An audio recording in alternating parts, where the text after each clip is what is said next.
ಉಳ್ತಿಗ ಉಳ್ತಿಗ ಉಳ್ತಿಗ ಇದು ಬರ್ತದೆ.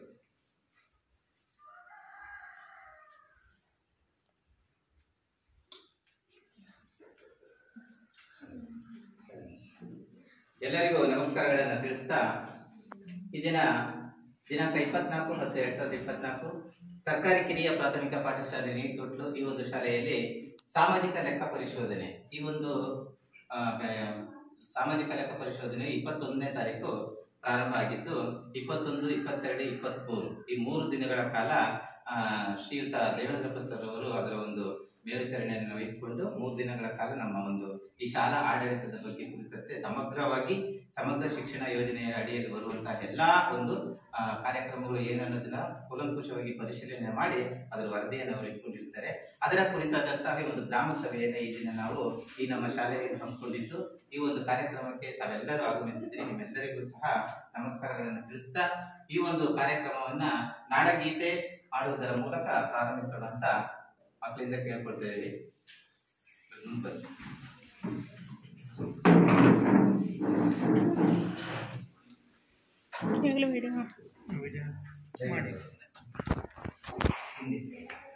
ಹಿಂದಿಂದ ಮಾಡಿ ಫುಲ್ ಆಗಲಿ.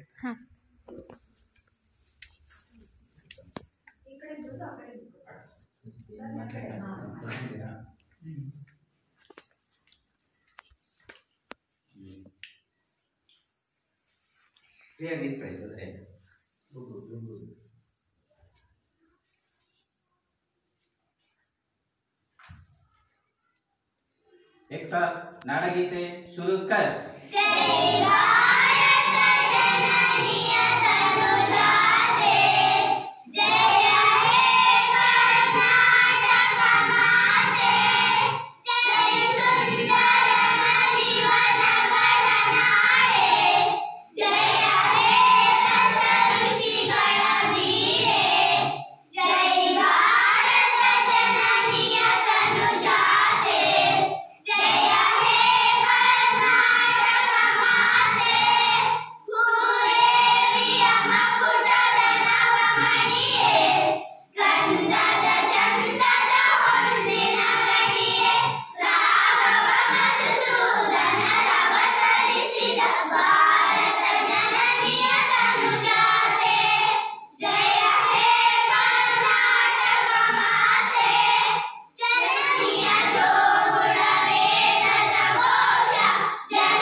ಈ ಒಂದು ಕಾರ್ಯಕ್ರಮವನ್ನ ನಾಡಗೀತೆ ಮಾಡುವುದರ ಮೂಲಕ ಕಾರ್ಯಕ್ರಮಕ್ಕೆ ಚಾಲನೆ ನೀಡಿದಂತಹ ಎಲ್ಲ ಪುಟಾಣಿ ವಿದ್ಯಾರ್ಥಿಗಳಿಗೂ ಹೃದಯಪೂರ್ವಕ ಧನ್ಯವಾದಗಳನ್ನು ಅರ್ಪಿಸುತ್ತೇನೆ.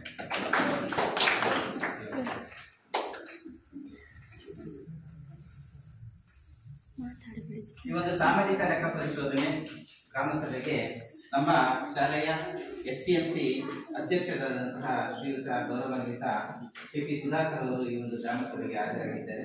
ಅವರಿಗೆ ನನ್ನ ವೈಯಕ್ತಿಕವಾಗಿ ಹಾಗೂ ಸಮಸ್ತರ ಪರವಾಗಿ ಸ್ವಾಗತವನ್ನು ಕೋರುತ್ತೇನೆ. ಹಾಗೂ ಈ ಒಂದು ಸಭೆಗೆ ಉಪಸ್ಥಿತಿರುವಂತಹ ನಮ್ಮ STMC ಉಪಾಧ್ಯಕ್ಷರಾದಂತಹ ಶ್ರೀಮತಿ ಶಾರದಾ ಅವರು ಸಹ ಈ ಒಂದು ಕಾರ್ಯಕ್ರಮಕ್ಕೆ ಭಾಗವಹಿಸಿದ್ದಾರೆ. ಹಾಗೂ ಈ ಒಂದು ಗ್ರಾಮ ಸಭೆಯ ಅಧ್ಯಕ್ಷರಾಗಿ ಸ್ಥಾನವನ್ನು ಅಲಂಕರಿಸಿರುವಂತಹ ಈ ಊರಿನ ಹಿರಿಯ ನಾಗರಿಕರು ಆದಂತಹ ಶ್ರೀಯುತ ವಾಸಪ್ಪ ಗೌಡ್ರು ಕರಿಗರು ಇವರಿಗೂ ಸಹ ಸಮಸ್ತರ ಪರವಾಗಿ ಸ್ವಾಗತವನ್ನ.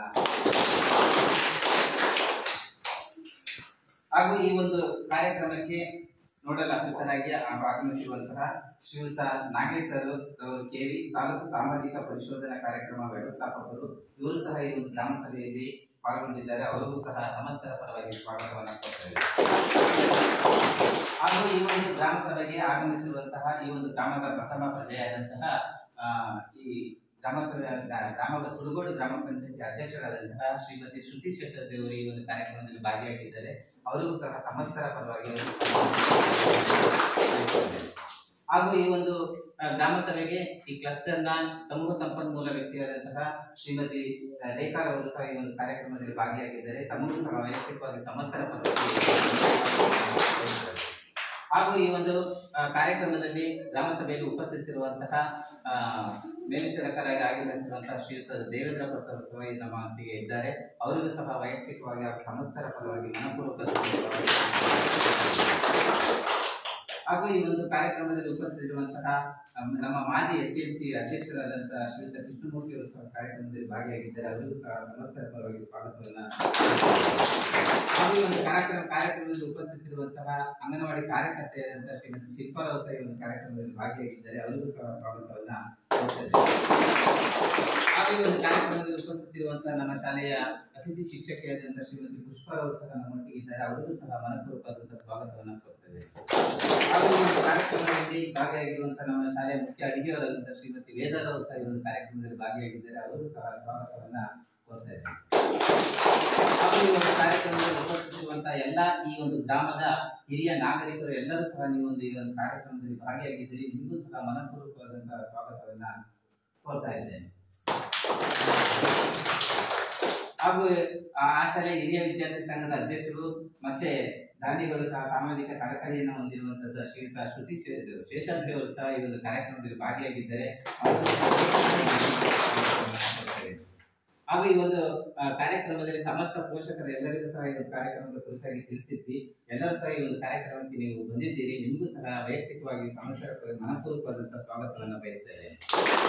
ಹಾಗೂ ಈ ಒಂದು ಕಾರ್ಯಕ್ರಮದಲ್ಲಿ ಉಪಸ್ಥಿತಿರುವಂತಹ ಎಲ್ಲ ಈ ಶಾಲೆಯ ಒಂದು ವಿದ್ಯಾರ್ಥಿಗಳು ಎಲ್ಲರೂ ಸಹ ಈ ಒಂದು ಈ ದಿನ ಹಾಜರಿದ್ದಾರೆ. ಅವರಿಗೂ ಸಹ ವೈಯಕ್ತಿಕವಾಗಿ ಸಮಸ್ತರ ಪರವಾಗಿ ಮನಪೂರ್ವಕವಾದಂತಹ ಸ್ವಾಗತವನ್ನ ಬಯಸ್ತೇನೆ.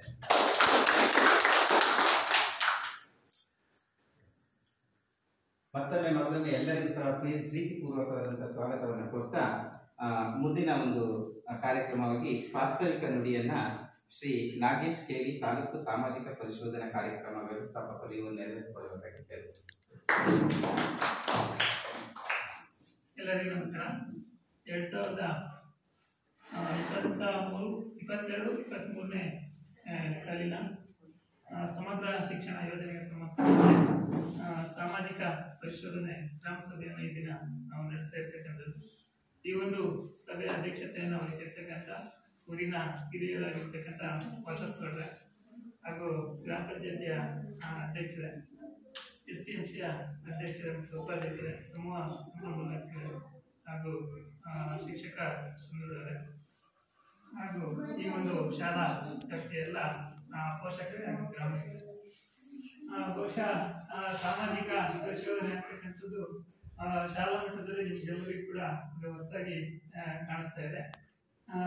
ಈಗ ಕಳೆದ 3 ವರ್ಷಗಳಿಂದ ನಾವು ಈ ಬಿಸಿ ಊಟ ಏನು ಶಾಲೆಗಳಲ್ಲಿ ಇದೆ ಅದಕ್ಕೆ ಸಂಬಂಧಪಟ್ಟಂತೆ ಒಂದು ಸಾಮಾಜಿಕ ಪರಿಶೋಧನೆಯನ್ನು ಆಯ್ದ ಶಾಲೆಗಳಲ್ಲಿ ನಡೆಸಿದ್ವಿ 2 ವರ್ಷಗಳಿಂದ. ಆದರೆ ಈ ಬಾರಿ ಸರ್ಕಾರದ ಆದೇಶದಂತೆ ಈ ಸಮಗ್ರ ಶಿಕ್ಷಣ ಯೋಜನೆ ಏನಿದೆ ಇದನ್ನು ಕೂಡ ಸಾಮಾಜಿಕ ಪರಿಶೋಧನೆ ನಡೆಸಿಬಿಟ್ಟು ಸರ್ಕಾರಕ್ಕೆ ವರದಿಯನ್ನು ಸಲ್ಲಿಸಬೇಕು ಅಂತಕ್ಕಂಥ ಸರ್ಕಾರದ ಆದೇಶ ಇದೆ. ಆ ನಿಟ್ಟಿನಲ್ಲಿ ಈ ಬಾರಿಯಿಂದ ಈ ಹೊಸನಗರ ತಾಲೂಕಿನಲ್ಲಿ 20% ಶಾಲೆಗಳನ್ನ ಆಯ್ಕೆ ಮಾಡಿಸಿ ಸಾಮಾಜಿಕ ಪರಿಶೋಧನೆಯನ್ನು ನಾವು ಈ ಸರಿ ನಡೆಸ್ತಾ ಇದ್ದೇವೆ. ತದನಂತರ ಎಲ್ಲ ಶಾಲೆಗಳಿಗೂ ಕೂಡ ಈ ಒಂದು ಯೋಜನೆಯಲ್ಲಿ ಸಾಮಾಜಿಕ ಪರಿಶೋಧನೆ ಅಂತಕ್ಕಂಥದ್ದು ಕಡ್ಡಾಯವಾಗಿದೆ. ಹಾಗಾಗಿ ಸಾಮಾಜಿಕ ಪರಿಶೋಧನೆ ಅಂತಕ್ಕಂಥದ್ದು ಗ್ರಾಮ ಪಂಚಾಯಿತಿಯಲ್ಲಿ ನಾವು 15ನೇ ಹಣಕಾಸು ಇರ್ಬೋದು ಅಥವಾ ಮಹಾತ್ಮ ರಾಷ್ಟ್ರೀಯ ಉದ್ಯೋಗ ಆ ಯೋಜನೆಗಳಲ್ಲಿ ಹಣಕಾಸಿಗೆ ಸಂಬಂಧಪಟ್ಟಂತೆ ಸಾಮಾಜಿಕ ಪರಿಶೋಧನೆ ನಡೆಸ್ತೀವಿ. ಆದರೆ ಈ ಸಮಗ್ರ ಯೋಜನೆಯಲ್ಲಿ ಏನು ಯಾವುದೇ ಸರ್ಕಾರ ಯಾವುದೇ ಯೋಜನೆಗಳನ್ನ ಜಾರಿಗೆ ತಂದಂಥ ಸಂದರ್ಭದಲ್ಲಿ ಆ ಯೋಜನೆ ತಳಮಟ್ಟದಲ್ಲಿ ಹೇಗೆ ಅದರ ಇದು ಆಗ್ತಾ ಇದೆ, ಅದು ಫಲಪ್ರದ ಆಗ್ತಾ ಇದೆಯಲ್ಲ ಅಂತಕ್ಕಂಥ ತಳಮಟ್ಟದಲ್ಲಿ ಪರಿಶೀಲನೆ ಮಾಡಿಬಿಟ್ಟು ಸರ್ಕಾರಕ್ಕೆ ವಾಸ್ತವಾಂಶದ ವರದಿ ಬೇಕಾಗುತ್ತೆ. ಹಾಗಾಗಿ ಈ ಒಂದು ಯೋಜನೆಯನ್ನು ಕೂಡ ಸಾಮಾಜಿಕ ಪರಿಶೋಧನೆ ನಡೆಸಬೇಕು, ವರದಿಯನ್ನ ತಲುಪಬೇಕಾಗಿ ಸರ್ಕಾರದ ಆದೇಶ ಇದೆ.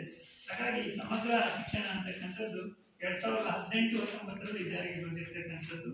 ಏನು ಪ್ರಾರಂಭಿಕ ಹಂತದಲ್ಲಿ ಸರ್ವ ಶಿಕ್ಷಣ ಅಭಿಯಾನ ಅಂತಕ್ಕಂಥದ್ದಿತ್ತು, ಹಾಗೆ ರಾಷ್ಟ್ರೀಯ ಮಾಧ್ಯಮಿಕ ಶಿಕ್ಷಣ ಅಭಿಯಾನ ಅಂತಕ್ಕಂಥದ್ದಿತ್ತು, ಹಾಗೆ ಶಿಕ್ಷಕರ ಶಿಕ್ಷಣ, ಈ 3 ಯೋಜನೆಗಳು ಶಾಲಾ ಮಟ್ಟದಲ್ಲಿ ಏನು ಕಾರ್ಯರೂಪದಲ್ಲಿದ್ದು ಅದರ 3 ಯೋಜನೆಗಳನ್ನು ಒಟ್ಟುಗೂಡಿಸ್ಬಿಟ್ಟು ಸಮಗ್ರ ಶಿಕ್ಷಣ ಯೋಜನೆಯನ್ನು ಜಾರಿಗೆ ತಂದಿರ್ತಕ್ಕಂಥದ್ದು. ಇದರ ಪ್ರಮುಖ ಉದ್ದೇಶ ಅಂತಂದ್ರೆ ಏನು ಈ ಒಂದು ಶಾಲಾ ವ್ಯವಸ್ಥೆಯಲ್ಲಿ ಯಾವುದೇ ಮಗು ಕೂಡ ಶಾಲೆಯಿಂದ ಹೊರಗುಳಿಬಾರ್ದು, ಎಲ್ಲ ಮಕ್ಕಳು ಕೂಡ ವಿದ್ಯಾಭ್ಯಾಸದಲ್ಲಿ ಶಾಲೆಗೆ ಬಂದು ಪಡ್ಕೊಬೇಕು ಅಂತಕ್ಕಂಥದ್ದು. ಹಾಗೆ ಗಂಡು ಮಕ್ಕಳಿಗೆ ಮತ್ತು ಹೆಣ್ಣು ಮಕ್ಕಳಿಗೆ ಸಮಾನ ಶಿಕ್ಷಣವನ್ನು ನೀಡಬೇಕು ಅಂತಕ್ಕಂಥದ್ದು. ಹಾಗೆ ಒಂದನೇ ಪ್ರೀ ನರ್ಸರಿ 12ನೇ ತರಗತಿವರೆಗೆ ಉಚಿತ ಹಾಗೂ ಕಡ್ಡಾಯ ಶಿಕ್ಷಣವನ್ನು ಒದಗಿಸಬೇಕು ಅಂತಕ್ಕಂಥದ್ದು ಈ ಒಂದು ಸಮಗ್ರ ಶಿಕ್ಷಣ ಯೋಜನೆಯ ಪ್ರಮುಖ ಉದ್ದೇಶ ಆಗಿರ್ತಕ್ಕಂಥದ್ದು. ಹಾಗೆ ಶಿಕ್ಷಕರು ಕೂಡ ತರಬೇತಿಯನ್ನು ಹೊಂದಬೇಕು, ಅವರಿಗೆ ತರಬೇತಿಯನ್ನು ನೀಡ್ತಕ್ಕಂಥದ್ದು. ಹಾಗೆ ಏನು ಮಕ್ಕಳು ಬರೀ ಪಠ್ಯಕ್ರಮಕ್ಕೆ ಮಾತ್ರ ಸೀಮಿತ ಆಗಿರೋದು, ಇನ್ನಿತರ ವಿಷಯಗಳ ಬಗ್ಗೆ ಕೂಡ ಅವರಿಗೆ ಶಿಕ್ಷಣವನ್ನು ನೀಡಬೇಕು ಅಂತಕ್ಕಂಥ ದೃಷ್ಟಿಯಲ್ಲಿ ಸಮಗ್ರ ಶಿಕ್ಷಣವನ್ನು ಜಾರಿಗೆ ತಂದಿರ್ತಕ್ಕಂಥದ್ದು.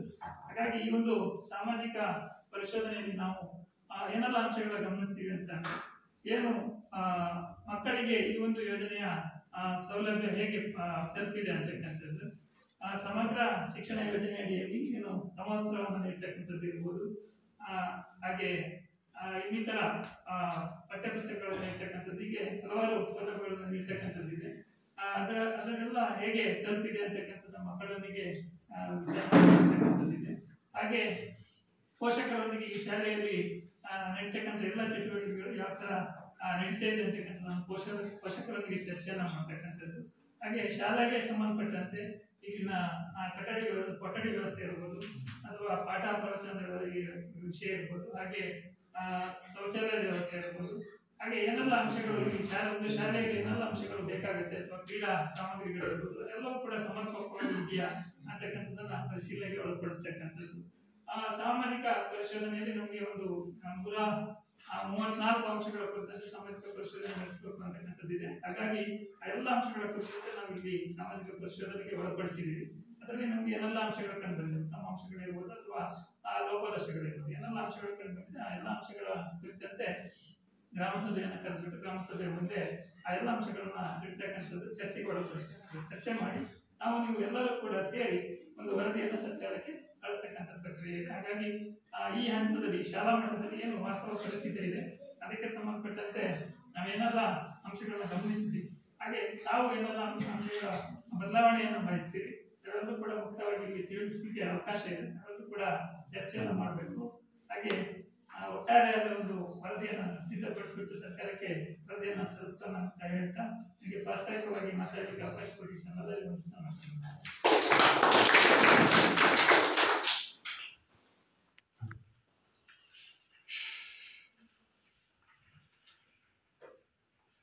ಈ ಒಂದು ಗ್ರಾಮ ಸಭೆಯ ಕುರಿತಂತೆ ಪ್ರಾಸ್ತಾವಿಕ ನುಡಿಯನ್ನ ನುಡಿದಂತ ಶ್ರೀಯುತ ನಾಗೇಶ್ ಕೇರಿ ತಾಲೂಕು ಸಾಮಾಜಿಕ ಪರಿಶೋಧನಾ ಕಾರ್ಯಕ್ರಮದ ವ್ಯವಸ್ಥಾಪಕರು ಇವರಿಗೆ ಧನ್ಯವಾದಗಳನ್ನು ಅರ್ಪಿಸುತ್ತೇನೆ. ಹಾಗೂ ಈ ಒಂದು ಗ್ರಾಮ ಸಭೆಯ ವರದಿ ಮಂಡನೆಯನ್ನ ಗ್ರಾಮ ಸಂಪನ್ಮೂಲ ವ್ಯಕ್ತಿಗಳಿಂದ ನೆರವೇರಿಸಬೇಕು. ಎಲ್ಲರಿಗೂ ನಮಸ್ಕಾರ. ಸಮಗ್ರ ಶಿಕ್ಷಣ ಯೋಜನೆ, ಈ ಸಮಗ್ರ ಶಿಕ್ಷಣ ಯೋಜನೆ ಅಂತಕ್ಕಂಥದ್ದು ಶಾಲಾ ಹಂತದಲ್ಲಿ ಅನುಷ್ಠಾನಗೊಳ್ತಕ್ಕಂಥ ಒಂದು ಮಹತ್ವಕಾರಿಯಾಗಿರ್ತಕ್ಕಂಥ ಯೋಜನೆಯಾಗಿದೆ. ಈ ಯೋಜನೆಯನ್ನು ಈ ವರ್ಷದಿಂದ ಸರ್ಕಾರ ಸಾಮಾಜಿಕ ಪರಿಶೋಧನೆಗೆ ಒಳಪಡಿಸಿದೆ. ಸಮಗ್ರ ಶಿಕ್ಷಣ ಅಂದರೆ ಏನು? ಹಾಗಾಗಿ ಸಮಗ್ರ ಶಿಕ್ಷಣ ಅಂತ ಹೇಳಿದ್ರೆ ಮಕ್ಕಳಿಗೆ ಪಾಠ ಪ್ರವಚನಗಳೇ ಬರೀ ಶಿಕ್ಷಣ ಅಲ್ಲ, ಪಾಠ ಪ್ರವಚನಗಳ ಜೊತೆಗೆ ಇತರೆ ಶಿಕ್ಷಣ, ಪಠ್ಯೇತರವಾಗಿರ್ತಕ್ಕಂಥ ಶಿಕ್ಷಣವನ್ನು ನೀಡ್ತಕ್ಕಂಥದ್ದು. ಉತ್ತಮವಾಗಿರ್ತಕ್ಕಂಥ ಮುಂದಿನ ವ್ಯಕ್ತಿಯಾಗಿ ಒಂದು ಬೆಳವಣಿಗೆ ಆಗಬೇಕಂದ್ರೆ ಪಠ್ಯೇತರವಾಗಿರ್ತಕ್ಕಂಥ ಪಾಠ ಪ್ರವಚನವನ್ನು ಮಾಡಬೇಕು. ಅದರಲ್ಲಿ ಕ್ರೀಡಾ ಚಟುವಟಿಕೆಗಳು ಇರ್ಬೋದು, ಗ್ರಂಥಾಲಯವನ್ನು ಉಪಯೋಗಿಸಿಕೊಂಡು ಅದರಲ್ಲಿ ಬೇರೆ ಬೇರೆ ವಿಷಯಗಳನ್ನು ಮಗು ಕಲಿತಕ್ಕಂಥದ್ದು ಇರ್ಬೋದು, ಆಮೇಲೆ ಪ್ರತಿಭೆಗೆ ಸಂಬಂಧಪಟ್ಟಿರ್ತಕ್ಕಂಥ ಅನೇಕ ಪ್ರತಿಭೆಯನ್ನು ಆ ಮಗುವಿನಲ್ಲಿ ಅಳವಡಿಸ್ತಕ್ಕಂಥದ್ದು ಇರ್ಬೋದು. ಈಗ ಅನೇಕ ವೃತ್ತಿ ಕೌಶಲ್ಯಕ್ಕೆ ಸಂಬಂಧಪಟ್ಟಂತೆ ಅನೇಕ ವೃತ್ತಿ ಕೌಶಲ್ಯಗಳನ್ನು ಕಲಿಸ್ತಕ್ಕಂಥದ್ದು ಇರ್ಬೋದು. ಹೀಗೆ ಅನೇಕ ರೀತಿಯಾಗಿರ್ತಕ್ಕಂಥ ಕೌಶಲ್ಯಗಳನ್ನು ಕಲಿಸ್ತಕ್ಕಂಥ ಒಂದು ಶಿಕ್ಷಣವನ್ನು ನೀಡ್ತಕ್ಕಂಥದ್ದು. ಆಮೇಲೆ ಈ ಪಠ್ಯೇತರ ಚಟುವಟಿಕೆಗಳಲ್ಲಿ ಮಗುವಿನ ಪರಿಣಾಮಕಾರಿಯಾಗಿರ್ತಕ್ಕಂಥ ಕಲಿಕೆಗೆ ಶಾಲಾ ಪರಿಸರವೂ ಕಾರಣ ಆಗ್ತದೆ.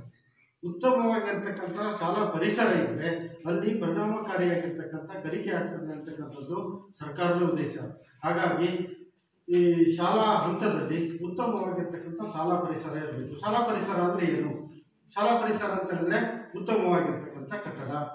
ಅಲ್ಲಿ ಆ ಕಟ್ಟಡದಲ್ಲಿ ಒಂದು ಉತ್ತಮವಾಗಿರ್ತಕ್ಕಂಥ ತರಗತಿ ಕೊಠಡಿಗಳು, ಆ ತರಗತಿ ಕೊಠಡಿಗಳಲ್ಲಿ ಬೆಳಕಿನ ವ್ಯವಸ್ಥೆ, ಆಮೇಲೆ ಪಾಠೋಪಕರಣಗಳು, ಪೀಠೋಪಕರಣಗಳು, ಪ್ರಯೋಗಾಲಯಗಳು, ಬೋಧನಾ ಸಾಮಗ್ರಿಗಳು, ಹೀಗೆ ಮೊದಲನೇ ಕಲಿಕೆಗೆ ಏನೇನು ಅಂಶಗಳು ಬೇಕು ಅಂತಕ್ಕಂಥದ್ದು ಎಲ್ಲವೂ ಅಳವಡಿಸಬೇಕು ಅಂತಕ್ಕಂಥದ್ದು ಇದು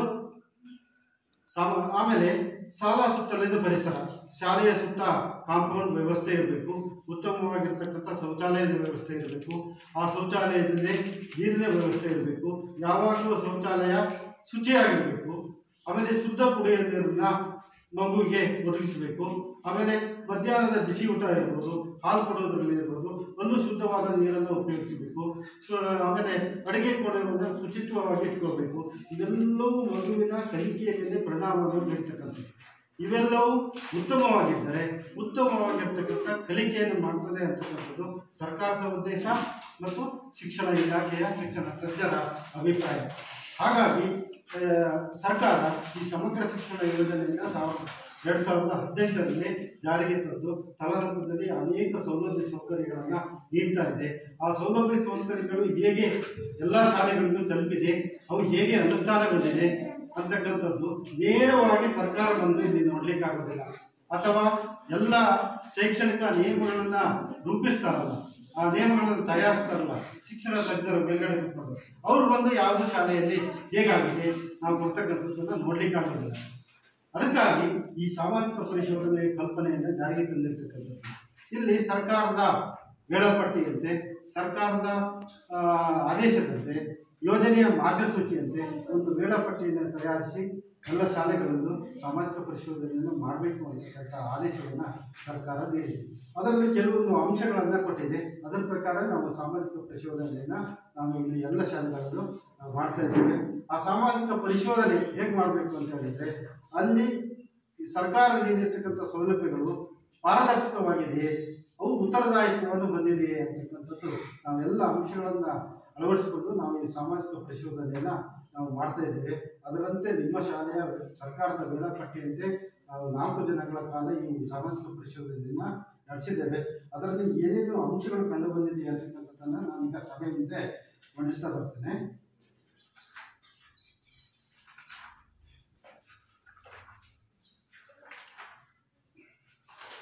ಇಲ್ಲಿ ಈ ಒಂದು ಶೈಕ್ಷಣಿಕ ವರ್ಷದಲ್ಲಿ 11 ಮಕ್ಕಳು ಇಲ್ಲಿ ವ್ಯಾಸಂಗವನ್ನು ಮಾಡ್ತಾ ಇದ್ದಾರೆ.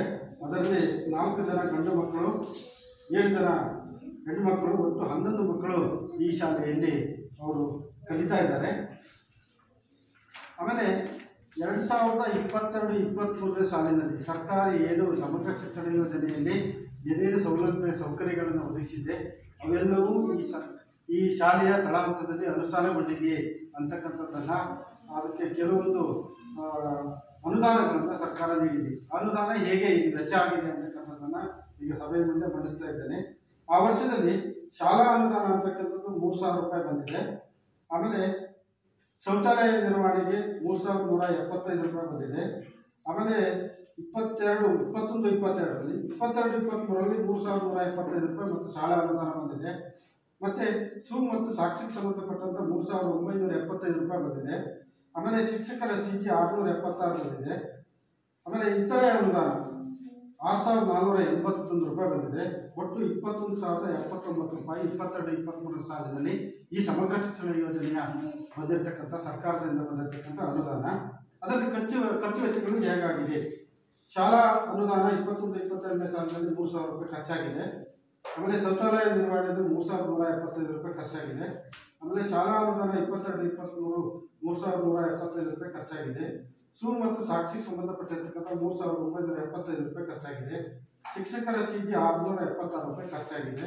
ಇತರೆ 3,974 ರೂಪಾಯಿ ಖರ್ಚಾಗಿದೆ. ಒಟ್ಟು 17,975 ರೂಪಾಯಿ ಖರ್ಚಾಗಿದೆ.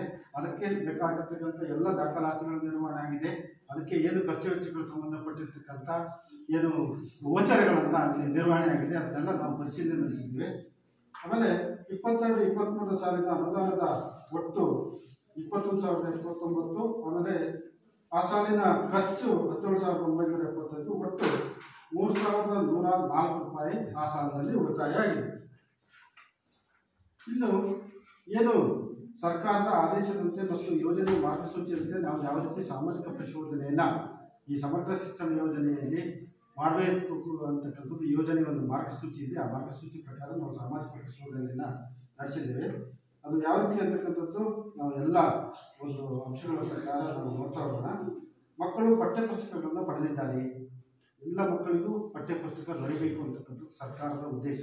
ಯಾವುದೇ ಮಗುವನ್ನು ಬಿಡಬಾರ್ದು. ಇದು ಮಗು ಅಲ್ಲಿ ಕಲಿಕೆಯಿಂದ ಹಿಂದೆ ಬೀಳ್ತಿದೆ ಅಥವಾ ಅದಕ್ಕೆ ಅನ್ಯಾಯ ಆಗುತ್ತೆ ಅಂತಕ್ಕಂಥದ್ದು. ಎಲ್ಲ ಮಗುವಿಗೂ ಪಠ್ಯಪುಸ್ತಕ ದೊರೆಯಬೇಕು ಅಂತಕ್ಕಂಥದ್ದು ಸರ್ಕಾರದ ಉದ್ದೇಶ. ಹಾಗಾಗಿ ನಾವೆಲ್ಲ ದಾಖಲೆಗಳನ್ನು ನೋಡಿದಾಗ ಎಲ್ಲ ಮಗುವಿಗೆ ಪಠ್ಯಪುಸ್ತಕ ದೊರೆಯುತ್ತದೆ. ಆಮೇಲೆ ಎಲ್ಲ ಮಗುವಿಗೆ ಸಮವಸ್ತ್ರವನ್ನು ನೀಡ್ತಕ್ಕಂಥದ್ದು, ಉಚಿತವಾಗಿ ಸಮವಸ್ತ್ರ ನೀಡ್ತದೆ ಸರ್ಕಾರ. ಅದು ಸಹ ದಾಖಲೆಗಳನ್ನು ನಿರ್ವಹಣೆ ಮಾಡಬೇಕಾಗ್ತದೆ. ಅಲ್ಲಿ ನಿರ್ವಹಣೆ ಆಗಿದೆ, ಎಲ್ಲ ಮಗುವಿಗೂ ಸಮವಸ್ತ್ರ ಸಿಕ್ಕಿದೆ ಅಲ್ಲಿ. ಬರೀ ಮಕ್ಕಳು ವಿದ್ಯಾರ್ಥಿ ವೇತನವನ್ನು ಪಡೆದಿದ್ದಾರೆ. ಮಕ್ಕಳಿಗೆ ಸ್ಕಾಲರ್ಶಿಪ್ ಕೊಡ್ತಕ್ಕಂಥ ವ್ಯವಸ್ಥೆ ಇದೆ ಸರ್ಕಾರದಿಂದ. ಇಲ್ಲಿ 2022-23 ಸಾಲಿನಲ್ಲಿ ಒಟ್ಟು 3 ವಿದ್ಯಾರ್ಥಿಗಳಿಗೆ ಈ ಒಂದು ವಿದ್ಯಾರ್ಥಿ ವೇತನ ಸಿಕ್ಕಿದೆ.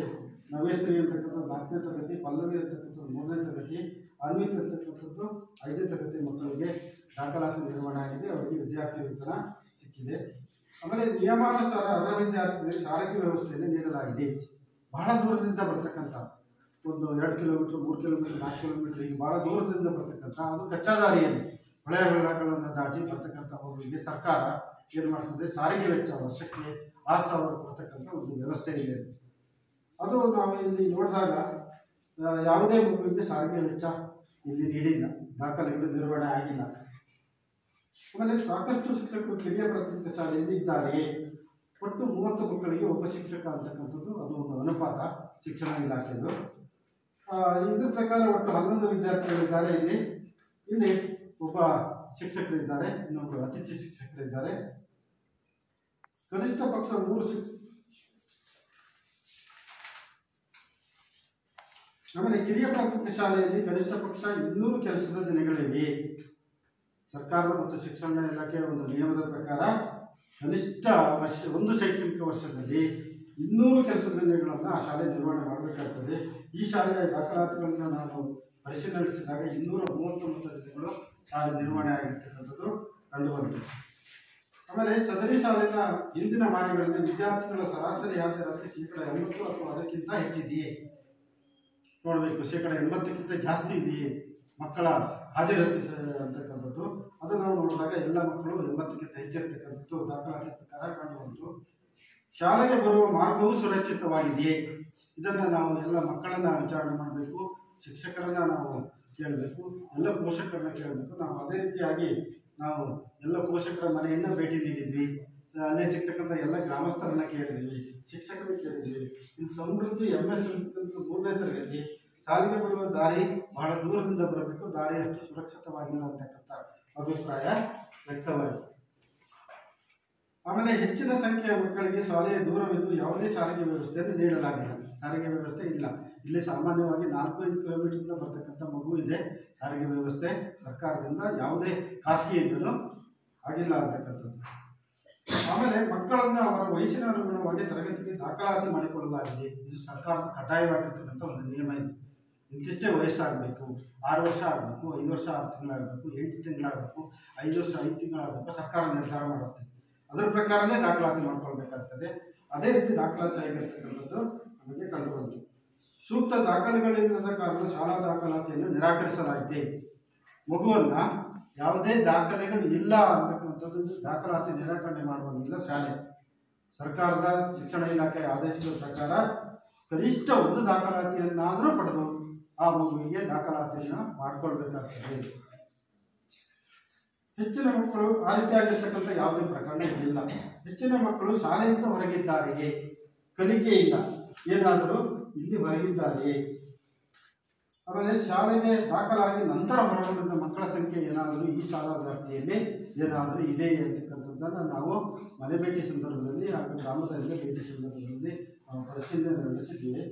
ಅಲ್ಲಿ ಕೆಲವೊಂದು ವಿದ್ಯಾರ್ಥಿಗಳು ನಮಗೆ ಸಿಕ್ಕಿದರು. ರಾಜೇಶ್ ಸಂದಾಪ್ ರಮೇಶ್ ಅಂತಕ್ಕಂಥದ್ದು ಮೇಲ್ಸುಕ್ಕ ಅಂತಕ್ಕಂಥದ್ದು.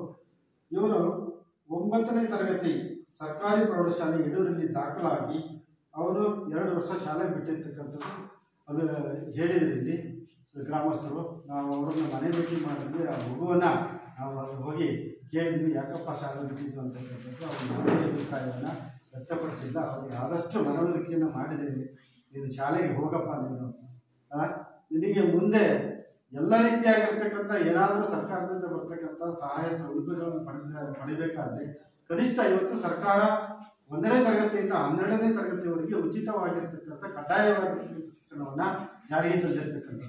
ಆ ಪ್ರಕಾರ ಎಲ್ಲ ಮಕ್ಕಳು ಉಚಿತ ಶಿಕ್ಷಣ ಮತ್ತು ಕಡ್ಡಾಯ ಶಿಕ್ಷಣವನ್ನು ಮಾಡಲೇಬೇಕು ಅಂತಕ್ಕಂಥದ್ದು ನಿಯಮ, ಸರ್ಕಾರದ ಮತ್ತು ಶಿಕ್ಷಣದ ನಿಯಮ. ಹಾಗಾಗಿ ನೀನು ಹೋಗಬೇಕು. ಮುಂದೆ ಏನಾದರೂ ನಿನ್ನ ಜೀವನದಲ್ಲಿ ಒಳ್ಳೆಯ ಜೀವನವನ್ನು ಮಾಡಬೇಕು ಅಂತ ಹೇಳಿದ್ರೆ ನೀನು ಕನಿಷ್ಠ ಪಕ್ಷ ಸೆಕೆಂಡ್ PUC ವರೆಗಾದ್ರು ಮಾಡಬೇಕು ಅಂತಕ್ಕಂಥ ಮನವರಿಕೆಯನ್ನು ಮಾಡಿದ್ವಿ. ಅವ್ರ ಮನೆಗೆ ಹೋದಂಗೆ ಕಾಣಿಸ್ತಾ ಇದೆ. ಅವ್ರ ಮುಂದೆ ವಿದ್ಯಾಭ್ಯಾಸವನ್ನು ಮಾಡ್ತಾನೆ ಅಂತಕ್ಕಂಥ ಒಂದು ಇದು ನಮ್ಮಲ್ಲಿ ಇದೆ. ಆಮೇಲೆ ನಿತಿನ್ HR ಅಂತಕ್ಕಂಥದ್ದು ಸದಾನ್ ರಮೇಶ್ ಶಿಕ್ಷಣ ಇವರು ಹಳೆ ಸುಂಕ, ಇವನು 7ನೇ ತರಗತಿ ಅಲ್ಲಿ ಯಡೂರು ಶಾಲೆಗೆ ಸೇರಿದ್ದಾನೆ. ಅವನು ಸಹ ಶಾಲೆಗೆ ಹೋಗ್ತಾ ಇಲ್ಲ ಅಂತಕ್ಕಂಥದ್ದು. ಆ ಮಗುವನ್ನು ಮನೆಗೆ ಭೇಟಿ ನೀಡಿ ಅಲ್ಲಿರ್ತಕ್ಕಂಥ ತಂದೆ ತಾಯಿಗಳಿಗೆ ಆ ಮಗುವಿಗೆ ಎಲ್ಲ ಮನವರಿಕೆಯನ್ನು ಮಾಡಿದ್ದೇವೆ. ಅವನು ಸಹ ಶಾಲೆಗೆ ಹೋಗಲಿಕ್ಕೆ ಎಲ್ಲ ರೀತಿಯ ನೀವು ಸಹ ಗ್ರಾಮಸ್ಥರಾಗಲಿ, ಇಲ್ಲಿಯ ಶಿಕ್ಷಕರಾಗಲಿ, ಎಲ್ಲ ಪೋಷಕರಾಗಲಿ ನೀವು ಸಹ ಅವರ ಪೋಷಕರ ತಿಳುವಳಿಕೆಯನ್ನು ಹೇಳಿ. ಯಾಕೆಂತಂದರೆ ಎಲ್ಲ ಕನಿಷ್ಠ ಶಿಕ್ಷಣವನ್ನು ಮುಂದೇನಾದರೂ ಒಂದು ಡ್ರೈವಿಂಗ್ ಲೈಸೆನ್ಸನ್ನು ಪಡಿಬೇಕಾದ್ರೂ ಕನಿಷ್ಠ PUC ಆಗಿರಬೇಕು ಅಂತಕ್ಕಂಥದ್ದು ಬರ್ಬೋದು. ಇನ್ನೇನಾದ್ರು ಯಾವುದಾದ್ರು ಸರ್ಕಾರದಿಂದ ಸೌಲಭ್ಯಗಳನ್ನು ಏನಾದ್ರು ಪಡಿಬೇಕಾದ್ರೆ ಕನಿಷ್ಠ ಒಂದು ಅರ್ಜಿಯನ್ನು ತಗೊಳ್ಬೇಕು. ಅರ್ಜಿ ಏನಾಯಿತು ಅಂತಕ್ಕಂದ್ರೆ ಅವ್ರಿಗೆ ಕನಿಷ್ಠ ಪರಿಜ್ಞಾನ ಬೇಕಾಗ್ತದೆ. ಹಾಗಾಗಿ ಕನಿಷ್ಠವಾಗಿರ್ತಕ್ಕಂಥ ಸರ್ಕಾರ ತಿಳಿಸಿರ್ತಕ್ಕಂಥ ಉಚಿತವಾಗಿರ್ತಕ್ಕಂಥ ಶಿಕ್ಷಣವನ್ನು ಎಲ್ಲರೂ ಪಡ್ಕೋಬೇಕಾಗ್ತದೆ. ಹಾಗಾಗಿ ಆ ತಂದೆ ತಾಯಿಗಳು ಏನಾದರೂ ನಾವು ಬರ್ಲಿಕ್ಕೆ ಹೇಳಿದ್ವಿ ಗ್ರಾಮ ಸಭೆಗೆ, ಬಂದೇ ಇರ್ತೇವೆ. ಯಾರಾದ್ರೂ ಬಂದಿದ್ದಾರಾ? ಯಾರು ಬರಲಿಲ್ಲ. ನೀವಾದ್ರೂ ಇನ್ನು ಮುಂದೆ ಸ್ವಲ್ಪ ಸಮಾಜದಲ್ಲಿ ಮತ್ತೆ 2 ವರ್ಷ 3 ವರ್ಷ ಬಿಟ್ಟರು ತೊಂದರೆ ಇಲ್ಲ. ಹೋಗೋಣ. ಗರಿಷ್ಠವಾಗಿರ್ತಕ್ಕಂಥ ಒಂದು ವಿದ್ಯಾಭ್ಯಾಸವನ್ನು ಪಡೆದರೆ ಮುಂದಿನ ಒಂದು ಜೀವನಕ್ಕೆ ತುಂಬ ಉಪಯೋಗ ಆಗುತ್ತೆ. ಆಮೇಲೆ ಶ್ರೇಯಸ್ ಅಂತಕ್ಕಂಥದ್ದು ಸುಮಾರು ಏಳ್ಸುತ್ತ ಇವನು 6ನೇ ತರಗತಿಗೆ ಇನ್ನೂ ಅವನು ಹೋಗಿ ದಾಖಲಾತಿ ಆಗಿದ್ದಾನಂತ ಬಿಟ್ಟು ನಾನು ಅವನಿಗೂ ಸಹ ನಾವು ಅಲ್ಲಿ ಹೇಳಿ ಎಲ್ಲ ಮನವರಿಕೆ. ಹೌದಾ?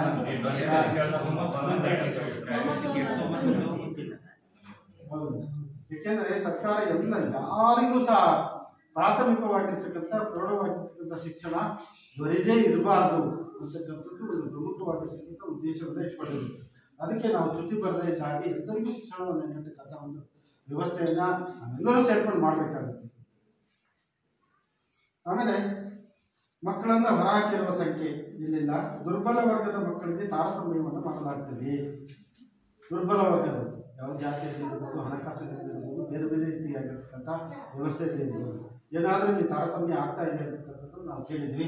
ಯಾವುದೇ ತಾರತಮ್ಯ ಇಲ್ಲ ಅಂತಕ್ಕಂಥ ಅಭಿಪ್ರಾಯ ಇಲ್ಲಿ ಸುತ್ತಮುತ್ತಲ ವ್ಯಕ್ತ ಆಯಿತು. ಆಮೇಲೆ ಮಕ್ಕಳಿಗೆ ದೈಹಿಕ ಶಿಕ್ಷಣ ನೀಡಲಾಗ್ತದೆ. ಇದೊಂದು ಶಿಕ್ಷಣ ವ್ಯವಸ್ಥೆ ಇರತಕ್ಕಂಥ ಒಂದು ನಿಯಮ ಇಲ್ಲ.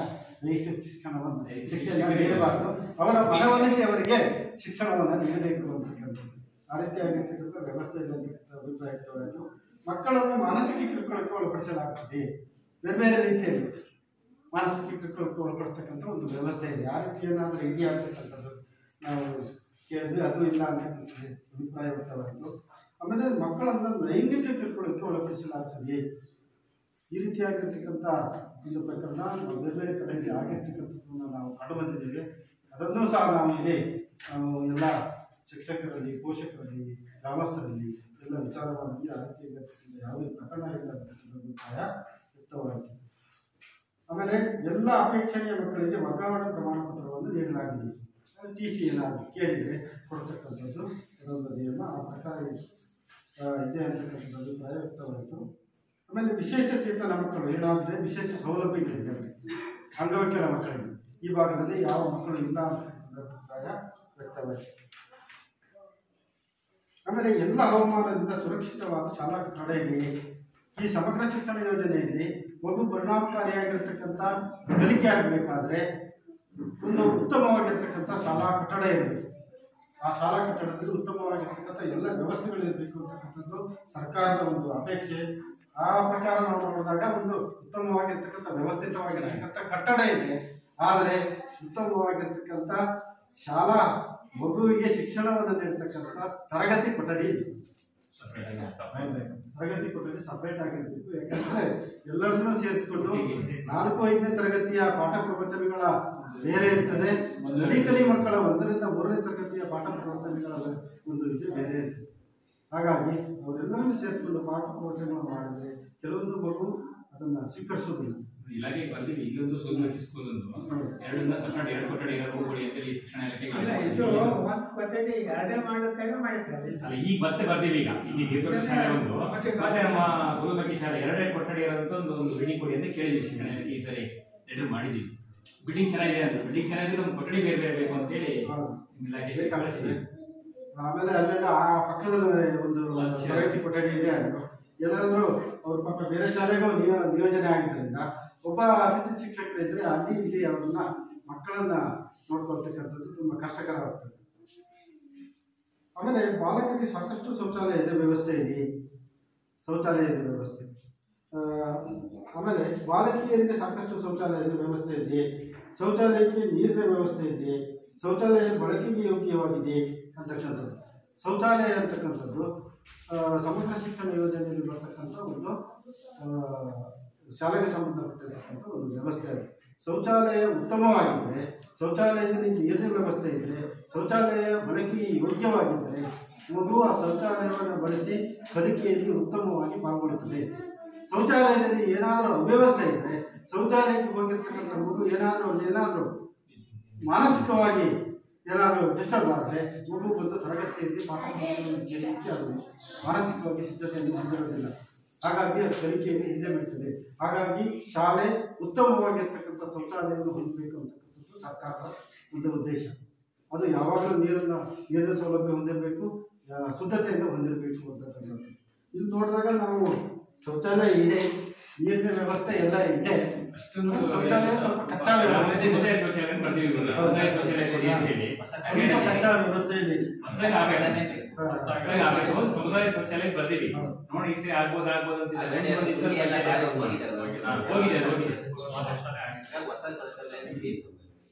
ಆಮೇಲೆ ಶಾಲೆಯಲ್ಲಿ ಸಾಕಷ್ಟು ಪ್ರಮಾಣದಲ್ಲಿ ನೀರಿನ ಸೌಲಭ್ಯವಿದೆ. ಮಕ್ಕಳ ಕುಡಿಯೋದಕ್ಕೆ ಇರಬಹುದು, ಶುದ್ಧ ಕುಡಿಯುವ ನೀರನ್ನು ಒದಗಿಸಬೇಕು ಅಂತ.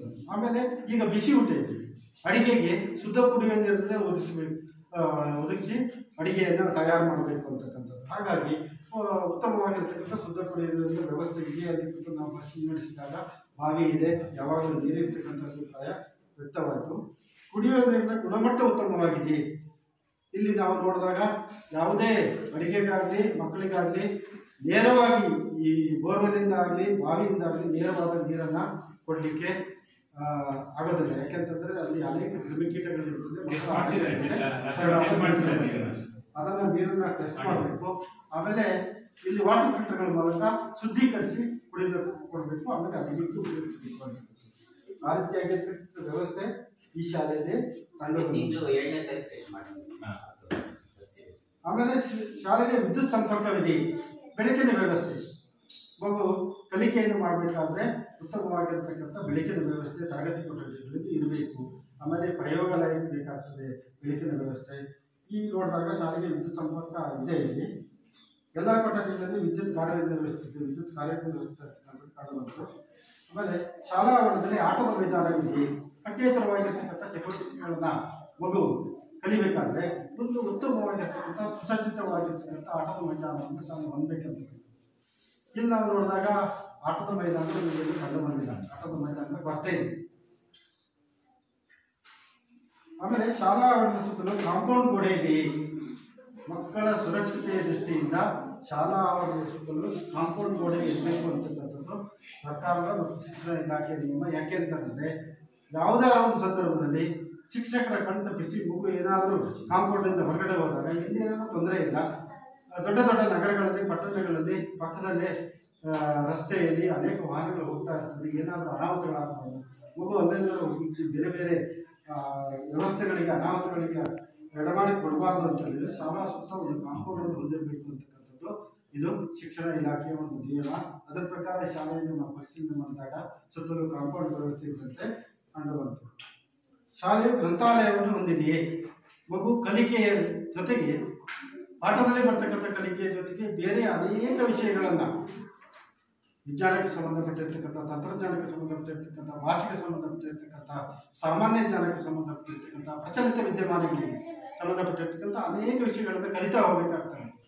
ಹಾಗಾಗಿ ಒಂದು ಉತ್ತಮವಾಗಿರ್ತಕ್ಕಂಥ ಗ್ರಂಥಾಲಯವನ್ನು ಹೊಂದಿರಬೇಕು ಅಂತಕ್ಕಂಥದ್ದು ಆ ಮಗುವಿನ ಸಾಮರ್ಥ್ಯಕ್ಕೆ ಸರಿಯಾಗಿ ಆ ಶಾಲೆ ಒಂದು ಗ್ರಂಥಾಲಯವನ್ನು ಹೊಂದಿರಬೇಕು ಅಂತಕ್ಕಂಥದ್ದು ಒಂದು ನಿಯಮ ಇದೆ. ಅದರ ಪ್ರಕಾರ ನಾವು ನೋಡಿದ್ವಿ, ಆದಷ್ಟು ಈ ಮಕ್ಕಳ ಸಾಮರ್ಥ್ಯಕ್ಕೆ ಬೇಕಾಗಿರ್ತಕ್ಕಂಥ ಎಲ್ಲ ಪುಸ್ತಕಗಳಿರ್ತಕ್ಕಂಥದ್ದು ನಮಗೆ ಕಂಡುಬಂದಿದೆ.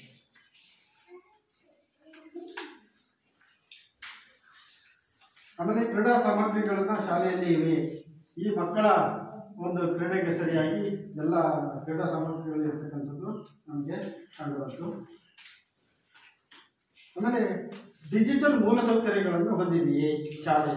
ಈಗ ಶಿಕ್ಷಕರ ಪಾಠ ಪ್ರವಚನಗಳ ಜೊತೆಗೆ ಅನೇಕ ರೀತಿಯಾಗಿರ್ತಕ್ಕಂಥ ಸಾಮಾನ್ಯ ಜ್ಞಾನಗಳನ್ನು ತಿಳ್ಕೊಳ್ಬೇಕು.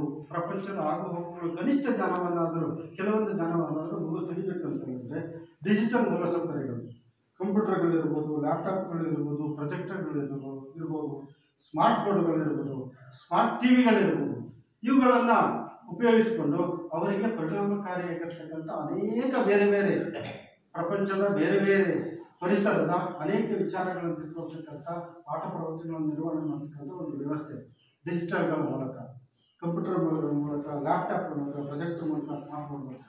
ಹಾಗಾಗಿ ಈ ರೀತಿಯಾಗಿರ್ತಕ್ಕಂಥ ಏನಾದರೂ ಸೌಕರ್ಯಗಳು ಇದೆಯೇ ಇರ್ತಕ್ಕಂಥದ್ದು, ಈ ರೀತಿಯಾಗಿರ್ತಕ್ಕಂಥ ಯಾವುದೇ ಸೌಕರ್ಯಗಳು ಇರ್ತಕ್ಕಂಥದ್ದು ನಮಗೆ ಕಂಡು ಬಂದಿಲ್ಲ.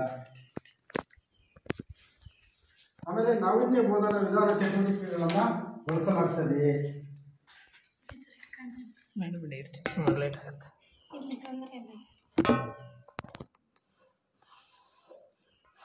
ಆಮೇಲೆ ಬ್ಯಾಗ್ ರಹಿತ ದಿನವನ್ನು ಜಾರಿ ಮಾಡಲಾಗಿದೆ. ಪ್ರತಿ ದಿನ ಮಗು ಬ್ಯಾಗನ್ನು ತಗೊಂಡು ಬರಬಾರದು ಅಂತಕ್ಕಂಥದ್ದು ಪ್ರತಿ ತಿಂಗಳ 4ನೇ ಶನಿವಾರ ಬ್ಯಾಗ್ ರಹಿತ ದಿನವನ್ನು ಇಲ್ಲಿ ಆಚರಣೆ ಮಾಡಲಾಗ್ತದೆ. ಆಮೇಲೆ ಶಾಲೆಯಲ್ಲಿ ಘನ ಮತ್ತು ದ್ರವತ್ಯಾಜ್ಯದ ವಿಲೇವಾರಿ ಯಾವ ರೀತಿ ಮಾಡಬೇಕು ಅಂತಕ್ಕಂಥದ್ದು. ಇಲ್ಲಿ ಶಾಲಾ ಪರಿಸರದಿಂದ ದೂರದಲ್ಲಿ ನಾವು ವಿಲೇವಾರಿ ಮಾಡ್ತೀವಿ ಅಂತಕ್ಕಂಥದ್ದು ಅಭಿಪ್ರಾಯ ವ್ಯಕ್ತವಾಯಿತು. ಇಲ್ಲಿ ಯಾಕಂದರೆ ಗ್ರಾಮೀಣ ಪ್ರದೇಶದ ಶಾಲೆ ಆಗಿದ್ದರಿಂದ ಈ ರೀತಿಯಾಗಿರ್ತಕ್ಕಂಥದ್ದು ಇದೆ. ಆಮೇಲೆ ನಗರ ಪ್ರದೇಶಗಳಲ್ಲಿ, ಪಟ್ಟಣ ಪ್ರದೇಶಗಳಲ್ಲಿ ಈ ರೀತಿ ಸ್ಥಳೀಯ ಆಡಳಿತ ಇರ್ತಕ್ಕಂಥದ್ದು ಗ್ರಾಮ ಪಂಚಾಯತಿಗೆ ವಿಚಾರವನ್ನು ಹೇಳಬೇಕು. ಅಲ್ಲಿ ಅವರು ಅದರ ವಿಲೇವಾರಿ ಜವಾಬ್ದಾರಿಯನ್ನು ತೆಗೆದುಕೊಳ್ಬೇಕಾಗ್ತದೆ. ಆಮೇಲೆ ಕೆಲವು ಮೂಲಸೌಕರ್ಯಗಳು ಇತರೆ ಇಲಾಖೆಗಳ ಯೋಜನೆಗಳನ್ನು ಮಂಜೂರಾಗಿದೆ. ಬೇರೆ ಇಲಾಖೆಗಳ ಯೋಜನೆಗಳಿಂದ ಮಂಜೂರಾಗ್ತಕ್ಕಂಥದ್ದು. ಈಗ ನಾವು ಬೇರೆ ಯಾವುದೇ ಇಲಾಖೆಗಳನ್ನು ನಾವು ಸರ್ಕಾರದಲ್ಲಿ ನೋಡೋದಾದರೆ ಬೇರೆ ಯಾವುದೇ ಇಲಾಖೆಗೆ ಬೇರೆ ಇಲಾಖೆಗಳಿಂದ ಅನುದಾನ ಇಲ್ಲ. ಈ ಶಿಕ್ಷಣ ಇಲಾಖೆಗೆ ಮಾತ್ರ ಬೇರೆ ಇಲಾಖೆಗಳಿಂದ ಅನುದಾನ. ನೀವು ಶಿಕ್ಷಣ ಇಲಾಖೆಯ ಅನುದಾನಗಳನ್ನು ನೀವು ನಂಬಿಕೊಂಡ್ರೆ ಯಾವುದೇ ಇಲ್ಲಿ ಸೌಲಭ್ಯಗಳನ್ನು, ಸೌಕರ್ಯಗಳನ್ನು ಮಾಡಲಿಕ್ಕೆ ಆಗೋದಿಲ್ಲ. ಬೇರೆ ಯಾವುದೇ ಗ್ರಾಮ ಪಂಚಾಯತಿ ಇರ್ಬೋದು, ತಾಲೂಕು ಪಂಚಾಯತಿ ಇರ್ಬೋದು, ಜಿಲ್ಲಾ ಪಂಚಾಯತಿ ಇರ್ಬೋದು, ಶಾಸಕರ ಅನುದಾನ ಇರ್ಬೋದು, ಸಂಸದರ ಅನುದಾನ ಇರ್ಬೋದು, ನಿಮ್ಮ ಶಿಕ್ಷಕ ಕ್ಷೇತ್ರದಿಂದ ಆಯ್ಕೆ ಆಗಿರ್ತಕ್ಕಂಥ ಆ ಒಂದು ಜನಪ್ರತಿನಿಧಿಗಳ ಅನುದಾನ ಇರ್ಬೋದು, ಎಲ್ಲ ಅನುದಾನಗಳನ್ನು ಕೊಡ್ತಕ್ಕಂಥ ಅವಕಾಶ ಈ ಒಂದು ಶಾಲೆಗೆ ಇದೆ. ಹಾಗಾಗಿ ಬೇರೆ ಯಾವುದೇ ಬಿಲ್ಡಿಂಗ್ ಇಲ್ಲ. ನೀವು ಶಿಕ್ಷಣ ಇಲಾಖೆ ಕೇಳೋದೇ ಬೇಡ. ಬೇರೆ ಯಾರ್ದಾರು ಅನುದಾನದ ಮೂಲಕ ಶಾಲೆ ಬಿಲ್ಡಿಂಗನ್ನು ತಯಾರು ಮಾಡ್ಬೋದು. ಆಮೇಲೆ ಗ್ರಂಥಾಲಯಕ್ಕಾಗಿರ್ಬೋದು, ಕ್ರೀಡಾ ಇದಕ್ಕಾಗಿರ್ಬೋದು, ಆಟದ ಮೈದಾನಕ್ಕಿರ್ಬೋದು, ಕಾಂಪೌಂಡ್ಗಳ ವ್ಯವಸ್ಥೆ ಇರ್ಬೋದು, ಬೇರೆ ಯಾವುದೇ ಏನಾದರೂ ಸೌಲಭ್ಯಗಳನ್ನು ಅಭಿವೃದ್ಧಿಪಡಿಸ್ಕೊಳ್ಬೇಕು ಅಂತಂದರೆ ಅಡುಗೆ ಕೊಠಡಿಗಳಿರ್ಬೋದು, ಹೀಗೆ ಅನೇಕ ಯಾವುದೇ ಸೌಲಭ್ಯಗಳನ್ನು ನೀವು ಮಾಡಬೇಕು ಅಂತಂದರೆ ಬೇರೆ ಎಲ್ಲ ರೀತಿಯಾಗಿರ್ತಕ್ಕಂಥ ಇಲಾಖೆಗಳಿಂದ ನೀವು ಸೌಲಭ್ಯಗಳನ್ನು ಪಡೆಯಲಿಕ್ಕೆ, ಅನುದಾನವನ್ನು ಪಡೆಯಲಿಕ್ಕೆ ಅವಕಾಶ ಮಾಡಿಕೊಟ್ಟಿದೆ ಸರ್ಕಾರ. ಅದೇ ರೀತಿ ಇಲ್ಲೊಂದು ಶಾಲಾ ಕೊಠಡಿಯಾಗಿದೆ ಶಾಸಕರ ಅನುದಾನದಿಂದ. ಈ ಕೊಠಡಿಯಾಗಿರ್ತಕ್ಕಂಥದ್ದು ಶಾಸಕರ ಅನುದಾನದಲ್ಲಿ. ಆಮೇಲೆ ಬಾವಿಗೆ ಒಂದು ಕೈಪಿಡಿಯಾಗಿದೆ ಗ್ರಾಮ ಪಂಚಾಯತಿ ಅನುದಾನದಲ್ಲಿ.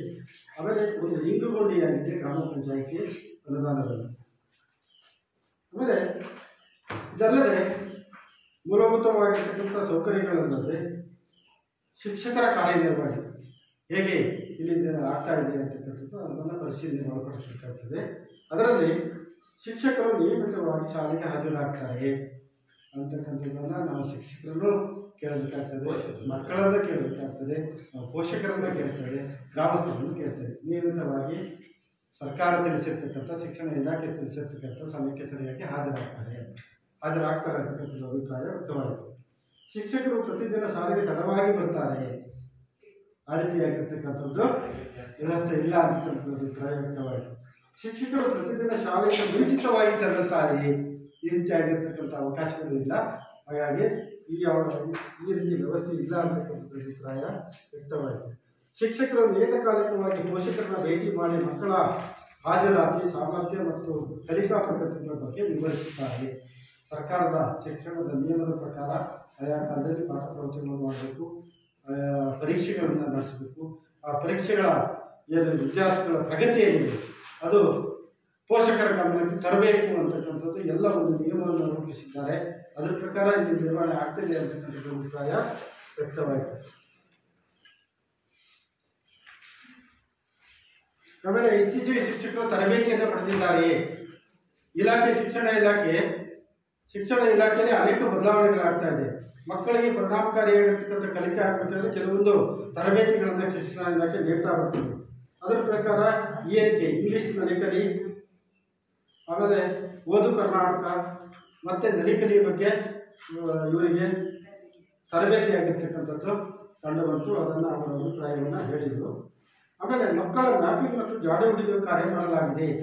ಮಕ್ಕಳ ಮ್ಯಾಪಿಂಗ್ ಅಂದರೆ ಈ ವಿಷಯ ಇದೆ, ಕಲಿಕೆಯನ್ನು ಹೊರಗಿರ್ತಕ್ಕಂಥ ಮಕ್ಕಳಿಗೆ, ದಾಖಲಾಗದೇ ಇರತಕ್ಕಂಥ ಮಕ್ಕಳಿಗೆ ಏನಾಗ್ತದೆ, ಶೈಕ್ಷಣಿಕ ಪ್ರಾರಂಭ ಆಗ್ತದೆ ಆ ದಿನಗಳಲ್ಲಿ ಶಿಕ್ಷಕರು ಹೋಗಿ ಅಲ್ಲಿ ಮಕ್ಕಳ ಯಾರ್ಯಾರು ದಾಖಲಾಗಿಲ್ಲ ಅಂತಕ್ಕಂಥದ್ದು ಅವರನ್ನು ಅಲ್ಲಿ ಹೋಗಿ ಮಕ್ಕಳನ್ನು ಮ್ಯಾಪಿಂಗ್ ಮಾಡಬೇಕು. ಆಮೇಲೆ ಜಾಡು ಹಿಡಿಯುವ ಕಾರ್ಯ ಮಾಡಲಾಗಿದೆ. ಅವರನ್ನು ಶಾಲೆಗೆ ಬರದೇ ಇದ್ದರೆ ಅವರ ಮನವೊಲಿಸಿ ಶಾಲೆಗೆ ದಾಖಲಾಗುವುದು ಮಾಡಬೇಕು ಅಂತಕ್ಕಂಥದ್ದು ಆ ರೀತಿಯಾಗಿರ್ತಕ್ಕಂಥ ಕಾರ್ಯವನ್ನು ನಾವು ಮಾಡಿದ್ದೇವೆ ಶೈಕ್ಷಣಿಕ ಪ್ರಾರಂಭದಲ್ಲಿ ಅಭಿಪ್ರಾಯ ವ್ಯಕ್ತವಾಯಿತು. ಆಮೇಲೆ ಶಾಲೆಯನ್ನು ಇತರ ಉದ್ದೇಶಗಳಿಗಾಗಿ ಬಳಸಲಾಗುತ್ತದೆಯೇ? ಸರ್ಕಾರದ ನಿಯಮದ ಪ್ರಕಾರ, ಶಿಕ್ಷಣ ಇಲಾಖೆಯ ನಿಯಮದ ಪ್ರಕಾರ ಶಾಲೆಯನ್ನು ಯಾವುದೇ ಉದ್ದೇಶಗಳಿಗೆ ಬಳಸುವಂಗಿಲ್ಲ. ಯಾವುದೇ ರಾಜಕೀಯ ಕಾರ್ಯಕ್ರಮಗಳಿಗೆ, ಯಾವುದೇ ಧಾರ್ಮಿಕ ಕಾರ್ಯಕ್ರಮಗಳಿಗೆ, ಯಾವುದೇ ಸಾಮಾಜಿಕ ಇತರೆ ಕಾರ್ಯಚಟುವಟಿಕೆಗಳ ಕಾರ್ಯಕ್ರಮಗಳಿಗೆ ಶಾಲೆಯನ್ನು ಬಳಸುವುದಿಲ್ಲ. ಇದು ಒಂದು ಕಡ್ಡಾಯವಾಗಿರ್ತಕ್ಕಂಥ ನಿಯಮ. ಏನಾದರೂ ಶಾಲೆಯನ್ನು ಬಳಸಲಾಗಿದೆ ಅಂತಕ್ಕಂಥದ್ದನ್ನು ನಾವು ವಿಚಾರ ಮಾಡಿದ್ವಿ. ಯಾವುದೇ ಕಾರ್ಯಕ್ರಮದಲ್ಲಿ ಉದ್ದೇಶಕ್ಕಾಗಿ ಬಳಸಿಲ್ಲ ಅಂತಕ್ಕಂಥ ಅಭಿಪ್ರಾಯ ವ್ಯಕ್ತವಾಯಿತು. ಅದೇ ರೀತಿ ಯಾವುದೇ ಶುಲ್ಕವನ್ನು ಪಡೆಯಲಾಗಿದೆ, ಮಕ್ಕಳ ದಾಖಲಾತಿ ಆಗಬೇಕಾದ್ರೆ ಶುಲ್ಕವನ್ನು ಪಡೆದು ದಾಖಲಾತಿ ಮಾಡಿಕೊಳ್ಳಲಾಗಿದೆ ಅಂತಕ್ಕಂಥದ್ದು ಆ ರೀತಿಯಾಗಿರ್ತಕ್ಕಂಥ ನಾವು ಶುಲ್ಕವನ್ನು ಪಡೆದಿಲ್ಲ ಅಂತಕ್ಕಂಥ ಅಭಿಪ್ರಾಯ ವ್ಯಕ್ತವಾಯಿತು. ಆಮೇಲೆ ಶಾಲಾ ಅಭಿವೃದ್ಧಿ ಮತ್ತು ಮೇಲುಸ್ತುವಾರಿ ಸಮಿತಿಯಿಂದ ರಚಿಸಲಾಗಿದೆ. ಇದು ಶಿಕ್ಷಣ ಇಲಾಖೆಯ ಒಂದು ಕಡ್ಡಾಯವಾಗಿರ್ತಕ್ಕಂಥ ನಿಯಮ.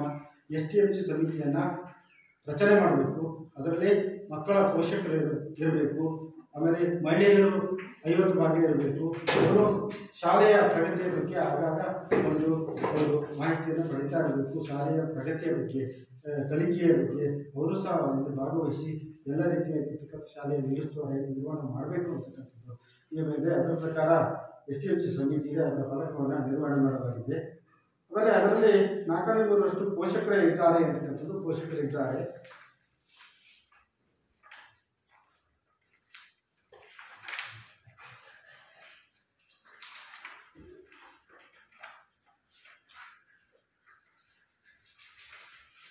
STMC ಸದಸ್ಯರಲ್ಲಿ ಅರ್ಧದಷ್ಟು ಮಹಿಳೆಯರಿದ್ದಾರೆ. ಆಮೇಲೆ ಪ್ರತಿ ತಿಂಗಳು STMC ಸಭೆಗಳು ನಡೆದಿವೆ. ಸರ್ಕಾರದ ನಿಯಮದ ಪ್ರಕಾರ ಪ್ರತಿ ತಿಂಗಳು STMC ಸಭೆಗಳು ನಡೆಯಬೇಕು.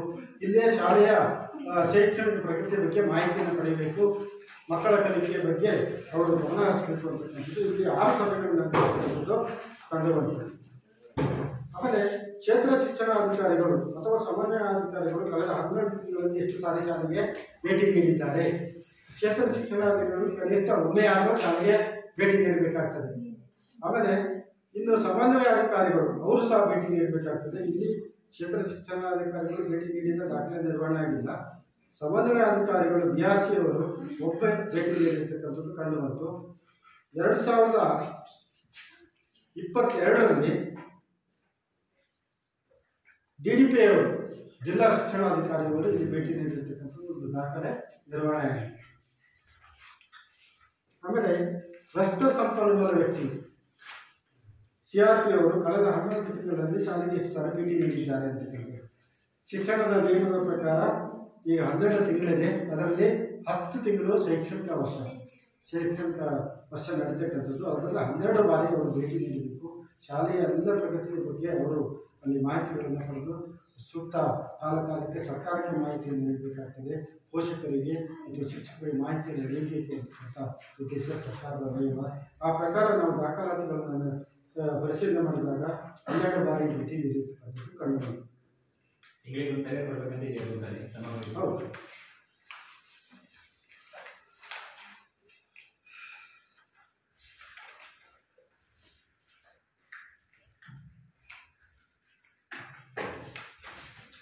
ಆಮೇಲೆ ಶಾಲಾ ಸುರಕ್ಷಿತ ಸಮಿತಿಯನ್ನು ಶಾಲೆಯಲ್ಲಿ ರಚಿಸಲಾಗಿದೆ. ಮಕ್ಕಳಿಗೆ ಏನಾದರೂ ಆರೋಗ್ಯದಲ್ಲಿ ಇತರೆ ಸಮಸ್ಯೆಗಳು ಬಂದಾಗ ಒಂದು ಸುರಕ್ಷಿತ ಸಮಿತಿ ಇರಬೇಕಂತಕ್ಕಂಥದ್ದು. ಆಗ ಆ ಸುರಕ್ಷಿತ ಸಮಿತಿ ಎಲ್ಲ ಜವಾಬ್ದಾರಿಗಳನ್ನು ತೆಗೆದುಕೊಂಡು ಏನಾದರೂ ಉನ್ನತವಾಗಿರ್ತಕ್ಕಂಥ ಆರೋಗ್ಯ ಇದನ್ನು ಪಡೆಯಬೇಕಾದ್ರೆ ಆ ಸಮಿತಿ ಸ್ವಲ್ಪ ಸಹಕರಿಸಿ ಜವಾಬ್ದಾರಿಯನ್ನು ವಹಿಸಬೇಕು ಅಂತಕ್ಕಂಥದ್ದು ಸುರಕ್ಷತಾ ಸಮಿತಿಯನ್ನು ರಚನೆ ಮಾಡಬೇಕಾಗ್ತದೆ. ಇದು ರಚನೆ ಮಾಡಿದೆ, ಫಲಕವನ್ನು ನಿರ್ವಹಿಸಲಾಗಿದೆ. ಆಮೇಲೆ ಸಲಹಾ ಪೆಟ್ಟಿಗೆಯನ್ನು ನಿರ್ವಹಿಸಲಾಗಿದೆ. ಸಲಹಾ ಪೆಟ್ಟಿಗೆ ಅಂತ ಹೇಳಿದ್ರೆ ಏನಾದರೂ ಶಾಲೆ ಬಗ್ಗೆ ದೂರುಗಳಿದ್ದರೆ ಒಂದು ಬರವಣಿಗೆಯ ಮೂಲಕ ದೂರುಗಳನ್ನು ಸಲ್ಲಿಸ್ತಕ್ಕಂಥ ಒಂದು ಪೆಟ್ಟಿಗೆಯನ್ನು ಎಲ್ಲ ಸಾರ್ವಜನಿಕರ ಗಮನಕ್ಕೆ ಬರುವಾಗಿ ನಿರ್ವಹಣೆ ಮಾಡಬೇಕಾಗ್ತದೆ. ಒಂದು ಸಲಹಾ ಪೆಟ್ಟಿಗೆಯನ್ನು ನಿರ್ವಹಣೆ ಮಾಡಲಾಗಿದೆ. ಆಮೇಲೆ ಪ್ರಥಮ ಚಿಕಿತ್ಸಾ ಪೆಟ್ಟಿಗೆಯನ್ನು ನಿರ್ವಹಣೆ ಮಾಡಬೇಕಾಗ್ತದೆ. ಎಲ್ಲರೂ ಮಗು ಆಟಪಾಠಗಳಲ್ಲಿ ಭಾಗವಹಿಸಿದಾಗ ಏನಾದರೂ ಸಣ್ಣ ಪುಟ್ಟ ಗಾಯಗಳಾದರೆ ಪ್ರಥಮವಾಗಿ ಚಿಕಿತ್ಸೆ ನೀಡತಕ್ಕಂಥ ಒಂದು ವ್ಯವಸ್ಥೆ ಇದೆ. ಅಲ್ಲಿ ಕನಿಷ್ಠ ಕೆಲವೊಂದು ಔಷಧಿಗಳನ್ನು ನಿರ್ವಹಣೆ ಮಾಡಬೇಕಾಗ್ತದೆ. ಆಮೇಲೆ ಉನ್ನತ ಆರೋಗ್ಯಕ್ಕೆ ಕರ್ಕೊಂಡು ಹೋಗ್ತಕ್ಕಂಥದ್ದು. ಅದಕ್ಕಾಗಿ ಪ್ರಥಮ ಚಿಕಿತ್ಸಾ ಪೆಟ್ಟಿಗೆಯನ್ನು ಉತ್ತಮವಾಗಿ ನಿರ್ವಹಿಸಲಾಗಿದೆ. ಆಮೇಲೆ ವಿದ್ಯುತ್ ತಂತಿಗಳನ್ನು ಮತ್ತು ಕೇಬಲ್ಗಳನ್ನು ಸರಿಯಾದ ಅರ್ಥಿಂಗ್ನೊಂದಿಗೆ ಇನ್ಸುಲೇಟ್ ಮಾಡಲಾಗಿದೆ ಅಂತಕ್ಕಂಥದ್ದು. ಇಲ್ಲಿ ವಿದ್ಯುತ್ ತಂತಿಗಳನ್ನು ಏನಾದರೂ ಕೆಳಗಡೆ ಬಿಟ್ಟರೆ ಮಗು ಆಟಪಾಠಗಳಲ್ಲಿ ಭಾಗವಹಿಸಿದಾಗ ಬೇಕಾದ್ರೆ ಎಲ್ಲರೂ ಮುಟ್ಟಿದ್ರೆ ಅನಾಹುತ ಆಗ್ತಕ್ಕಂಥದ್ದು. ಆಮೇಲೆ ಅರ್ಥಿಂಗ್ ವ್ಯವಸ್ಥೆಯಲ್ಲಿ ಏನಾದರೂ ಅಂದರೆ ಈ ಮಳೆಗಾಲದಲ್ಲಿ ಅರ್ಥಿಂಗ್ ಆಗಿ ಮಗುವಿಗೆ ಅನಾಹುತ ಆಗ್ತಕ್ಕಂಥದ್ದು ಇದು ಕಂಡು ಹೋಗ್ತದೆ. ಅದನ್ನು ಸರಿಯಾದ ರೀತಿಯಲ್ಲಿ ನಿರ್ವಹಣೆ ಆಗಿದೆ ಅಂತಕ್ಕಂಥದ್ದು ನಾವೆಲ್ಲ ಪರಿಶೀಲನೆ ನಡೆಸಿದಾಗ ಎಲ್ಲ ರೀತಿಯ ನಿರ್ವಹಣೆ ಆಗಿರ್ತಕ್ಕಂಥದ್ದು ನಮಗೆ ಕಂಡು. ತುರ್ತು ದೂರವಾಣಿ ಸಂಖ್ಯೆಗಳನ್ನು, ಮಕ್ಕಳ ದೂರವಾಣಿ ಸಂಖ್ಯೆ, ಆಮೇಲೆ ಆರೋಗ್ಯ ವೈದ್ಯಕೀಯ ದೂರವಾಣಿ ಸಂಖ್ಯೆಗಳನ್ನು, ಆಮೇಲೆ ಪೊಲೀಸ್ ದೂರವಾಣಿ ಸಂಖ್ಯೆಗಳು, ಹೀಗೆ ದೂರವಾಣಿ ಸಂಖ್ಯೆಗಳನ್ನು ನಿರ್ವಹಣೆ ಮಾಡಬೇಕಾಗ್ತದೆ. ಏನಾದರೂ ಅನಾಹುತಗಳಾದಾಗ ಆ ದೂರವಾಣಿಗಳನ್ನು ಉಪಯೋಗಿಸಿಕೊಂಡು ಅಲ್ಲಿ ಉಪಯೋಗವನ್ನು ಪಡ್ತಕ್ಕಂಥದ್ದು ಶಾಲೆ ಫಲಕದಲ್ಲಿ ಅದನ್ನು ನಿರ್ವಹಣೆ ಮಾಡಬೇಕಾಗ್ತದೆ. ಆ ರೀತಿಯಾಗಿರ್ತಕ್ಕಂಥ ನಿರ್ವಹಣೆ ಮಾಡಿರ್ತಕ್ಕಂಥದ್ದು ಕಂಡು. ಆಮೇಲೆ ಕನಿಷ್ಠ 9 ಶಿಕ್ಷಕರು ವೃತ್ತಿಪರ ಮಾರ್ಗದರ್ಶನ ಮತ್ತು ಸಮಾಲೋಚನೆ ಕೌಶಲ್ಯಗಳ ತರಬೇತಿಯನ್ನು ಪಡೆದಿರುತ್ತಾರೆ. ವೃತ್ತಿಪರ ಮಾರ್ಗದರ್ಶನ ಸ್ಕಿಲ್ಲಿಗೆ ಸಂಬಂಧಪಟ್ಟಿರ್ತಕ್ಕಂಥ ತರಬೇತಿಯನ್ನು ಮಕ್ಕಳಿಗೆ ಸಣ್ಣಪಟ್ಟ ಕೊಡ್ತಕ್ಕಂಥದ್ದು. ಆಮೇಲೆ ಏನಾದರೂ ಮಗು ಏನಾದರೂ ಮಾನಸಿಕವಾಗಿ ಏನಾದರೂ ವ್ಯತ್ಯಾಸ ಆದರೆ ಸಮಾಲೋಚನೆ ಕೌಶಲ್ಯಗಳನ್ನು ಆ ಮಗುವನ್ನು ಸಮಾಧಾನ ಪಡಿಸ್ತಕ್ಕಂಥದ್ದು ಮಾಡ್ತಕ್ಕಂಥದ್ದು. ಏನಾದರೂ ಕೌಶಲ್ಯಗಳನ್ನು ತರಬೇತಿಯನ್ನು ಪಡೆದಿದ್ದಾರೆ ಅಂತಕ್ಕಂಥದ್ದು ಶಿಕ್ಷಕರು ವಿಚಾರ ಮಾಡಿದಾಗ ಆ ರೀತಿ ತರಬೇತಿ ಆಗಿದೆ ಅಂತಕ್ಕಂಥದ್ದು ಅಭಿಪ್ರಾಯ ವ್ಯಕ್ತವಾಯಿತು. ಆಮೇಲೆ ಶಾಲೆಯಲ್ಲಿ ಉತ್ತಮ ರೂಢಿಗಳು ಏನಾದರೂ ಇದೆಯೇ ಅಂತಕ್ಕಂಥದ್ದು ನಾವು ಕೇಳಿದ್ವಿ. ಯೋಗವನ್ನು ಮಾಡ್ತಕ್ಕಂಥದ್ದು, ವ್ಯಾಯಾಮವನ್ನು ಮಾಡ್ತಕ್ಕಂಥದ್ದು, ಸಹಪಠ್ಯ ಚಟುವಟಿಕೆಗಳನ್ನು ಮಕ್ಕಳಿಗೆ ನೀಡ್ತಕ್ಕಂಥದ್ದು, ಆಮೇಲೆ ಪ್ರತಿಭಾ ಚಟುವಟಿಕೆಗಳನ್ನು ಮಾಡ್ತಕ್ಕಂಥದ್ದು. ಈಗ ಸರ್ಕಾರದ ಒಂದು ಕಾರ್ಯಕ್ರಮ ಪ್ರತಿಭಾ ಕಾರಂಜಿಯನ್ನು ಮಾಡಿ ಸ್ಪರ್ಧೆ ನೀಡಿಕೊಡ್ತಕ್ಕಂಥ ಒಂದು ಕಾರ್ಯಕ್ರಮ ಇದೆ. ಗ್ರಾಮೀಣ ಚಟುವಟಿಕೆಗಳನ್ನು ಮಾಡ್ತಕ್ಕಂಥದ್ದು, ಆಮೇಲೆ ಸಾಮಾನ್ಯ ಜ್ಞಾನದ ದೈನಂದಿನ ಚಟುವಟಿಕೆಗಳನ್ನು ಮಾಡ್ತಕ್ಕಂಥ ಎಲ್ಲ ಒಂದು ಚಟುವಟಿಕೆಗಳನ್ನು ಪ್ರತಿನಿತ್ಯ ನಿರ್ವಹಣೆ ಆಗ್ತಾ ಇದೆ ಅಂತಕ್ಕಂಥ ಅಭಿಪ್ರಾಯ ವ್ಯಕ್ತವಾಯಿತು. ಇಷ್ಟೆಲ್ಲ ಅಂಶಗಳು ಏನು ಯೋಜನೆಯ ಮಾರ್ಗಸೂಚಿ ಪ್ರಕಾರ ಸಾಮಾಜಿಕ ಪರಿಶೀಲನೆ ಒಳಪಡಿಸುತ್ತಿತ್ತು. ಆ ಒಳಪಡಿಸಿರ್ತಕ್ಕಂಥ ಎಲ್ಲ ಅಂಶಗಳನ್ನು ನಾವು ಪರಿಶೀಲನೆ ನಡೆಸಿ ಎಲ್ಲ ವಿಷಯಗಳ ಏನು ಅಂಶಗಳಿವೆ ನಾವು ಸಭೆಯ ಮುಂದೆ ನಾವು ನಡೆಸಿದ್ದೀವಿ. ಇದರಲ್ಲಿ ಏನಾದರೂ ತಾವೆಲ್ಲ ಈ ಎಲ್ಲ ಅಂಶಗಳನ್ನು ಗಮನಿಸಿ ಇನ್ನೂ ಏನಾದರೂ ಅಂಶಗಳನ್ನು ಸೇರಿಸೋದಿದ್ರೆ, ಏನಾದರೂ ಉತ್ತಮ ಅಂಶಗಳು ಇದ್ದರೆ ಅಥವಾ ಇನ್ನೂ ಏನು ಅಂಶಗಳು ಶಾಲೆಗೆ ಕಲಿಕೆಗೆ ಬೇಕಾಗಿರ್ತಕ್ಕಂಥ ಅಂಶಗಳನ್ನು ಇನ್ನೂ ಸೌಲಭ್ಯಗಳನ್ನು ಪಡೆಯಬೇಕಾದರೆ ತಾವೆಲ್ಲರೂ ಎಲ್ಲ ಅಂಶಗಳನ್ನು ಚರ್ಚೆ ಮಾಡಿ ಅವುಗಳನ್ನು ತಿಳಿಸಿದರೆ ನಾವು ನಡವಳಿಕೆ ಮೂಲಕ ಈ ವರದಿಯ ಮೂಲಕ ಸರ್ಕಾರಕ್ಕೆ ನೇರವಾಗಿ ಸರ್ಕಾರಕ್ಕೆ ಹೋಗ್ತದೆ. ಸರ್ಕಾರ ಅದನ್ನು ಗಮನಿಸ್ತದೆ. ಇನ್ನೂ ಹೇಗೆ ಪರಿಣಾಮಕಾರಿಯಾಗಿರ್ತಕ್ಕಂಥ ಮಕ್ಕಳ ಕಲಿಕೆಗೆ ಪರಿಣಾಮಕಾರಿಯಾಗಿರ್ತಕ್ಕಂಥ ವ್ಯವಸ್ಥೆಯನ್ನು ಇಲ್ಲಿ ಶಾಲಾ ಹಂತದಲ್ಲಿ ಅದು ಸರ್ಕಾರಿ ಶಾಲಾ ವ್ಯವಸ್ಥೆಯಲ್ಲಿ ಮಾಡಬೇಕು ಅಂತಕ್ಕಂಥದ್ದು ಸರ್ಕಾರಕ್ಕೆ ಗೊತ್ತಾಗ್ತದೆ. ಹಾಗಾಗಿ ಇನ್ನೂ ಮುಂದಿನ ದಿನಗಳಲ್ಲಿ ಈ ಶೈಕ್ಷಣಿಕ ವ್ಯವಸ್ಥೆಯನ್ನು ಯಾವ ರೀತಿ ಬದಲಾವಣೆ ಮಾಡಬೇಕು ಏನು ಅಂತಕ್ಕಂಥದ್ದು. ಮೇಲ್ಗಡೆ ಶಿಕ್ಷಣದ ನಿಯಮಗಳನ್ನು ರೂಪಿಸ್ತಕ್ಕಂಥ ಶಿಕ್ಷಣ ತಜ್ಞರು ಅವರು ಇಲ್ಲಿ ಶಾಲಾ ಹಂತದಲ್ಲಿ ಏನಾಗ್ತದೆ ಅಂತಕ್ಕಂಥದ್ದು ಅವ್ರಿಗೆ ಗೊತ್ತಿರೋದಿಲ್ಲ. ಸರ್ಕಾರಕ್ಕೆ ಬಂದು ನೇರವಾಗಿ ನೋಡ್ಲಿಕ್ಕೆ ಆಗೋದಿಲ್ಲ. ಇಂಥ ಸಾಮಾಜಿಕ ಪರಿಶೋಧನೆಯನ್ನು ನಡೆಸಿ ಅಲ್ಲಿ ತಳಮಟ್ಟದಲ್ಲಿ ಎಲ್ಲ ಅಭಿಪ್ರಾಯಗಳನ್ನು ಸಾರ್ವಜನಿಕರಿಂದ ತಿಳಿದುಕೊಂಡು ಅದನ್ನು ನಡವಳಿ ವರದಿ ಮೂಲಕ ಸರ್ಕಾರಕ್ಕೆ ಕಳಿಸಿದರೆ ಅವರು ಗಮನ ಹರಿಸಿ ಇನ್ನೂ ಪರಿಣಾಮಕಾರಿಯಾಗಿರ್ತಕ್ಕಂಥ ವ್ಯವಸ್ಥೆಯನ್ನು ತಳ ಹಂತದಲ್ಲಿ ಯಾವ ರೀತಿ ಮಾಡಬೇಕು ಅಂತಕ್ಕಂಥದ್ದು ಅವರಿಗೆ ಗೊತ್ತಾಗುತ್ತೆ. ಹಾಗಾಗಿ ಈ ಒಂದು ಸಾಮಾಜಿಕ ಪರಿಶೋಧನೆಯನ್ನು ಸರ್ಕಾರ ಮಾಡಿರ್ತಕ್ಕಂಥದ್ದು, ಅದರಂತೆ ನಾವು ಸಾಮಾಜಿಕ ಪರಿಶೋಧನೆಯ ಎಲ್ಲ ಅಂಶಗಳನ್ನು ಸಭೆಯಲ್ಲಿ ಇಟ್ಟಿದ್ದೇವೆ.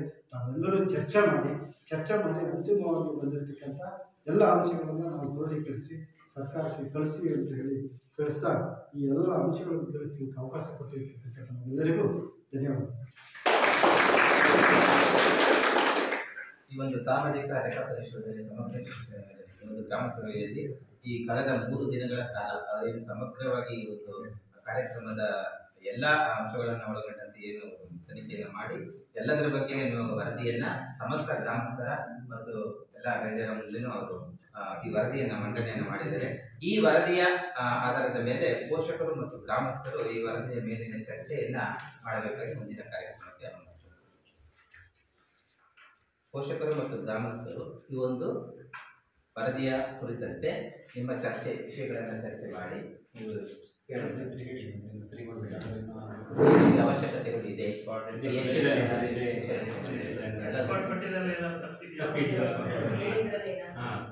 ಈಗ ನಾವು ಮಾಡಿದ್ರೆ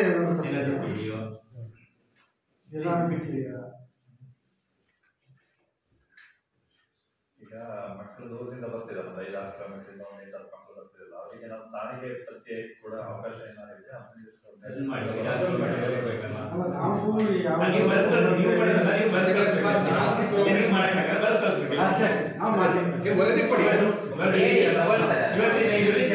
ಚರ್ಚೆ ಆಯ್ತು ಅಂತೇಳಿ ಬರ್ತಾರೆ. 5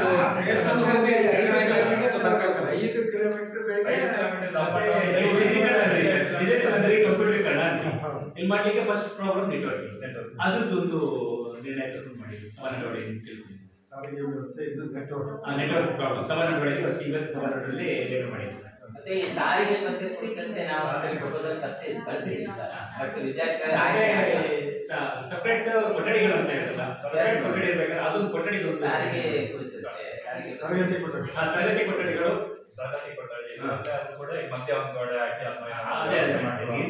ಮಾಡ್ಲಿಕ್ಕೆ ಮತ್ತೆ ಸಮುದಾಯ ಶೌಚಾಲಯಕ್ಕೆ ಅದು ಇಂಪಾರ್ಟೆಂಟ್. ಸಮುದಾಯ ಶೌಚಾಲಯಕ್ಕೆ ಇಲ್ಲಿ ಅವಕಾಶ ನಾವು ಮಕ್ಕಳಿಗೆ ಸಮುದಾಯ ಮೂಲಕ ಶಾಲೆ ಬಳಸ್ತೀನಿ. ಈಗ ನಾನು ರಿಲೇಷನ್ ಬಂದ್ರೆ ಮತ್ತೆ ಬಾತ್ರೂಮ್ ಸರಿ ಅಂತ ಬರ್ತಾರೆ, ಫಸ್ಟ್ ರೆಡಿ ಮಾಡ್ಸಿ ಅಂದ್ರೆ ಶೌಚಾಲಯ. ಆಮೇಲೆ ಕಾಂಪೌಂಡ್ ಇದೆ, ಈ ಕಾಂಪೌಂಡ್ ಕಡಿಮೆ ಅದು ಫ್ರಂಟ್ ಅಲ್ಲಿ ಏನಾಗಿದೆ ಅಂದ್ರೆ ಯಾವುದೇ ಒಂದು ಗಿಡ ಮರಗಳನ್ನ ಬೆಳೆಸಬೇಕು.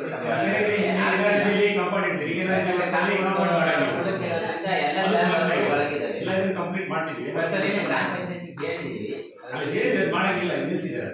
ಅಪ್ ಅಂಡ್ ಡೌನ್ ಸ್ಕೂಲಲ್ಲಿ ಅದು ಯಾವತ್ತಾಗುತ್ತೋ ಅವತ್ತೇ ಗಿಡ ಮರಗಳು. ಯಾಕಂದ್ರೆ ಅಡಿಗೆ ಕೋಣೆ ಮತ್ತು ದಾಸ್ತಾನು ಕೊಠಡಿ ಪ್ರತ್ಯೇಕವಾಗಿದೆ, ಸಪರೇಟ್. ಈಗ ಇದು ನಿಮ್ಮಲ್ಲಿ ದಾಸ್ತಾನು ಕೊಠಡಿ ಎಲ್ಲ ಒಟ್ಟಿಗಾಗಿದೆ.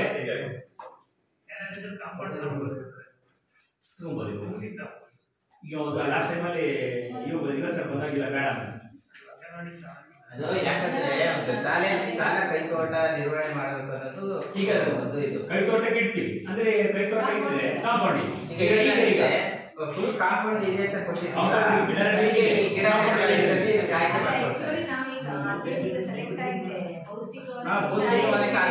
ಈ ಶಾಲೆ ರೆಡಿ ಇದೆ. ಈಗ ಇಲ್ಲಿಗೆ ನಾವು ಎಲ್ಲ ಇಟ್ಟಿದ್ವಿ, ಇಲ್ಲಿ ಇಡಬೇಕು ಸೇರಿಸಬಹುದು ಅಂದ್ರೆ ಕಾಂಪೌಂಡ್ ಇದೆ.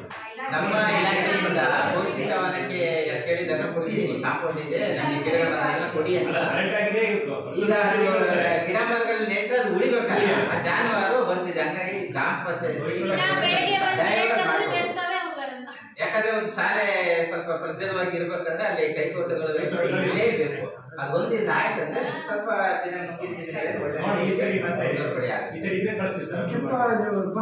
ಮುಂದಿನ ಸುರಕ್ಷಿತ ಮಾಡ್ಕೊಂಡು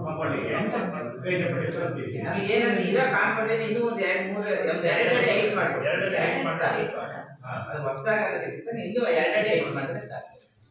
ಅಷ್ಟು ಮತ್ತೆ ನೀರಿನ ರೆಡಿ ಈಗ ಮಾಡ್ತೀವಿ. ಸಿಂಟ್ಯಾಕ್ಸ್ ಈಗ ಅದು ವರ್ಕೌಟ್ ಬಂದಿದೆ. ಅದ್ರಲ್ಲಿ ಈಗಲೇ ಮಾಡ್ಬೇಕಿತ್ತು ಸೆಟ್ನೊಳಗೆ ಮಳೆ ಟ್ಯಾಪ್ಗಳು ಹಾಕ್ಬಿಟ್ಟು ಸಿಗುತ್ತೆ. ಅದು ಸಪರೇಟ್ ಆಗಿ ಸಿಗ್ತದೆ ಮಾಡಿದ್ವಿ. ಎಸ್ಟಿಮೇಟ್ ಎಲ್ಲ ರೆಡಿ ಆಗಿದೆ ವರ್ಕೌಟ್ ಆಗಿದೆ. ಯಾಕಂದ್ರೆ ಮೂಲಸೌಕರ್ಯಗಳು ಖಂಡಿತ ಆದ್ರೂ ಸ್ಮಾರ್ಟ್ ಅದೇ ಟಿವಿನಾರು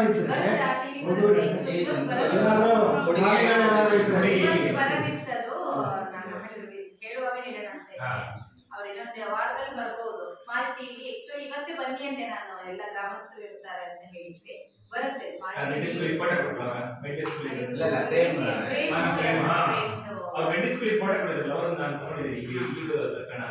ಅದರ ಇಲ್ಲಿಗೆ ಆಗಿದೆ ಸರ್, ಈಗ ಬರುತ್ತೆ. ಆಯ್ತಾ ಪ್ರೇಮ್ ಅವರು ಆಕ್ಚುಲಿ ಫೋಟೋನ ಬರೀ ಟಿವಿನ ಟಿವಿ ಫೋಟೋಸ್ ಡಿಸ್ಪ್ಲೇ ಕೊಟ್ಟಿದ್ದಾರೆ. ಫೋಟೋ ಕೊಟ್ಟಿದ್ದಾರೆ. ಫೋಟೋಸ್ ಅನ್ನು ಹೇಳಿ ಬೇಕು.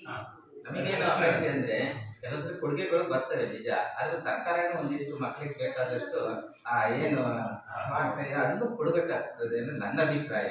ಕೊಡುಗೆಯಾಗಿ ಎಲ್ಲಾ ಶಾಲೆಗೆ ಎಲ್ಲರೂ ಕೊಡಲ್ಲ, ಇವರೆಲ್ಲ ಕೊಡ್ತಾರೆ. ಈಗ ಅಲ್ಲೇ ಕೊಟ್ಟಿದ್ದಾರೆ, ಕೆಲವು ಶಾಲೆಗಳಲ್ಲಿ ಇಲ್ಲ. ಸರ್ಕಾರಿ ಸಣ್ಣ ಪುಟ್ಟ ಶಾಲೆಗಳಲ್ಲಿ ಒಂದು ಟಿವಿ ಆಗಲಿ, ಒಂದು ಕಂಪ್ಯೂಟರ್ ವ್ಯವಸ್ಥೆ ಆಗಲಿ, ಒಳ್ಳೆ ಯಂತ್ರೋಪಕರಣ ಕೊಟ್ಟಾಗ ಎಷ್ಟೋ ಅನುದಾನಗಳು ಪಡೆದಿರ್ತಾರೆ ಬಿಡ್ತಾರೆ, ಅದನ್ನು ಕಳಿಸ್ತಾರೆ. ಹೌದು, ವ್ಯವಸ್ಥೆ ಇದ್ದರೆ ಎಲ್ಲ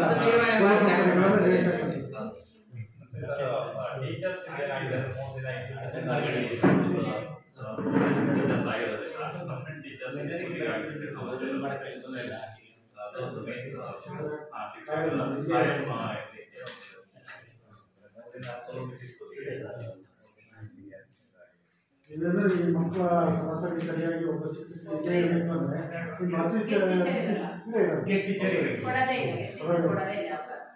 ಈಗ ಎರಡು ಕಡೆ ಕೊಟ್ಟು 3 ದಿನ ಮಾರ್ಕ್ಸ್ ಆ ಕಡೆ ನಾವು ಅದೇ ಪ್ಲಾನ್ ಮಾಡಿ ಅಲ್ಲಿಗೂ ಗೆಸ್ಟ್ ಇಲ್ಲ, ಒಬ್ರೆ ಇಲ್ಲಿಗೂ ಒಬ್ರೆ ಸ್ಕೂಲ್ ಇಲ್ಲ ಅಂತ ಹೇಳಿದ್ರೆ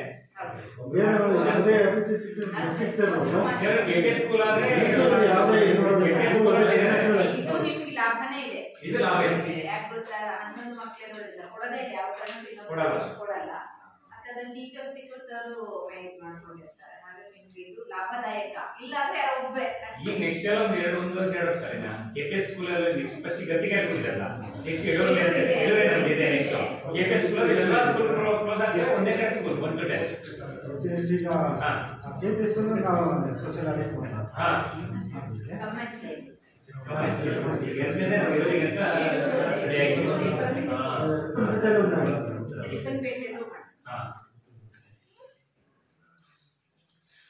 ಕೆಪಿಎಸ್ ಆದ್ರೆ ತೊಂದರೆ ಇಲ್ಲ. ಕೆಪಿಎಸ್ ಅಂದ್ರೆ ಏನು ತೊಂದರೆ ಇಲ್ಲ, ಎಲ್ಲ ಟೀಚರ್ಸ್ ಒಂದೇ ಕಡೆ ಸಿಗ್ತಾರೆ, ಎಲ್ಲ ಒಂದೇ ವ್ಯವಸ್ಥೆ ಇರುತ್ತೆ, ಬಸ್ಸಿನ ಸ್ಥಳ ಮಾಡ್ತಾರೆ, ಹಾಗೆ ತೊಂದರೆ. ಮತ್ತೆ ಇನ್ನೊಂದ್ರೆ ಅಂಗನವಾಡಿ ಮೇಲ್ಸಂತಲ್ಲಿ ಇದೆ ಸರ್. ಈಗ ಅಲ್ಲಿ ಮಕ್ಕಳು ಸಂಖ್ಯೆ ಕಡಿಮೆ ಇದ್ದಾರೆ. ಮತ್ತೆ ಈ ಶಾಲೆ ಕೊಠಡಿ ಎಲ್ಲ ಇರೋದ್ರಿಂದ ಇಲ್ಲಿಗೆ ಬದಲಾವಣೆ ಡಿಪಾರ್ಟ್ಮೆಂಟ್ ಅದಕ್ಕೆ ಹೇಳಿಸಿದ್ವಿ. ಅಲ್ಲಿಂದ ಮಕ್ಕಳು ಬರಕ್ಕೆ ಈಗ ಹೋಗ್ತಾರೆ, ಅಲ್ಲಿಂದ ಮಕ್ಕಳು ಬರಕ್ಕೆ ಹೋಗ್ತಾರೆ, ಅಲ್ಲಿ ಮಕ್ಕಳೇ ಮಾಡಿರ್ತಾರೆ. ನೆಕ್ಸ್ಟ್ ಮಕ್ಕಳು ಆಗ್ತಾರೆ ಈಗ ಅಲ್ಲ, ಅದು ಸಮಸ್ಯೆ ಈಗ ಮಕ್ಕಳು ಬಿಡ್ತವೆ, ಅಲ್ಲಿ ಏನ್ ಮಾಡ್ತಾರಲ್ಲ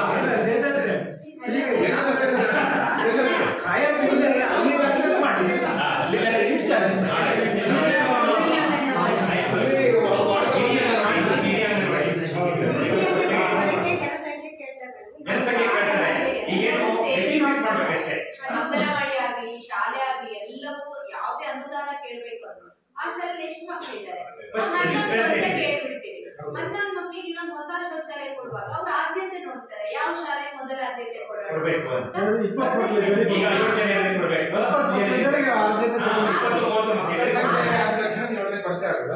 ಆದ್ರೆ ಏನ್ ಗೊತ್ತಾ, ಈಗ ಅಲ್ಲಿ ಲೆಕ್ಕದಲ್ಲೇ ಮಾಡ್ಲಿ ಅಲ್ಲಿ, ಯಾಕಂದ್ರೆ ನಾವು ಅಂಗನವಾಡಿ ಯಾವುದೇ ಕಾರಣಕ್ಕೆ ಹೋಗ್ಬಾರ್ದು.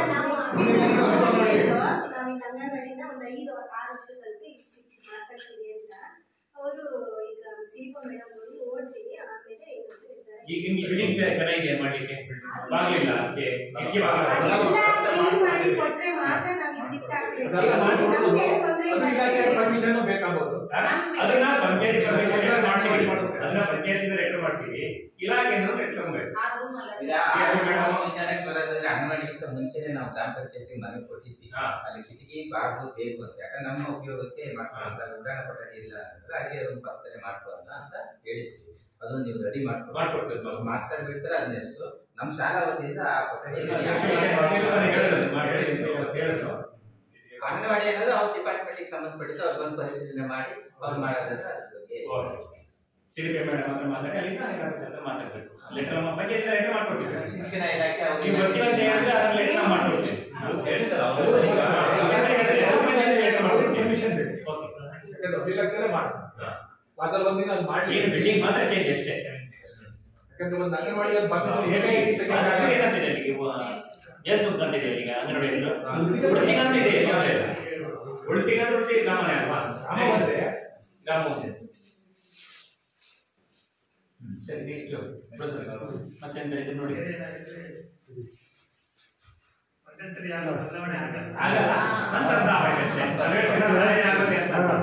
ಈಗ ಹೇಳಲಿಕ್ಕೆ ಇದೊಂದು ಒಳ್ಳೆ ಅವಕಾಶ. ಇವು ಬೇರೆ ಈಗ ಇಲಾಖೆಯವರೆಗೆ ಕೇಳ್ತಾರೆ ಏನು ಎಲ್ಲ ಕೊಡಿ ಅಂತೇಳಿ. ಈ ಕೆಲವರು ಏನು ಮಾಡ್ತಾರೆ, ಶೌಚಾಲಯ ಇದ್ದು ಇಲ್ಲ ಅಂತ ಕೊಡ್ತಾರೆ.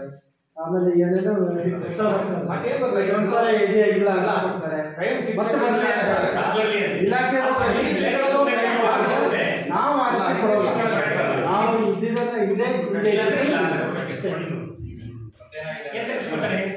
ಶಿಕ್ಷಕರು ಮೆಡಿಕಲ್ಗೂ ಓದಿಲ್ಲ, ಇದು ಓದಿರಲಿಲ್ಲ. ಈಗ ಮಕ್ಕಳ ಸಂಖ್ಯೆ ಹಾಕೋದಿಲ್ಲ. ಮತ್ತೆ ಗೆಸ್ಟ್ ಟೀಚರ್ ವಿಚಾರ ಬಿಡಿ, ಗೆಸ್ಟ್ ಟೀಚರ್ ಪರ್ಮನೆಂಟ್ ಅಲ್ಲಿಗೂ ಒಂದು ಇರ್ಬೇಕು, ಇಲ್ಲಿಗೂ ನಾವು ಸರ್ಕಾರಿ ವರದಿ ನೇಮಕಾತಿ ಇಲ್ಲ ಅಂತ ಗೆಸ್ಟ್ ಟೀಚರ್ ದೂರ ಪ್ರಶ್ನೆ ಅಲ್ಲ. ನಮ್ಗೆ ಏನಾಗಿರ್ತದೆ, ಡಿಗ್ರಿ ಆದರೂ ನಮ್ಗೆ ಕ್ವಾಲಿಫಿಕೇಶನ್ ಆದಾಗ ಸಿಗ್ತಾರೆ. ನಮಗೆ ಶಿಕ್ಷಣಕ್ಕೆ ಸಂಬಂಧಪಟ್ಟಂತೆ ಟ್ರೈನಿಂಗ್ ಆಗಬೇಕಾದ್ರೆ ಅವ್ರಿಗೆ ಇಲ್ಲ BEd ಆಗಿರ್ಬೇಕು, ಇಲ್ಲ ಟೀಚರ್ಸ್ ಆಗಿರ್ಬೇಕು. ಅವ್ರನ್ನ ದೊಡ್ಡ ಅವ್ರಿಗೆ ಟ್ರೈನಿಂಗ್ ಕೊಟ್ಟಿರ್ಬೇಕು. ಅವ್ರು ಏನಾಗ್ತದೆ ಮಕ್ಕಳಿಗೆ ಗುಣಮಟ್ಟದ ಶಿಕ್ಷಣ ಯಾರೋ ಒಬ್ಬರು ಕೊಡ್ಬೋದು, ಇಲ್ಲಿ ವರ್ಷ ಕೊಡ್ಬೋದು ನಮ್ಮ ಶಾಲೆಗೆ. ಇನ್ನೊಂದ್ ಕಡೆ ಇನ್ನೊಂದು ಟೀಚರ್ ಬಂದಾಗ ಅವ್ರು ಅದೇ ತರ ಕೊಡ್ತಾರೆ ಅಂತ ಹೇಳಕ್ಕೆ ಅದರಿಂದ BEd ಎಲ್ಲ ಸಿಗ್ತಾ ಇದೆ.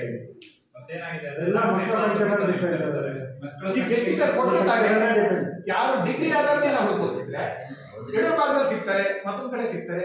ಒಂದು ವರ್ಷ ಮಾತ್ರ BEd ಆದ್ರೆ ಮಾಡ್ತಾರೆ.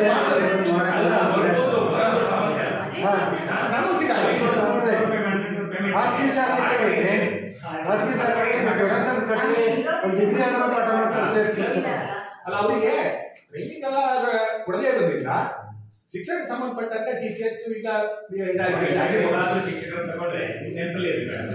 ಅಲ್ಲಿಂದ ಅಥವಾ ಇಲ್ಲಿ ಎಲ್ಲ ಒಂದ್ ಕಡೆ ಇಲ್ಲಿ ಅಲ್ಲ ಇಲ್ಲಿ ಟೀಚರ್ ಇದ್ದಾರೆ, ಇವ್ರದ್ದು ಆಲ್ರೆಡಿ ಆಫೀಸ್ ವರ್ಕ್ಗಳು ಜಾಸ್ತಿ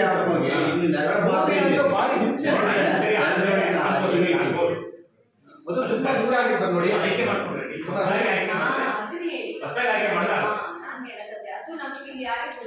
ಟ್ರಾನ್ಸ್ಫರ್ ಆಗೋ ಟೀಚರ್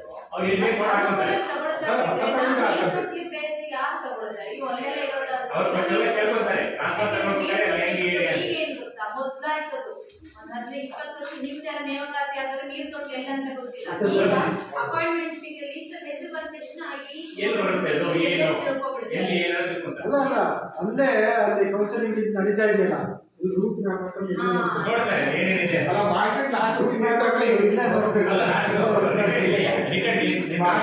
ಅಷ್ಟೇ ಅಪಾಯಿಂಟ್ ಅದಕ್ಕೇನು ಮಾಡಕ್ ಬರಲ್ಲ.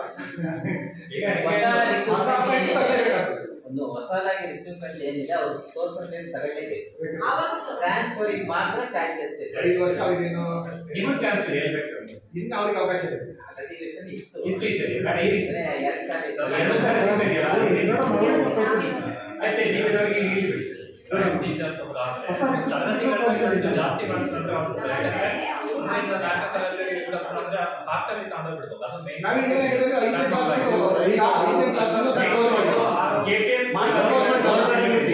ಇನ್ನು 7ರವರೆಗಿತ್ತು. ನಾವೀಗ ಏನ್ ಮಾಡಿದ್ವಿ, 7 ಬಿಟ್ಟು 5ನೇ ಕ್ಲಾಸ್ ಕ್ಲೋಸ್ ಮಾಡಿ ಮಾರ್ಚಿಗೆ ಆಗಲ್ಲ, ಮಾರ್ಚ್ ನಾ ಮಾಡ್ತೀನಿ ಅಂತ. ಅದ್ರ ಸಮಸ್ಯೆ ಕಾಯಂ ಶಿಕ್ಷಕರಾದ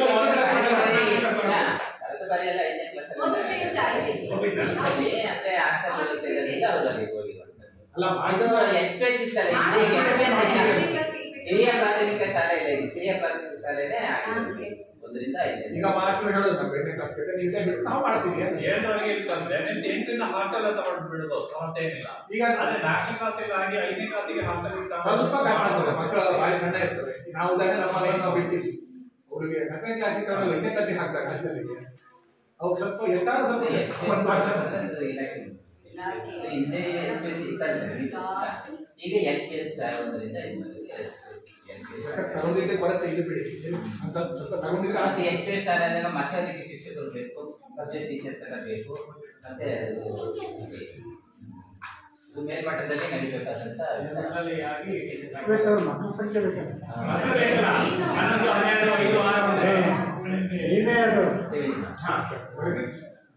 ಕಳಿಸಿ ನೋಡುವ ಸಂಖ್ಯೆ ಮತ್ತೆ LPS ಶಾಲೆಗೆ ಈಗ ಬಂದ್ರೆ ಶಿಕ್ಷಣ ಇಲಾಖೆ ಗೊತ್ತ ಮೂಲತಃ ಮಾಡಿಸಿ ಆದ್ರೆ ಡ್ಯೂಟಿ ಮಾಡ್ತಾರೆ ಮೇಲಕ್ಕೆ ಗೊತ್ತಿರೋದು. ಇಲ್ಲೇನು ಬಿಒ ಇದ್ರೊಳಗಡೆ ಮೂರ್ ಕಡೆ ಮಾಡ್ತಾರೆ ಬಿಟ್ಟರೆ ಎಲ್ಲಿ ಗೊತ್ತಿಲ್ಲ. ಇವ್ರಿಗೆ ಮೂಲತಃ ಮಾಡಿಸಿ ಇಲ್ಲಿ ಪರ್ಮನೆಂಟ್ ಹೋಗಿ ಅಂತ ಕೊಡ್ತಾರೆ. ಡೆಪ್ಯುಟೇಷನ್ ಅಂತ ಗೊತ್ತಿಲ್ಲ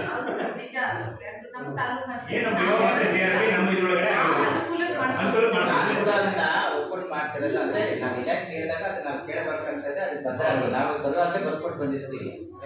ಸರ್ಕಾರ ಯಾವುದೇ ನೀತಿ ನಿಯಮಗಳನ್ನ ರೂಪಿಸಿದ್ರು ಅದಕ್ಕೆ ತಕ್ಕಂಗೆ ಬದಲಾಗಿ ಕೆಲಸ ನಿರ್ವಹಿಸಬೇಕು ಅಂತ ಆ ಒಂದು ನಿಟ್ಟಿನಲ್ಲಿ ಬರ್ತೀವಿ. ಇನ್ನೊಂದು ವಿಚಾರ ಏನಂದ್ರೆ ನಮ್ಗೆ 2 ಕ್ಲಸ್ಟರ್ ಅಲ್ಲಿ ಬರೀ LPS ಅಂತ ಈಗ ನಡೀತಿರೋದು 2 ಶಾಲೆ. ಒಂದು ನೀರು ದೊಡ್ಡ, ಇನ್ನೊಂದು ಕಳೆದ ಬಾರಿ ನಮಗೆ ನಮ್ಮ ಡಿಸ್ಟಿಕ್ ಕೊಪ್ಪದ ಕಡೆ ಚಿಕ್ಕಮಗಳೂರು ಡಿಸ್ಟಿಕ್ ಕೊಪ್ಪದ ಟ್ರಾನ್ಸ್ಫರ್ ಆದ್ರೂ ಕೂಡ ನಾನು ಹೋಗ್ಲಿಲ್ಲ. ಇನ್ನೊಂದು 2 ವರ್ಷ ಕಾದು ನೋಡೋಣ. ಅಟ್ಲೀಸ್ಟ್ ಆ ಸಲುವಾಗಿ ಶಾಲೆಗಾದ್ರೂ ಯಾರಾದ್ರೂ ಶಿಕ್ಷಕರು ಬಂದ್ರಂದ್ರೆ ಅಲ್ಲಿ ಅವರಿಗೆ ನಿರ್ವಹಣೆಯನ್ನ ಕೊಟ್ಟು ನಾವು ಈ ಶಾಲೆಯಲ್ಲಿ ಪರ್ಮನೆಂಟ್ ಆಗಿ ಇರುವ ಅಂತ ಒಂದು ಉದ್ದೇಶದಿಂದಲೇ ಟ್ರಾನ್ಸ್ಫರ್ ತಗೊಳ್ಳಿಲ್ಲ. ನಂತರ ಯಾಕೆ 3 ದಿನ ಓಡಾಡ್ತಿದ್ರೆ ಆಗಲೇ ಅಲ್ಲೊಂದು ಗೆಸ್ಟ್ ಟೀಚರ್ ಇಲ್ಲೊಂದು ಗೆಸ್ಟ್ ಟೀಚರ್ನ ಸರ್ಕಾರನೇ ಅದನ್ನ ಕೊಟ್ಟಿರೋದ್ರಿಂದ ಹಾಗಾಗಿ 2 ಟೀಚರ್ ಅನ್ನ ಲೆಕ್ಕಕ್ಕಾಗುತ್ತೆ. ಇವತ್ತು ವಾಸ್ತವಿಕ ಒಂದು ಹೇಳ್ಬೇಕಂದ್ರೆ ಒಬ್ಬ ಟೀಚರ್ ಒಂದು ಶಾಲೆಗೆ ಕೆಲಸ ಮಾಡೋಕ್ಕಾಗಲ್ಲ. ಇಲಾಖೆ ಕೆಲಸಗಳನ್ನು ಮಾಡಬೇಕಾಗ್ತದೆ. ನಾವು ಇಲಾಖೆ ಕೆಲಸಗಳನ್ನ ಕಾಲಕ್ಕೆ ಮಾಡಲಿಲ್ಲ ಅಂದ್ರೆ, ಅಪ್ಡೇಟ್ ಕೊಡ್ಲಿಲ್ಲ ಅಂದ್ರೆ ಆಗೋದಿಲ್ಲ. ಅದು ಕಡ್ಡಾಯವಾಗಿ ಕೊಡಲೇಬೇಕಾಗ್ತದೆ. ಮೊಟ್ಟೆಯಿಂದ ಹಿಡಿದು ಬಾಳೆಹಣ್ಣು, ಹಿಟ್ಟಿಂದ ಆಹಾರ ಪದ್ಧತಿ ಮತ್ತೆ ಕಲಿಕೋಪಕರಣ ಯಾರು ಫಲಿತಾಂಶಗಳಿದೆ ಎಲ್ಲದೂ ಸಹ ಇವತ್ತು ಆನ್ಲೈನ್ ಸ್ಯಾಟ್ಸ್ ಇಲ್ಲಿ ತಮ್ಮೆಲ್ಲರೇ ಗೊತ್ತಿದೆ. ಅದನ್ನ ಎಂಟ್ರಿ ಮಾಡಬೇಕಾಗ್ತದೆ. ಇಲ್ಲಿ ನೆಟ್ವರ್ಕ್ ಇರಲ್ಲ. ಆ ಸಮಯದಲ್ಲಿ ನಾವು 2 ನಿಂತು ಅದನ್ನ ಸರಿಪಡಿಸ್ಬೇಕು. ಇಲ್ಲ ಸ್ಯಾಟ್ಸಿಗೆ ನಾನು ಬರೀ ದಾಖಲಾತಿ ಮಾಡ್ಕೊಂಡ್ರೆ ಆಗಲ್ಲ. ಅದು ಸ್ಯಾಟ್ಸಿಗೆ ಹೋಗಿ ಮಗು ಆ ಹೆಸರು, ತಂದೆ ಹೆಸರು, date of birth, Aadhaar card update ಅದೆಲ್ಲರೂ ಆ ಸ್ಯಾಟ್ಸ್ ಅಲ್ಲಿ ಎಂಟ್ರಿ ಆಗಬೇಕು. ನಾವು ಬರೀ ದಾಖಲಾತಿ ಬರ್ತಿದ್ದು ಇಟ್ಕೊಂಡ್ರೆ ಅದು ಆಗೋದಿಲ್ಲ. ಡ್ಯಾಶ್ ಬೋರ್ಡ್ ಅಲ್ಲಿ ಹೆಸರು ಬರಬೇಕು. ಹೋಗಿ ಮಾಡ್ತಾ ಇರ್ತಾರೆ. ಜೂನ್ ಜುಲೈ ತಿಂಗಳು ಮಗು ಯಾಕೆ ಡ್ಯಾಶ್ ಬೋರ್ಡ್ ಅಲ್ಲಿ ಬರಲಿಲ್ಲ, ಇನ್ನು ಎಷ್ಟು ದಾಖಲಾತಿ ಆಗಿದೆ, ಗಂಟೆ ಎಷ್ಟು, ಹೆಣ್ಣು ಎಷ್ಟು ಎಲ್ಲದೂ ಕೇಳ್ತಿರ್ತಾರೆ. ಅಂಥ ಸಂದರ್ಭದಲ್ಲಿ ಪಟ್ಟಿ ಇಬ್ಬರು ಅದು ಬೇಕೇ ಬೇಕು. ಆ ಒಂದು ನಿಟ್ಟಿನಲ್ಲಿ ಅತಿಥಿ ಶಿಕ್ಷಕರು ಇರೋದ್ರಿಂದ ನಾನು ಅದನ್ನ ಮನಸ್ಸು ಆ ಕೆಲಸವನ್ನು ನಿರ್ವಹಿಸಿಕೊಂಡು ಫಲಿತಾಂಶ ಜೊತೆ ಕೊಡ್ತೇನೆ. ಕಂಪಲ್ಸರಿ ಇನ್ನೊಂದು ಮಕ್ಕಳು ಪೋಷಕರು ಶಾಲೆ ಕಳಿಸಿದಾಗ ಸುರಕ್ಷತೆ ಅನ್ನೋದು ಬಹಳ ಮುಖ್ಯ. ಪಾಠ ಅನ್ನೋದು ಇವತ್ತು ನಾಳೆ ಕೂಡ ಮಾಡಬಹುದು. ನಾವು ಓಪನ್ ಆಗಿ ಸಭೆಯಲ್ಲಿ ಇರ್ತೀವಿ ಇಲ್ಲ ಅಂತ. ಸುರಕ್ಷತೆ ಮುಖ್ಯ.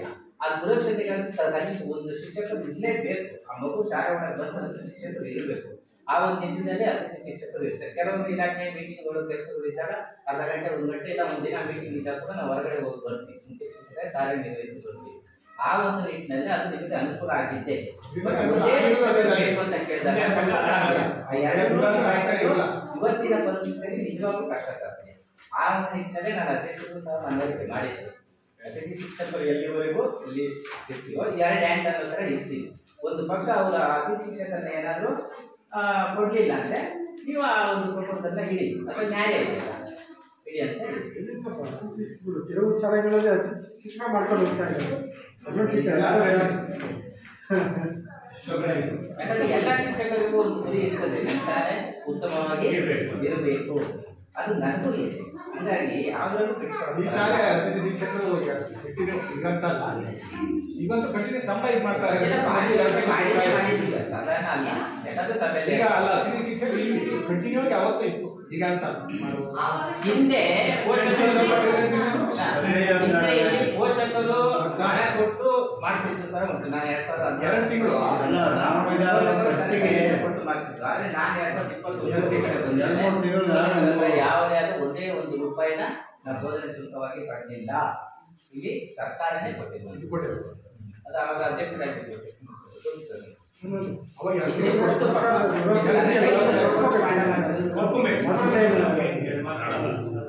ಇಲಾಖೆಗೆ ಸ್ಟ್ರಾಂಗ್ ಆಗಿ ಅವರು ಕೂಡ ಮನವರಿಕೆ ಮಾಡಿದ್ದಾರೆ. ಇಲ್ಲಿ ಯಾವ ಪೋಷಕರಿಂದ ಯಾವ್ದು ಬೋಧನೆ ಸೂಚನೆ ಕೊಡಕ್ಕಾಗಲ್ಲ, ನೀವು ಕಡಖಂಡಿತವಾಗಿ ಅದೇ ಶಿಕ್ಷಕರು ಕೊಡ್ಲೇಬೇಕು. ಇಲ್ಲ ಆ ಶಿಕ್ಷಕರು 6 ದಿನದಲ್ಲಿ ಹೋಗ್ತೀವಿ ಗೊತ್ತು ನಮ್ಗೆ ಎಲ್ಲಿ ಚೇಂಜ್ ಮಾಡಿದ್ರೆ ಮತ್ತೆ ನಮ್ಗೆ ವಿದ್ಯಾರ್ಥಿಗಳಿಗೆ ತೊಂದರೆ ಆಗ್ತದೆ. ಆ ಹಂತಕ್ಕೆ ನೀವು ಮಾಡಿದ್ರು ನಾವು ನಮ್ದರು ಅಂಡರ್ಸ್ಟ್ಯಾಂಡ್. ಯಾಕೆಂದ್ರೆ ಒಂದು ಶಾಲೆ ನಡೆಸಬೇಕು, ಆಮೇಲೆ ಆವಾಗ CRP ನನ್ನ ಜವಾಬ್ದಾರಿ ಆಗುತ್ತೆ. ಯಾವುದೋ ಸ್ಕೂಲಿನ ಹೆಸರಲ್ಲಿ ಇಲ್ಲಿ ಬರ್ತಾ ಇದೆ. ಬೇರೆ ಕೈಯಲ್ಲೂ ಟ್ರಾನ್ಸ್ಫರ್ ಹೋದಾಗ ಟೀಚರ್ ಇಲ್ಲಿದ್ದಾರೆ ಸರ್. ಬೇರೆ ಶಾಲೆಗೆ ಟೀಚರ್ ಯಾರಿಗೆ ಗೊತ್ತಿಲ್ಲ. ನಮ್ಮ ಅಂಡರ್ಸ್ಟ್ಯಾಂಡ್ ನಮ್ಮ ಅಂಡರ್ಸ್ಟ್ಯಾಂಡಿಂಗ್ ನಮ್ಗೆ ಬೇರೆ ಮಾತ್ರ ಗೊತ್ತಿದೆ. CRP ಸಂತೋಷ ಆಗಿದ್ದಾಗ ನಾನು ಅವ್ರಿಗೆ ಗೊತ್ತು. ಮತ್ತೆ ಯಾರು ಇಲ್ಲ ಅವರಿಗೆ ಅಮೌಂಟ್ ಬರೋದು ಒಬ್ಬರು ಬೇಕಲ್ಲ, ಗೇಟ್ ಹಾಕಿ ಬೇಕಿಲ್ಲ ಮೇಡಮ್. ಕಣ್ಣಿಗೆ ತಿಂಗಳಿಗೆ ನಾವು ಬೇರೆ ಆಯ್ಕೆ ಮಾಡಿ ಅವರು ಆಗಸ್ಟ್ ಇಲ್ಲಿಗೆ ಆಗಲ್ಲ, ಅಲ್ಲಿ ಬೇರೆ ಕಡೆ ದುಡ್ಡಿ ಮಾಡ್ತಿದ್ದಾರೆ. ಬೇರೆ ಸ್ಕೂಲಿಗೆ ಹೋಗಾದ್ರೆ ಇಲ್ಲಿಗೆ ಆಗ್ತದಲ್ಲ, ಆ ತರ ಮಾಡಿ. ಅಂದ್ರೆ 11 ಮಕ್ಕಳು ಇರೋದ್ರಿಂದ ತೊಂದರೆ ಇಲ್ಲ. ಅವಶ್ಯಕತೆ ಇಲ್ಲ ಒಂದೇ ಇಲ್ಲಿ. ಯಾಕೆಂದ್ರೆ ಅಲ್ಲಿ ಆಟೋಮೆಟಿಕ್ ಶೋ ಆಗುತ್ತೆ. ನೀರು ತೊಟ್ಟು 11 ಮಕ್ಕಳು ವರ್ಕಿಂಗ್ ಟೀಚರ್ ಒಬ್ಬರು ಅದನ್ನು ಕೊಡಕ್ಕೆ ಬರಲ್ಲ, ಸಂತಾನೆ ಮಾಡಕ್ ಬರಲ್ಲ.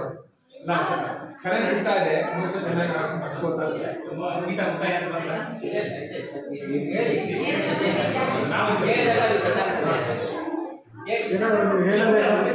ಬೇರೆ ನಾವು ಹೇಳಿಕೆ ಬದಲಾವಣೆ ಇದ್ರೆ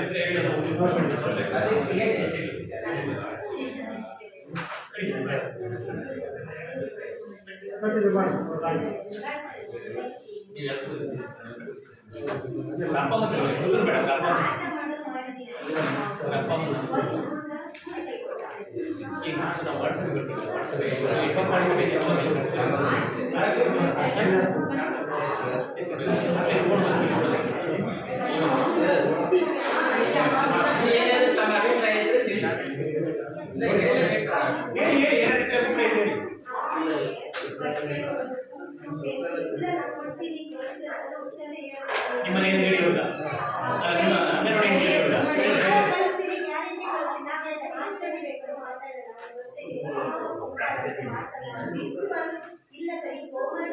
ಈಗ ಅಪ್ಪ ಅಮ್ಮ ಕರೆಕ್ಟ್ ಆಗಿ ಸರಿ ಅದರಿಂದ ಅರ್ಧ ದಿನ ಅದೇ ಆಗಿದೆ.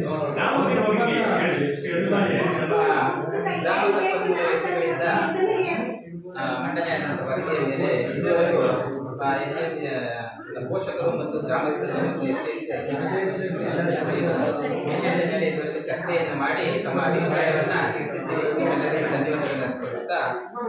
ಮುಂದೆ ಈ ಒಂದು ಕ್ಲಸ್ಟರ್ನ ಸಮೂಹ ಸಂಪನ್ಮೂಲ ವ್ಯಕ್ತಿಗಳಾದಂತಹ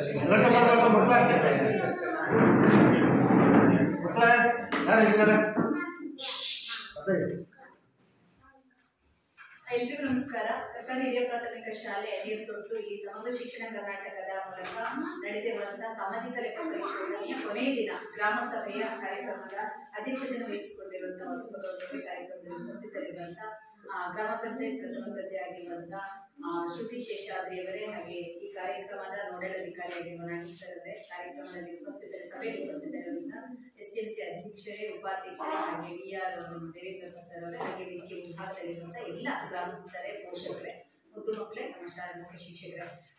ಸಾಮಾಜಿಕ ಲೆಕ್ಕ ಪರಿಶೋಧನೆ ಅಂತ ಹೇಳಿದ್ರೆ ದೇವೇಂದ್ರಪ್ಪ ಸರ್ ಅಂದ್ರೆ ಏನು ಬಿಡಲ್ಲ, ಜಾಲಾಡ್ತಾರೆ ಅನ್ನುವಂಥದ್ದು ಎಲ್ಲರಿಗೂ ಗೊತ್ತಿರುವಂಥದ್ದು. ಪಿನ್ ಟು ಪಿನ್ ನೋಡ್ತಾರೆ, ರಾಜಿನೂ ಆಗಲ್ಲ ಯಾವ ವಿಷಯದಲ್ಲೂ ಅಷ್ಟು. ಯಾಕೆಂದ್ರೆ ನಮ್ಗೆ ಎಲ್ಲಿವರೆಗೂ ಸಾಮಾಜಿಕ ಲೆಕ್ಕ ಪರಿಶೋಧನೆ ನಾನು CRP ಆಗಿ ಬಂದ ವರ್ಷದಲ್ಲಿ, ನನಗೆ ಇದು 3ನೇ ವರ್ಷ, ಹೈಸ್ಕೂಲ್ ಅಲ್ಲಿ ಇತ್ತು. ಅದು ಬರೀ ಕೇವಲ 5ಕ್ಕೆ ಮಾತ್ರ ಇತ್ತು, ಬಿಸಿ ಊಟಕ್ಕೆ ಸಂಬಂಧಿಸಿದಂತೆ ಇತ್ತು.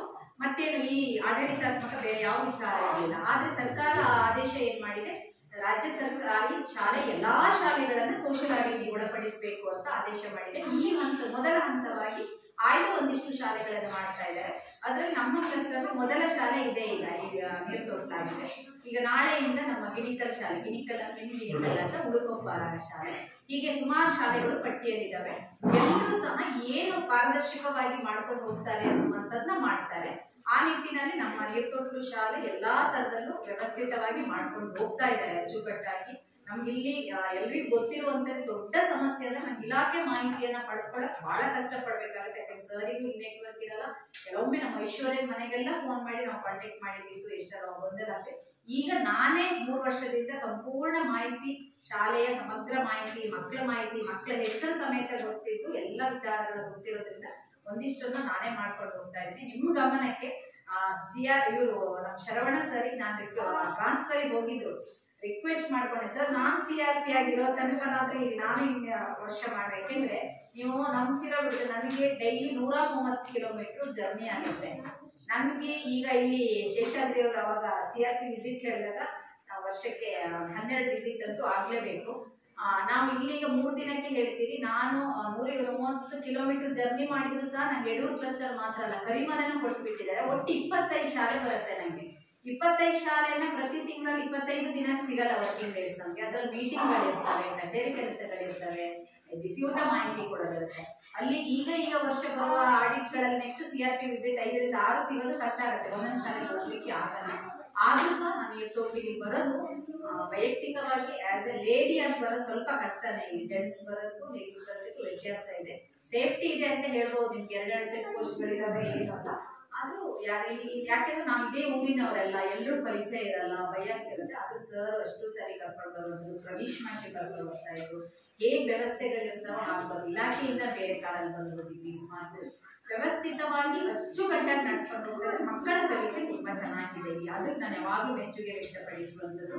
ಅವ್ರು ಹೇಳಿದ್ರು ಈಗ ಏನಂತ ಹೇಳಿದ್ರೆ ಈ ಭಾಗದಲ್ಲಿ ನಿರ್ದಿಷ್ಟ ಕಲಿಕೆ B.Ed ಆದವರು D.Ed ಆದವರು ನಮ್ಗೆ ಸಿಗದೇ ಇಲ್ಲ. ಈ ಭಾಗದಲ್ಲಿ ಇರೋ ಜನಸಂಖ್ಯೆನೇ ಕಡಿಮೆ. ಅದರಲ್ಲಿ ಡಿಗ್ರಿ ಹೋಲ್ಡರ್ ಸಿಕ್ಕೋದು ನಮ್ಮ ಅದೃಷ್ಟ ಲೆಕ್ಕದಲ್ಲಿ ಅವ್ರು ಸಿಕ್ಕಿದ್ದಾರೆ. ಸರ್ ಟ್ರೈನಿಂಗ್, ಆಮೇಲೆ ಪ್ರತಿ ತಿಂಗಳು ನಾವು ತರಬೇತಿಯನ್ನ ಕ್ಲಸ್ಟರ್ ಸೆಂಟರ್ ಕೊಡ್ತಾ ಇರ್ತೀವಿ. ಮೀಟಿಂಗ್ ಅಲ್ಲಿ ಆ ಮೇಡಮ್ ಬರ್ತಾರೆ, ಮಾಹಿತಿ ಕೊಡ್ತೀವಿ. ಆಮೇಲೆ ಇದೆಲ್ಲವೂ ತಂತ್ರಜ್ಞಾನದ ಮೂಲಕ ಆಗಿರೋದ್ರಿಂದ ಪ್ರತಿಯೊಂದು ವಿಡಿಯೋಗಳನ್ನ ನಾವು ಅವ್ರಿಗೆ ಟೀಚರ್ಸಿಗೆ ಕಳಿಸ್ತೀವಿ, ಅವರೆಲ್ಲವನ್ನ ಮಾಡ್ಕೊಂಡು ಹೋಗ್ತಾರೆ. ನೆಕ್ಸ್ಟ್ ವಿಷಯಕ್ಕೆ ಬಂದ್ರೆ ವಿದ್ಯಾರ್ಥಿ ವೇತನ 3, ಅದು 2022-23 3 ವಿದ್ಯಾರ್ಥಿಗಳಿಗೆ ಬಂದಿದ್ವಿ. ತದನಂತರ ನಿಮ್ಗೆ ಎಲ್ರಿಗೂ ಗೊತ್ತಿರುವಂತದ್ದೇ ಹೊಸ ಸರ್ಕಾರ ಎಲ್ಲ ಯೋಜನೆಗಳಿಗೆ ಹಾಕಿ SST ಯಾವ ಸ್ಕಾಲರ್ಶಿಪ್ಗಳಿಗೂ ದುಡ್ಡು ಬರ್ತಾ ಇಲ್ಲ. ಅದೇನಾಗಿದೆ, SC/ST ಮಕ್ಕಳಿದ್ದಾಗ ಆ ಮಕ್ಕಳಿಗೆ ಒಂದು ಸ್ಕಾಲರ್ಶಿಪ್ ಬರ್ತಾ ಇದೆ ಬಿಟ್ರೆ ಉಳಿದ ಯಾರಿಗೂ ಬರ್ತಾ ಇಲ್ಲ. ಆಮೇಲೆ ಸ್ಕಾಲರ್ಶಿಪ್ ಬರುತ್ತೆ ಅಂತ ಹೇಳಿದ ತಕ್ಷಣ ಶಿಕ್ಷಕರು ಮಾಡೋದಲ್ಲ, ಅದು ನಿಮ್ಮದು ಏನಿರ್ಬೇಕು ಎಲ್ಲ ರೆಕಾರ್ಡ್ಸ್ ಕರೆಕ್ಟ್ ಇರಬೇಕು. ನೀವು ಒಂದು ಶಾಲೆಗೆ ಒಂದ್ಸರಿ ಸೇರಿಸ್ತೀರಿ ಅಂದ ತಕ್ಷಣ ಆ ಮಗು 1ನೇ ತರಗತಿ ಜಾಯಿನ್ ಆಯ್ತು ಅಂದ್ರೆ ನೀವು ಒಂದು ಇನ್ಕಮ್ ಸರ್ಟಿಫಿಕೇಟ್, ಆದಾಯ ಮತ್ತು ಜಾತಿ ಪ್ರಮಾಣ ಪತ್ರ ಕಡ್ಡಾಯವಾಗಿ ಮಾಡಿಸ್ಬೇಕು. ಈ ಭಾಗದಲ್ಲಿ ಹೆಚ್ಚಿನವ್ರು ಆಧಾರ ಆಗಿಲ್ಲ, ಆಯ್ತು ಸರ್ ಅದಾದ್ರು ಇನ್ನು ಇಬ್ಬರದ್ದು ಆಧಾರ ಆಗಿಲ್ಲ. ಇದು ನಾವು ಏನ್ ಮಾಡಕ್ ಬರುತ್ತೆ, ಇದು ನಿಮ್ಗೆ ನಿಮ್ಮ ಮಕ್ಕಳ ಬಗ್ಗೆ ನಿಮ್ಗೆ ಕಾಳಜಿ ಇರಬೇಕು. ಶಾಲೆ ಸೇರಿಸಿ ತಕ್ಷಣ ಜಾತಿ ಮತ್ತು ಆದಾಯ ಪ್ರಮಾಣ ಪತ್ರ ಮಾಡುವಂಥದ್ದು, ಆಧಾರ್ ಕಾರ್ಡ್ ಮಾಡುವಂಥದ್ದು. ಅಲ್ಲಿ ನಮ್ಗೆ UIS ಅಪ್ಡೇಟ್ ಮಾಡುವಾಗ ತುಂಬಾ ಕಷ್ಟ ಆಗುತ್ತೆ, ಆಧಾರೇ ಇಲ್ಲ. ಆಮೇಲೆ ಶಾಲೆ ಪ್ರೋಗ್ರೆಸ್ ಏನ್ ಬರುತ್ತೆ ಅಂದ್ರೆ ಆಧಾರ್ ಮಾಡೋದಿರುತ್ತೆ, ವೆರಿಫಿಕೇಶನ್ ಇರುತ್ತೆ. ಮಗು ಆಧಾರಿಗೂ ಸ್ಯಾಡ್ಸಿಗೂ ಎಲ್ಲ ಟ್ಯಾಲಿ ಇದೆಯಾ, ಯಾಕೆಂದ್ರೆ ಒಂದು ಮಗು ಶಾಲೆಯಿಂದ ಹೊರಗಿಡಬಾರದು ಅನ್ನುವಂಥದ್ದು ಸರ್ಕಾರದ ನಿಯಮ. ಅಲ್ಲಿ ಆಧಾರ್ ವೆರಿಫಿಕೇಶನ್ಗೆ ನೀರು ತುಂಬಿದ ಶಾಲೆ 2 ಮಕ್ಕಳದ ಆಧಾರ ಇಲ್ಲ ಅಂತ ಹೇಳಿದ್ರೆ 70% ಹಾಗೆಲ್ಲ ತೋರಿಸ್ಬಿಡುತ್ತೆ ಆಟೋಮೆಟಿಕ್. ನಮ್ಮನ್ನಲ್ಲಿ ಕೇಳ್ತಾ ಇರ್ತಾರೆ ಏನಕ್ಕೆ 70%, ನಾವು ರೀಸನ್ ಕೊಟ್ಟಿರ್ತೀವಿ. ಇದು ಇಲಾಖೆ ಇದು ಕೊಟ್ಟ ಹಾಗೆ ಏನಂತ ಹೇಳಿದ್ರೆ ಶೌಚಾಲಯ ಬೇಕು ಅಂತ 3 ವರ್ಷದಿಂದ ಬಂದು ಕೊಡ್ತಾನೆ ಇದ್ದೀವಿ ಬಿಟ್ರೆ ಆದ್ಯತೆಗೆ ಅನುಸಾರ ಆಗ್ತಾ ಹೋಗ್ತವೆ. ಅಲ್ಲಿ ಹೆಚ್ಚು ಸ್ಟ್ರೆಂತ್ ಇರುವ ಶಾಲೆಗಳಿಗೆ ಮೊದಲ ಆದ್ಯತೆ ತಗೊಳ್ತಾರೆ. ಈ ತರದವು ಆಗ್ತಾ ಇರುವಾಗ ನಾವು ಸಹ ಸಹಕರಿಸಬೇಕು. ನೀವು ಆದಾಯ ಪ್ರಮಾಣ ಪತ್ರ ಮಾಡುವಂಥದ್ದು, ಜಾತಿ ಸರ್ಟಿಫಿಕೇಟ್ ಮಾಡುವಂಥದ್ದು, ಸ್ಕಾಲರ್ಶಿಪ್ ಹಾಕೋದು ಬಂದಾಗ ಸರಿ ಹೇಳೋದು. ಸರ್ ಯಾಕೆಂದ್ರೆ ಅವರು ಮೊಬೈಲಲ್ಲಿ ಸೈಬರ್ ಸೆಂಟರಲ್ಲೇ ಹೋಗ್ಬೇಕಾಗುತ್ತೆ, ಮೊಬೈಲಲ್ಲಿ ಆಗುತ್ತೆ. ಅಲ್ಲಿ ನೆಟ್ವರ್ಕ್ ಇಶ್ಯೂಸ್ ಇರೋದ್ರಿಂದ ಅವಾಗೆಲ್ಲ ಸ್ವಲ್ಪ ಕೋಆಪರೇಟ್ ಮಾಡಿದ್ರೆ ಖಂಡಿತವಾಗಿ ಸೌಲಭ್ಯ ತರಿಸ್ಕೊಡ್ತಾರೆ. ಟೆಕ್ಸ್ಟ್ ಬುಕ್ ಅವೆಲ್ಲ ಅದರಲ್ಲಿ ನಾನಂತೂ ಸರ್ಕಾರಿ ಸೌಲಭ್ಯ ತರಿಸುವಲ್ಲಿ ಒಂಚೂರು, ಯಾಕೆಂದ್ರೆ ಸರ್ಕಾರಿ ಶಾಲೆ ಮಕ್ಕಳಿಗೆ ಎಷ್ಟೋ ಶಾಲೆ ಟೆಕ್ಸ್ಟ್ ಬುಕ್ ಕೊರತೆ ಇದೆ. ನಾನು ಪುಸ್ತಕದ ಬಸ್ಸಲ್ಲೆಲ್ಲ ಲೋಡ್ ಹಾಕೋ ಬಂದಿದ್ದೀನಿ, ಅಷ್ಟು ಡ್ರೈವರಿಗೆಲ್ಲ ದುಡ್ಕೊಂಡು ಒಂದು ಮಗುಗೂ ಮಿಸ್ ಆಗ್ಬಾರ್ದಂತ ಪ್ರತಿ ಸಾರಿ ಹೋಗಿ ಯಾವ ಮಗುಗೂ ಟೆಕ್ಸ್ಟ್ ಬುಕ್ ಕೊರತೆ ಆಗಿದೆ. 2 ಜೊತೆ ಯೂನಿಫಾರ್ಮ್ ಕೊಟ್ಟಿದ್ದೀವಿ. ಅದು ಈಗ 6 ದಿನ ಮೊಟ್ಟೆ ಬರ್ತಾ ಇದೆ. ಅದು APF ಇಂದ, ಯಾಕೆಂದ್ರೆ ಅಜಿಂ ಪ್ರೇಮ್ಜಿ ಫೌಂಡೇಶನ್ ಮೊದಲು ರಾಜ್ಯ ಸರ್ಕಾರದಿಂದ 2 ದಿನ ಮೊಟ್ಟೆ ಇತ್ತು, ಈಗ 4 ದಿನಕ್ಕೆ ಅಜಿಂ ಪ್ರೇಮ್ಜಿ ಫೌಂಡೇಶನ್ ಕೊಡ್ತಾ ಇದ್ದಾರೆ. ಅದು ಸಹ ಸರಿಯಾದ ವ್ಯವಸ್ಥಿತವಾಗಿ ಆಗ್ತಾ ಇದೆ. ಸರಿಯಾಗಿ ವ್ಯವಸ್ಥಿತವಾಗಿ ಆಗಿಲ್ಲ ಅಂತ ಹೇಳಿದ್ರು ಅದು ಇವತ್ತು ಅದನ್ನು ನೋಡಿದ್ದಾರೆ ಸರ್, ಅದನ್ನು ಬರ್ಕೊಂಡಿದ್ದಾರೆ, ನಾಳೆ ಇದೆ ಅಂತ ನೋಡಿದ್ದಾರೆ. ಇವೆಲ್ಲವೂ ಸಹ ಇದೆ. ಇನ್ನೊಂದು ಸಾರಿಗೆ ಬಗ್ಗೆ ನಮ್ಮ ಈ ನಾ ಯಾವಾಗಲೂ ಇಲ್ಲಿ ಬಂದಾಗ ಸ್ಟಾರ್ಟಿಂಗ್ ನೆನಪಿದೆ ನಿಮಗೆ, DYSP ಸರ್ ಒಂದು ಬಂದಿದ್ರು ವಿಸಿಟ್, ನಾನು ಫಸ್ಟ್ CRP ಆಗಿ ಬಂದಾಗ. ಅವಾಗ ಅದೇ ಅನ್ಕೋತಿ ಅವರು ಹೇಳಿದ್ರು ಏನಂತ ಹೇಳಿದ್ರೆ, ಜನವಸತಿ ಇರೋದು ಆಚೆ, ಎಲ್ಲಿ ನಿಮ್ಮ ಮೇಲೆ ಸುತ್ತ ಅಲ್ಲಿ ಇದ್ದಾರೆ, ಶಾಲೆ ಇಲ್ಲಿ ಕಟ್ಟಿದ್ದಾರೆ. ಯಾವಾಗ ಏನಾಗುತ್ತೆ ಅಂತ ಹೇಳಿದ್ರೆ ಇಲ್ಲೊಂದಿಷ್ಟು ಮಕ್ಕಳು ಆ ಭಾಗದ ಮಗು ಇಲ್ಲಿ ಬರ್ಬೇಕಂದ್ರೆ ಅದು 5-6 ಕಿಲೋಮೀಟರ್ ಆಗೇ ಆಗುತ್ತೆ. ಆಮೇಲೆ ಸಾರಿಗೆ ಬತ್ತಿ ಅಂತ ಹೇಳಿದ್ರೆ ಅದು 6 ರಿಂದ 6, 7ನೇ ತರಗತಿ 6, 7, 8, 9, 10 ಆ ತರ ತರಗತಿಗಳಿಗೆ ಬರುವಂತದ್ದು ಸಾರಿಗೆ ಭತ್ಯೆ.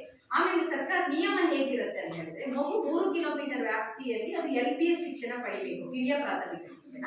6 ಕಿಲೋಮೀಟರ್ HPS ಶಿಕ್ಷಣ ಪಡಿಬೇಕು, ಜನವಸತಿ ಪ್ರದೇಶದಿಂದ ಎಷ್ಟು ದೂರ ಹೀಗೆಲ್ಲ ಇರುತ್ತಾ. ಅದೇನಾಗುತ್ತೆ, LPS ಅಂತ ಇದ್ದಾಗ ಸಾರಿಗೆ ಭತ್ಯೆಗೆ ಅಲೋಡ್, ಯಾವ ಕಾರಣಕ್ಕೂ ಕಂಪ್ಯೂಟರ್ ತಗೊಳ್ಳೋದಿಲ್ಲ.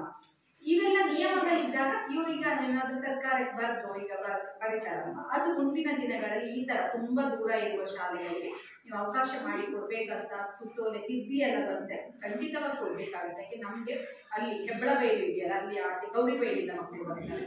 ಸೊ ಆ ಮಕ್ಕಳಿಗೆ ಒಂದು ಬಂದಿದೆ, ಹುಡುಕೊಪ್ಪ ಶಾಲೆ ಬಂದಿದೆ, ಎಡು ಹೈಸ್ಕೂಲ್ ಅಲ್ಲಿಂದ ಗಿಣಿಕಲ್ಲಿಂದ ಬರ್ತಾರೆ. ಸೊ ಇಷ್ಟು ಮಕ್ಕಳಿಗೆ ಸಾರಿಗೆ ಸೌಲಭ್ಯ ನಮ್ಮ ಭಾಗದಲ್ಲಿ ಬಂದಿರೋದು ಗೊತ್ತಿದೆ ನಮಗೆ. ಇನ್ನು ಶೂ ಸಾಕ್ಸ್ ಅನುದಾನಕ್ಕೆ ಬಂದಾಗ ಅಲ್ಲಿ 1 ರೂಪಾಯಿನೂ ವ್ಯತ್ಯಾಸ ಆಗಲ್ಲ. ಒಂದು ಮಗುಗೆ ಎಷ್ಟು 265 ರೂಪಾಯಿ, 265 ರೂಪಾಯಿನ ಹಾಕ್ತಾರೆ ಬಿಟ್ಟರೆ 1 ರೂಪಾಯಿ ಜಾಸ್ತಿ ಆಗುತ್ತಲ್ಲ, ಅವೆಲ್ಲ ವ್ಯವಸ್ಥಿತವಾಗಿ ನಡೆಸ್ಕೊಂಡು ಹೋಗ್ತಾ ಇದ್ದಾರೆ.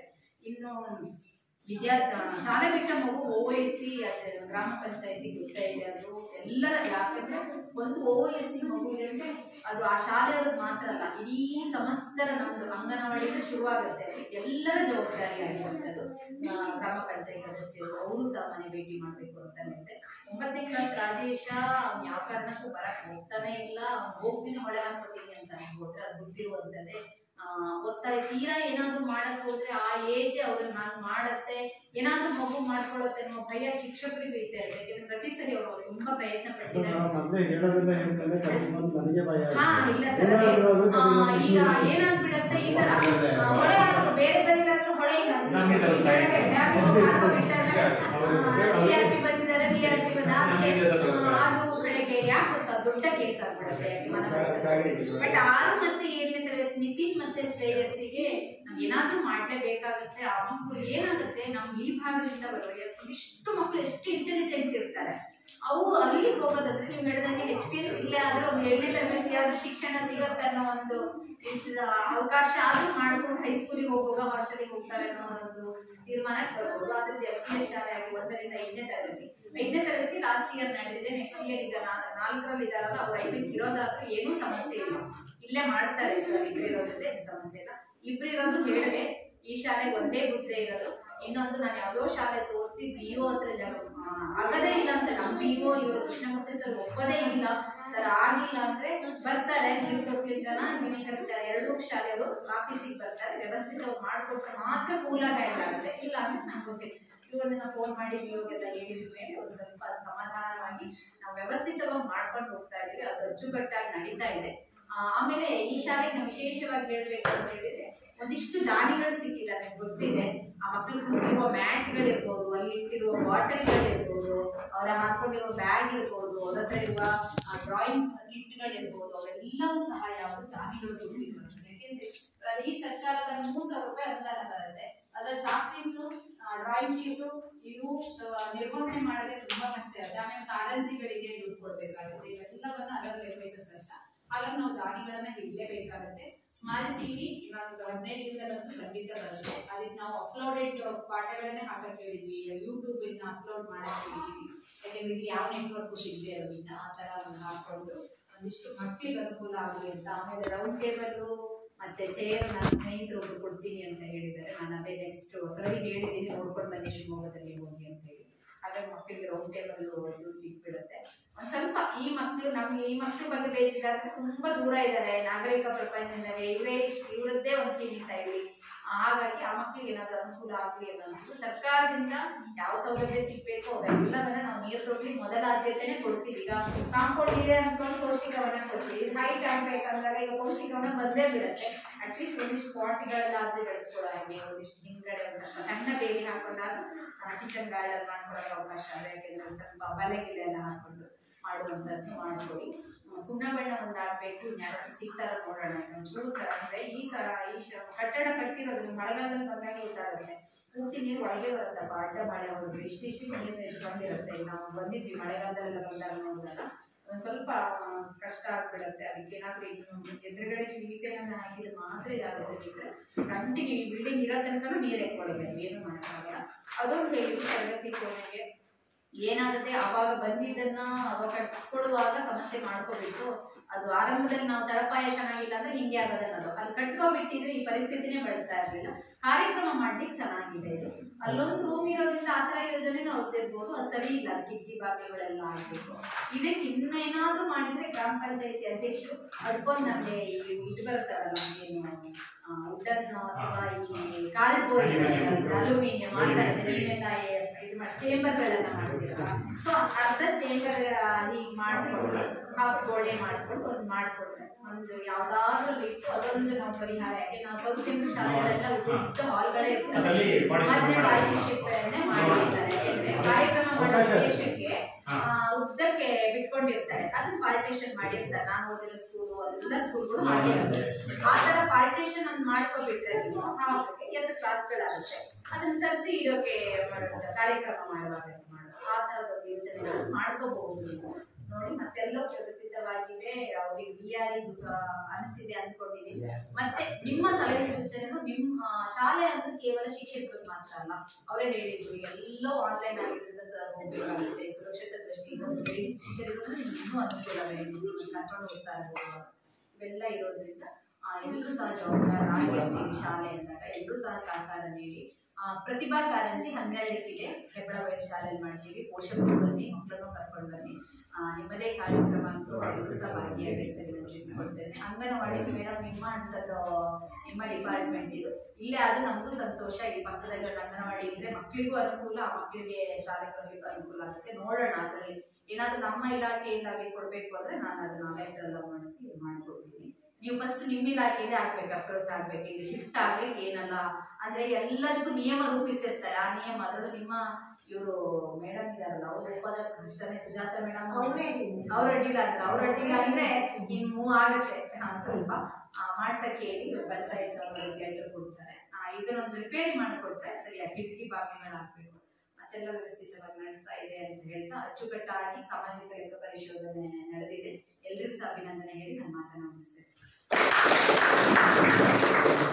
ಗ್ರಾಮಸಭೆ ಮತ್ತು ಸಾಮಾಜಿಕ ಲೆಕ್ಕ ಪರಿಶೋಧನೆ ಕುರಿತು ಸಮಗ್ರವಾಗಿ ತಮ್ಮ ಅಭಿಪ್ರಾಯವನ್ನು ನಿಗದಿಪಡಿಸಿದಂತ ಹೃದಯಪೂರ್ವಕ ಧನ್ಯವಾದಗಳನ್ನು ಅರ್ಪಿಸುತ್ತೇನೆ. ಹಾಗೂ ಈ ಒಂದು ಗ್ರಾಮ ಪಂಚಾಯತಿಯ ಕುರಿತಂತೆ ನಮ್ಮ ಗ್ರಾಮ ಪಂಚಾಯತಿಯ ಗೌರವಾನ್ವಿತ ಅಧ್ಯಕ್ಷರಾದಂತಹ ಶ್ರೀಯುತ ಶ್ರುತಿ ಶೇಷಾದ್ರಿ ಅವರು ಈ ಒಂದು ಕಾರ್ಯಕ್ರಮದ ಕುರಿತು ಮಾತಾಡಬೇಕಾಗಿ ನಮಸ್ಕಾರ.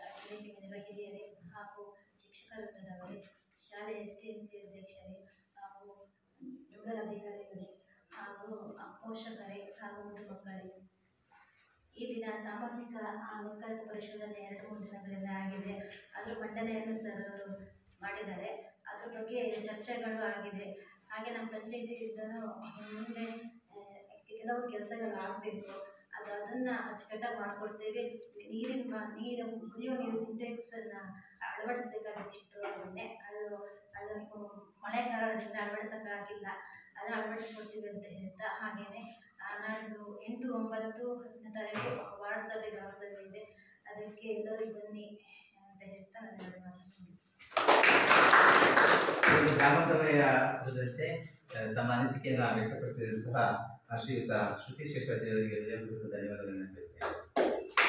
ಹಾಗೂ ಮುಂದೆ ಈ ಒಂದು ಗ್ರಾಮ ಸಭೆಯ ಕುರಿತಂತೆ ಮತ್ತು ಈ ಸಾಮಾಜಿಕ ಲೆಕ್ಕ ಪರಿಶೋಧನೆ ಕುರಿತಂತೆ ಮುಖ್ಯ ಶಿಕ್ಷಕರ ಅಭಿಪ್ರಾಯ ಇರ್ತದೆ. ಮುಖ್ಯ ಶಿಕ್ಷಕರು ಈ ಒಂದು ಗ್ರಾಮ ಸಭೆಯ ಕುರಿತಂತೆ STMC ಗೌರವಾನ್ವಿತ ಅಧ್ಯಕ್ಷರಾದಂತಹ ಶ್ರೀಯುತ ಸುಧಾಕರ್ ಅವರು ಅಭಿಪ್ರಾಯವನ್ನು ವ್ಯಕ್ತಪಡಿಸುತ್ತಾರೆ. ಎಲ್ಲರಿಗೂ ನಮಸ್ಕಾರ. ಹಾಗೆಯೇ ಗ್ರಾಮ ಪಂಚಾಯತ್ ಅಧ್ಯಕ್ಷರಾದ ಶ್ರುತಿ ಶೇಷಾದ್ರಿ ಅವರೇ, ಹಾಗೆಯೇ ಹಾಗೆಯೇ ಸಾಮಾಜಿಕ ಲೆಕ್ಕ ಪರಿಶೋಧಕ ದೇವೇಂದ್ರ ಸರ್ ಅವರೇ, ಹಾಗೆಯೇ ಎಲ್ಲ ಗ್ರಾಮ STMC ಎಲ್ಲ ಸದಸ್ಯರೇ, ಹಾಗೆಯೇ ಪೋಷಕರು, ಹಾಗೆ ಶಾಲೆಯ ಮತ್ತು ಮಕ್ಕಳೇ, ಹಾಗೆ ಅಡುಗೆ ಸಿಬ್ಬಂದಿಯವರು, ಹಾಗೆ ನಮ್ಮ ಶಾಲೆಯಲ್ಲಿ ಇದುವರೆಗೆ ಈ ಕಾರ್ಯಕ್ರಮದಲ್ಲಿ ನಾವೆಲ್ಲರೂ ಭಾಗವಹಿಸಿದ್ದೀರಿ. ಸಾಕಷ್ಟು ವಿಚಾರಗಳನ್ನು ಕೂಡ ತಿಳಿಸಿದ್ದೀರಿ. ಇದುವರೆಗೆ ಚೆನ್ನಾಗಿ ನಡ್ಕೊಂಡು ಬರ್ತಾ ಇದೆ. ಇದೇ ರೀತಿ ನಮ್ಮೆಲ್ಲ ಸಹಕಾರ ಕೊಡಿ ಅಂತ ಹೇಳ್ತಾ ಗ್ರಾಮ ಪಂಚಾಯತ್ ಕೆಲವೊಂದು ಕೆಲಸಗಳನ್ನು ಮಾತ್ರ ಹೇಳಿದ್ದೀವಿ, ಅವನ್ನ ಕೆಲವೊಂದು ದೇಶಿಗಳು ಮಾಡಿಕೊಡಿ ಅಂತ ಕೇಳ್ಕೊಳ್ತಾ, ಮತ್ತೇನಾದ್ರು ಬೇಕಾದ್ರೆ ನಮ್ಮ ಹತ್ರ ಕೇಳ್ತೀವಿ ಸಹಾಯ, ಯಾವುದೇ ಇದೇ ರೀತಿ ಸಹಾಯ ಮಾಡಿ ಅಂತ ಹೇಳ್ತಾ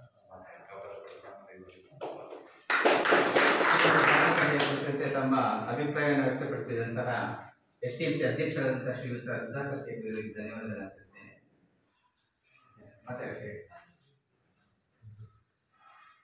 ಹೀಗೆ ಮುಂದೆ ಈ ಒಂದು ಸಾಮಾಜಿಕ ಲೆಕ್ಕ ಪರಿಶೋಧನೆ ಕುರಿತಂತೆ ಮುಖ್ಯ ಶಿಕ್ಷಕರ ಅಭಿಪ್ರಾಯ ಆಗಿರ್ತದೆ.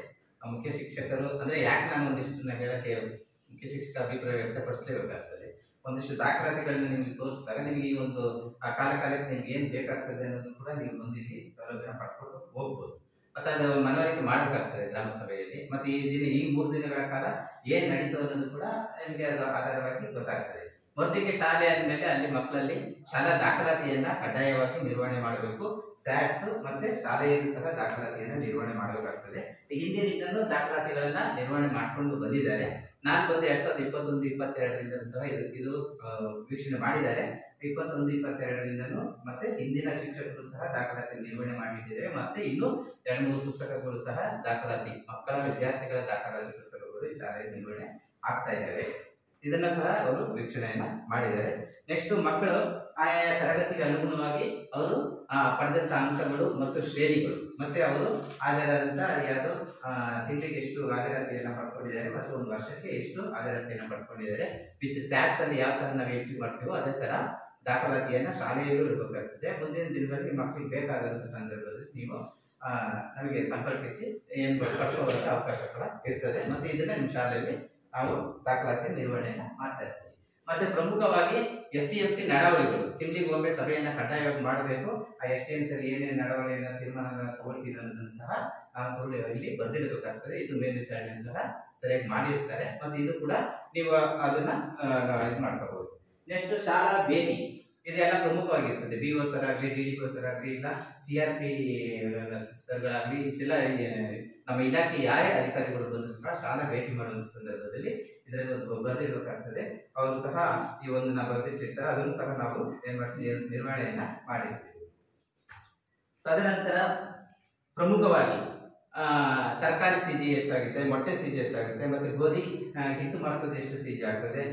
ನೆಕ್ಸ್ಟ್ ಯಾವುದೇ ಒಂದು ಬಿಸಿ ಊಟಕ್ಕೆ ಸಂಬಂಧಿಸಿದಂತೆ ಆ CGಗಳು ತಿಂಗಳವಾರು ಏನು ಬಿಡಿಸ್ಕೊಳ್ತೀವಿ ಅನ್ನೋದನ್ನ ನನ್ನ ಮಾಹಿತಿಗೆ ಮತ್ತೆ ಬೇಗ ಗೊತ್ತಾಗಬೇಕಲ್ಲ. ಏನೇ ಕ್ಯಾಶ್ ಕೊಟ್ಟಿದ್ರು ಸಹ ತಿಂಗಳವಾರ ಇದನ್ನ ಬರೆದಿಟ್ಕೊಳ್ತೀವಿ. ಜೂನ್ ತಿಂಗಳು ಎಷ್ಟು ಬಂತು, ಫೆಬ್ರವರಿ ಜುಲೈ ತಿಂಗಳು ಎಷ್ಟು ಬಂತು ಅನ್ನೋದನ್ನ ಬರೆದಿಟ್ಕೊಂಡ್ಬಿಟ್ರೆ ಯಾರೇ ಬಂದು ಕೇಳುವಂತ ಸಂದರ್ಭದಲ್ಲಿ ಅದನ್ನ ನಾವು ಒಪ್ಪಿಸ್ಬೋದು. ಇದನ್ನು ಸಹ ಸರ್ ಕೂಲಂಕಷವಾಗಿ ಪರಿಶೀಲನೆಯನ್ನ ಮಾಡಿರ್ತಾರೆ. ತದನಂತರ ಮೊಟ್ಟೆ ಕೊಟ್ಟಿದೀವಿ ಅಂತ ಬಾಯಲ್ಲಿ ಹೇಳಿದ್ರೆ ಸಾಲದು. ನಂತರ ಆ ಮೊಟ್ಟೆಯನ್ನ ಕೊಟ್ಟು ಅದಕ್ಕೆ ನಾವೇನ್ ಮಾಡಬೇಕು, ಮಕ್ಕಳಿಂದ ಸಹಿಯನ್ನ ಮಾಡಿಸ್ಕೋಬೇಕು. ಇದು ಮೊಟ್ಟೆ ವೋಚರ್ ಅಂತ ಬಿಸಿ ಊಟ ಇದ್ರೆ ಕೊಟ್ಟಿರುವಂತದ್ದು. ಅದು ಮಕ್ಕಳಿಗೆ ಯಾವ ದಿನಾಂಕ ಮತ್ತೆ ಯಾವ ತಿಂಗಳು ಮತ್ತೆ ಅದನ್ನ ಹೇಳ್ಬಿಟ್ಟು ಮತ್ತೆ ಅವರಿಂದ ನಾವು ಸಹಿಯನ್ನ ಪ್ರತಿ ತಿಂಗಳು ಮಾಡಿಸ್ಕೋಬೇಕಾಗುತ್ತೆ. ಇದು 2022-23 ಸಹ ನಿರ್ವಹಣೆ ಆಗಿದೆ. ಇದನ್ನ ಅವರು ಸಹ ನೋಡಿದ್ದಾರೆ. ಮತ್ತೆ ಪ್ರತಿಯೊಂದು ವರ್ಷದಲ್ಲೂ ಶೈಕ್ಷಣಿಕ ಮಾರ್ಗದರ್ಶಿಯನ್ನು ನಾವು ಇಡಬೇಕಾಗ್ತದೆ. ಶೈಕ್ಷಣಿಕ ಮಾರ್ಗದರ್ಶನ ಅಂದ್ರೆ ಏನಂದ್ರೆ ಇಡೀ ಆ ವರ್ಷದಲ್ಲಿ ಏನೆಲ್ಲ ಕಾರ್ಯಕ್ರಮಗಳು ಶಾಲೆಯಲ್ಲಿ ನಡೀಬೇಕು ಅನ್ನೋದು ಇಲಾಖೆ ನಮಗೆ ಆಗಲೇ ಒಂದು ಮಾರ್ಗದರ್ಶನ ಕೊಟ್ಟಿರ್ತದೆ. ಇದು 2023-24 ಇದು ಈ ವರ್ಷದ 24-25 ಇದರಲ್ಲಿ ಎಲ್ಲಾ ಮಾಹಿತಿಗಳು ಇರ್ತವೆ. ಎಕ್ಸಾಮ್ ಯಾವಾಗ ಮಾಡಬೇಕು, ಯಾವಾಗ ಸಮುದಾಯಿಕ ಶಾಲೆ ಮಾಡಬೇಕು, ಪ್ರತಿಯೊಂದು ಕಾರ್ಯಕ್ರಮಗಳು ಇರ್ತವೆ. ಈ ಒಂದು ಆಧಾರದ ಮೇಲೆ ನಮಗೆ ಶಾಲೆಗಳು ನಡೀತವೆ. ಮತ್ತೆ ಒಂದು ವರ್ಷದಲ್ಲಿ ಎಷ್ಟು ದಿನ ಶಾಲೆ ನಡಿಬೇಕು ಅನ್ನೋದು ಕೂಡ ಇದರಲ್ಲಿ ಕೊಟ್ಟಿರ್ತಾರೆ. ಎಲ್ಲರೂ ಸಹ ಇದರ ಆಧಾರದಲ್ಲಿ ಇಟ್ಕೊಳ್ತೀವಿ. ಈ ಕಾಪಿನ ಕಂಪಲ್ಸರಿ ಎಲ್ಲಾ ಶಾಲೆಗಳು ಇಟ್ಕೊಳ್ಬೇಕು. ಇದು ಕಳೆದ ಬಾರಿದು, ಇದು ಈ ಬಾರಿದು, ಅದು ಕೂಡ ಶಾಲೆಯಲ್ಲಿ ಇರುವಂತದ್ದು. ಅದನ್ನು ನೀವು ನೋಡಿದಾಗ STMC ಅಧ್ಯಕ್ಷರು ಅವರು ನೋಡಿದಾಗ ಅದ್ರಲ್ಲಿ ಗೊತ್ತಾಗ್ತದೆ ಯಾವ್ಯಾವ ತರ ಮಾಹಿತಿಗಳು ಇರ್ತವೆ ಅಂತ. ನೆಕ್ಸ್ಟ್ ಬರೀ ನಲಿಕಲಿ ತರಗತಿಯನ್ನ ಮಾಡ್ತೀನಿ ಅಂದ್ರೆ ಸಾಲದು. ಅದಕ್ಕೆ ನಾವು ಶಿಕ್ಷಕರ ಡೈರಿಯನ್ನ ಇಡಬೇಕಾಗ್ತದೆ. ಶಿಕ್ಷಕರ ಡೈರಿನ ಕಂಪಲ್ಸರಿ ನಾವೇನ್ ಮಾಡ್ಬೇಕಾಗತ್ತೆ, ಅಲ್ಲಿ ಮಗು ಹೆಸರು ಬಂದು ಆ ಡೇಟ್ ಅಲ್ಲಿ ಆ ಮಗು ಎಷ್ಟು ಕಾರ್ಡ್ ಮಾಡ್ತು ಅನ್ನೋದನ್ನ ನಾವು ನೋಡ್ಬೇಕಾಗ್ತದೆ. ಪೇರೆಂಟ್ಸ್ ಅದನ್ನ ನಾವು ಕೇಳಿದಾಗ ಕೆಲವೊಂದು ಪೇರೆಂಟ್ಸ್ ಕೂಡ ಪಾಠಗಳು ಸರಿ ಆಗೋದಿಲ್ಲ, ಏನಾಗ್ತಿದೆ ಅಂತ ಕೇಳಿದ ಸಂದರ್ಭದಲ್ಲಿ ನಾವು ಈ ದಾಖಲಾತಿಗಳನ್ನ ಅವ್ರಿಗೆ ತೋರಿಸಿದಾಗ ಅವರಿಗೆ ಗೊತ್ತಾಗ್ತದೆ. ತದನಂತರ ಪ್ರತಿದಿನ ಏನಾಗ್ತಿದೆ, ಬಿಸಿ ಊಟದ್ದು ಎಷ್ಟು ಮಕ್ಕಳು ಬಂದಿದ್ದಾರೆ, ಎಷ್ಟು ರೈಸ್ ಹಾಕಿದ್ವಿ, ಎಷ್ಟು ತರಕಾರಿ ವೆಚ್ಚ ಇದಾಗಿದೆ, ಪ್ರತಿದಿನ ನಾವು ಅದನ್ನ ಬರೀಬೇಕು. ಮತ್ತೆ ಇಲಾಖೆ ಕಳಿಸಿದಂತ ವೋಚರ್ಸ್ ಕೂಡ ನಾವು ಇಲ್ಲಿ ಇಡಬೇಕಾಗ್ತದೆ. ಇದು ಪ್ರಮುಖವಾಗಿ ಇದನ್ನು ಸಹ ಅವರು ಪರಿಶೀಲನೆಯನ್ನ ಮಾಡಿರ್ತಾರೆ. ಮತ್ತೆ ಶಾಲಾ ಸಮಿತಿಗಳ ಬಗ್ಗೆ ಸರ್ ಹೇಳಿದ್ರು. ಈ ಎಲ್ಲಾ ಶಾಲಾ ಸಮಿತಿಗಳು ರಚನೆ ಆಗಿರುವಂತದ್ದು ಅದು ಸವಿವರವಾಗಿ ನಿಮಗೆ ಹೇಳಿದರೆ ಅದು ನಾವು ನೋಟ್ಬುಕ್ ಮಾಡ್ಕೊಂಡಿರ್ತೀವಿ.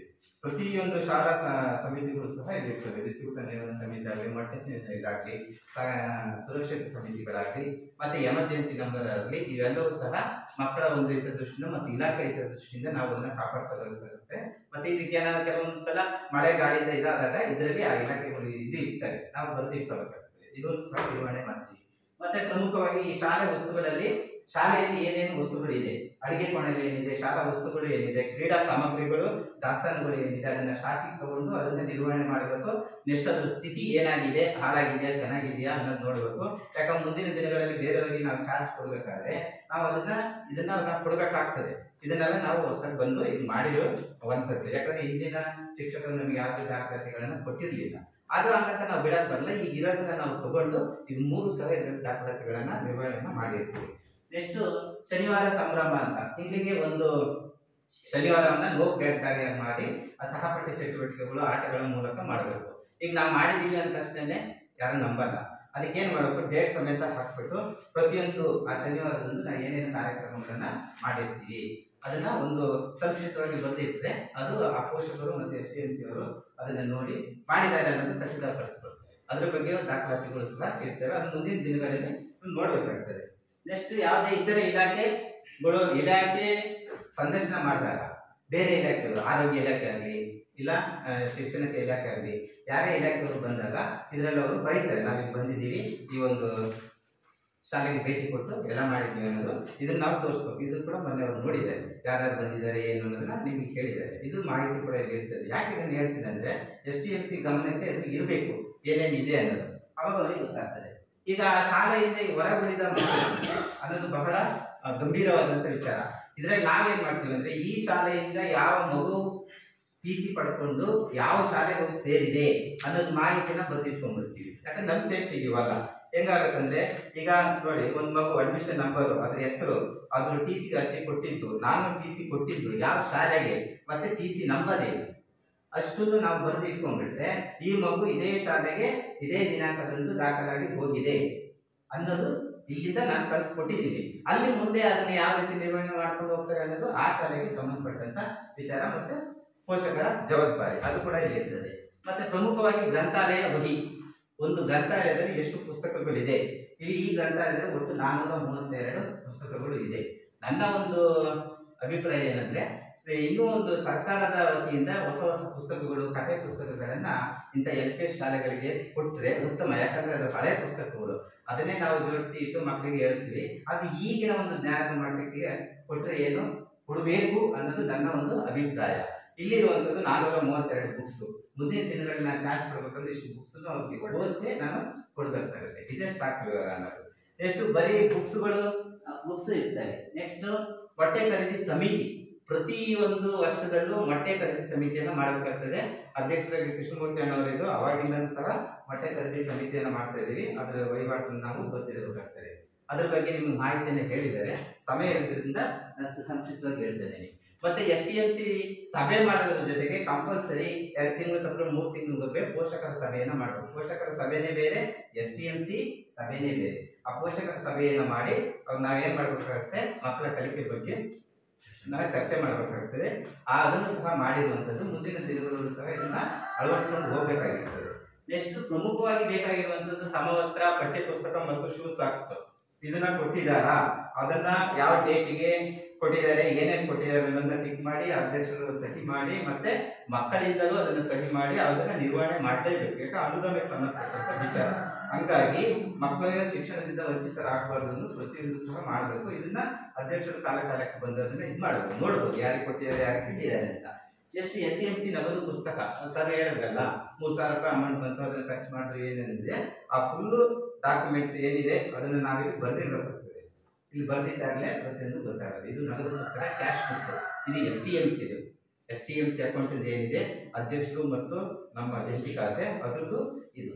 ನೆಕ್ಸ್ಟ್ ಮುಂಚೆ ಹೇಳಿದಂಗೆ ಗ್ರಂಥಾಲಯ ಬುಕ್ಸ್ ಎಷ್ಟಿದೆ ಅಂತ ಬರ್ದಿಟ್ಬಿಟ್ರೆ ಸಾಕು. ಆ ಗ್ರಂಥಾಲಯ ನಿರ್ವಹಣೆ ಹೋಗಿ ಆಗ್ತಾ ಇದೆಯಾ, ಮಕ್ಕಳಿಗೆ ಪುಸ್ತಕಗಳನ್ನ ಕೊಡ್ತದಾರ, ಯಾವ ಡೇಟಿಗೆ ಕೊಟ್ಟರು, ಯಾವ ಪುಸ್ತಕವನ್ನ ಕೊಟ್ಟರು, ಮತ್ತೆ ಹಿಂದೆ ಯಾವಾಗ ಪಡ್ಕೊಂಡ್ರು, ವಾಪಸ್ ಪಡ್ಕೊಂಡು ಮತ್ತೆ ಯಾವ ಪುಸ್ತಕ ಕೊಟ್ಟರು ಅನ್ನೋದನ್ನ ನಾವೇನ್ ಮಾಡ್ಬೇಕಂದ್ರೆ ಬರ್ದಿರ್ಬೇಕಾಗುತ್ತೆ. ಇದು ಸಹ STMC ಅವರು ಮೇಲ್ವಿಚಾರಣೆಯನ್ನು ಮಾಡಬಹುದು ಮಕ್ಕಳಿಗೆ ಕೊಡುವಂತ ಸಂದರ್ಭದಲ್ಲಿ. ಮತ್ತೆ ಬಹಳ ಪ್ರಮುಖವಾಗಿ ಬೇಕಾಗಿರುವಂತದ್ದು ಆರೋಗ್ಯ ತಪಾಸಣೆ. ಆರೋಗ್ಯ ಅನ್ನೋದು ಮಕ್ಕಳಿಗೆ ತುಂಬಾ ಪ್ರಮುಖ ಆಗಿರುವಂಥದ್ದು. ಯಾವ ನಮ್ಮ ಆರೋಗ್ಯ ಇಲಾಖೆಯವರು ಬಂದು ಆರೋಗ್ಯ ತಪಾಸಣೆಯನ್ನು ಮಾಡಿ height weight ಎಲ್ಲ ಚೆಕ್ ಮಾಡ್ಕೊಂಡು ಅವ್ರು ಏನು ಅದಕ್ಕೆ ಸಜೆಷನ್ ಕೊಡಬೇಕು, ಮಗುವಿನಲ್ಲಿ ಏನೋ ನ್ಯೂನ್ಯತೆಗಳಿದ್ರೆ ಕೊಟ್ಟು ಹೋಗುವಂಥದ್ದು. ನೆಕ್ಸ್ಟ್ ಅದರ ನಿರ್ವಹಣೆ ಇರ್ತದೆ. ಮತ್ತೆ ರಾಷ್ಟ್ರೀಯ ಹಬ್ಬಗಳನ್ನ ಆಚರಣೆ ಮಾಡಿದ್ವಿ ಅಂತ ಬೋಟ್ ಹಾಸ್ಬಿಟ್ಟು ಹೋಗ್ಬಿಡೋದಲ್ಲ, ಅದನ್ನ ಏನ್ ಮಾಡ್ಬೇಕಾಗ್ತದೆ, ಬರ್ದಿಡ್ಬೇಕು. ಬರ್ದಿಟ್ಟು ನಾವು ಅದನ್ನ ಇದು ಮಾಡ್ಬೇಕಾಗ್ತದೆ. ಅದನ್ನ ಸಹ ಯಾರ ಅಧ್ಯಕ್ಷರು ಏನಾಗಿದ್ದಾರೆ ಎಲ್ಲದೂ ಬರ್ದಿರ್ಬೇಕಾಗುತ್ತೆ. STMC ಮೀಟಿಂಗ್ ಜೊತೆಗೆ ಮಾಡ್ತಿರ್ತೀವಿ ಹಳ್ಳಿ ಕಡೆ. ಕೆಲವೊಂದ್ಸಲ ಇದು ಅಕ್ಷರ ದಾಸೋಹ ನಗದು ಪುಸ್ತಕ, ಕ್ಯಾಶ್ ಬುಕ್ STMC ಬೇರೆ. ಇದು ಅಕ್ಷರ ದಾಸೋಹ ಬದಿಗೆ CGಗಳು ಎಷ್ಟು ಬಂದಿದೆ, ಏನ್ ಖರ್ಚಾಗಿದೆ, ಏನ್ ಉಳಿದಿದೆ ಅನ್ನೋದನ್ನ ಕಾಲಮ್ ಸಮೇತ ಹಾಕಿದ್ರೆ ನಾವು ಘೋಷವರೆಲ್ಲ ಕೇಳಬೇಕಾಗ್ತದೆ. ಇದ್ರ ಆಡಿಟ್ ಬರ್ತದೆ. ಸರ್ ಸುಮಾರು ಅಕ್ಷರ ದಾಸೋಹ ಮಾಡಿದ್ರೆ ಇವತ್ತು ಸರ್ ನೋಡಿದ್ರು, ಅದನ್ನ ನೋಡಿ ಇದು ಮಾಡಿದ್ರೆ ಮೇಲ್ವಿಚಾರಣೆಯನ್ನ ಮಾಡಿರ್ತಾರೆ.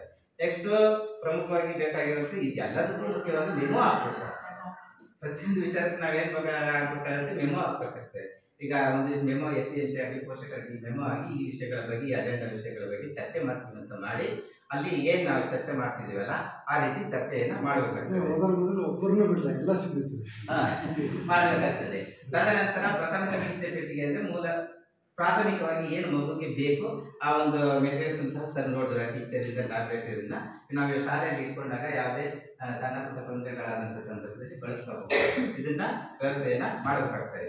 ಮತ್ತು ಬರೀ ಕೇವಲ ಇದ್ರಲ್ಲಿ ಬರ್ದಿಟ್ಬಿಟ್ರೆ ಸಾಲದು, ಇಲ್ಲಿ ಏನ್ ಮಾಡ್ಬೇಕಾಗ್ತದೆ, ವೋಚರ್ಗಳನ್ನ ಹೇಳ್ಬೇಕಾಗುತ್ತೆ. ಆಲ್ರೆಡಿ 2021-22 ನಾವು ಬಂದಿದ್ದು ಫಸ್ಟ್ ವರ್ಷನೇ ಇತ್ತು. ಬೆಂಗಳೂರಿಂದ ಆಡಿಟ್ ಅವ್ರನ್ನ ಸ್ಪರ್ಶಿಸಿದಾಗ ಫಸ್ಟ್ ಆಡಿಟ್ ಬೆಂಗಳೂರು ವತಿಯಿಂದನೇ ಆಗಿದೆ. 2021-22 ಆಡಿಟ್ ಇದು. ನೆಕ್ಸ್ಟ್ ಇದು 2022-23 ವೋಚರ್ಸ್ ಫುಲ್ ಸಮೇತ ಇರುತ್ತೆ. ಅದನ್ನ ಅವರು ಇವರು ಪರಿಶೀಲನೆಯನ್ನ ಮಾಡಿದ್ದಾರೆ. ಎಲ್ಲ ಫುಲ್ ವೋಚರ್ಸ್ ಇರ್ತಾರೆ. ಇದು 22-23. ಇದು 23-24ನೇ ಸಾಲ ಅಂದ್ರೆ ಹೋದ ವರ್ಷದ್ದು. ಇದು ಸಹ ಅವರು ಪರಿಶೀಲನೆಯನ್ನ ಮಾಡಿದ್ದಾರೆ, ವಿತ್ ವೋಚರ್ ಸಮೇತ ಹೇಳ್ಬೇಕಾಗ್ತದೆ. ನೆಕ್ಸ್ಟ್ ಕಳೆದ ಬಾರಿದು 24-25ನೇ ಸಾಲಿನ ಅಧ್ಯಕ್ಷರ 24 ಈ ಸಾಲ ರಿಸಲ್ಟ್ ಹೋಗ್ತಾ ಇದೆ, ಹಂಗಾಗಿ ಸೈನ್ ಮಾಡಿಸಿಲ್ಲ. ಇನ್ನೇನು ಮುಗಿಯೋದು ಕರೆಂಟ್ ಬಿಲ್ ಕ್ಲಿಯರ್ ಆಗಿದೆ. ಮತ್ತೆ ಉಚಿತ ಕರೆಂಟ್ ಬಿಲ್ಗೆ ಅರ್ಜಿ ಸಹ ಹಾಕಿದೀವಿ, ಅದು ಸಹ ಗಮನಕ್ಕೆ ತರಕ್ಕೆ ಇಷ್ಟಪಡ್ತೀವಿ. ಅಕ್ಷರ ದಾಸೋಹ ಮೊಟ್ಟೆ ತಂದ್ಬಿಟ್ಟೆ ಅಂತ ಹೇಳಕ್ಕಾಗಲ್ಲ. ಅದಕ್ಕೆ ಯಾರಿಂದ ಮೊಟ್ಟೆ ಪಡ್ಕೊಂಡ್ವಿ, ಇಲ್ಲಿಗೆ ಎಷ್ಟಾಯಿತು ಅನ್ನೋದನ್ನ ಬರೆದು ಅಂಗಡಿಯವರಿಂದ ಸೈನ್ ಮಾಡಿಸಿರ್ಬೇಕಾಗ್ತದೆ. ಸ್ಥಳೀಯವಾಗಿ ನಾವು ಇಲ್ಲೇ ಪಡ್ಕೊಂಡ್ರಿಂದ ಇವ್ರು ಸೈನ್ ಮಾಡಿರ್ತೀವಿ, ಸರ್ನ ನೋಡಿರ್ತೀವಿ. ಅದನ್ನು ನಮ್ಮ ನಿರ್ವಹಣೆಯನ್ನ ಆಮೇಲೆ ಒಂದಿಷ್ಟು ಮಕ್ಕಳ ದಾಖಲಾತಿಗಳು, ಅವ್ರ ಆಧಾರ್ ಕಾರ್ಡು ಮತ್ತೆ ಒಂದಿಷ್ಟು ಎಲ್ಲ ಈ ಇತರೆ ಇಲಾಖೆ ಶಿಕ್ಷಣದ ಎಲ್ಲ ಕೊಟ್ಟಿದೆ.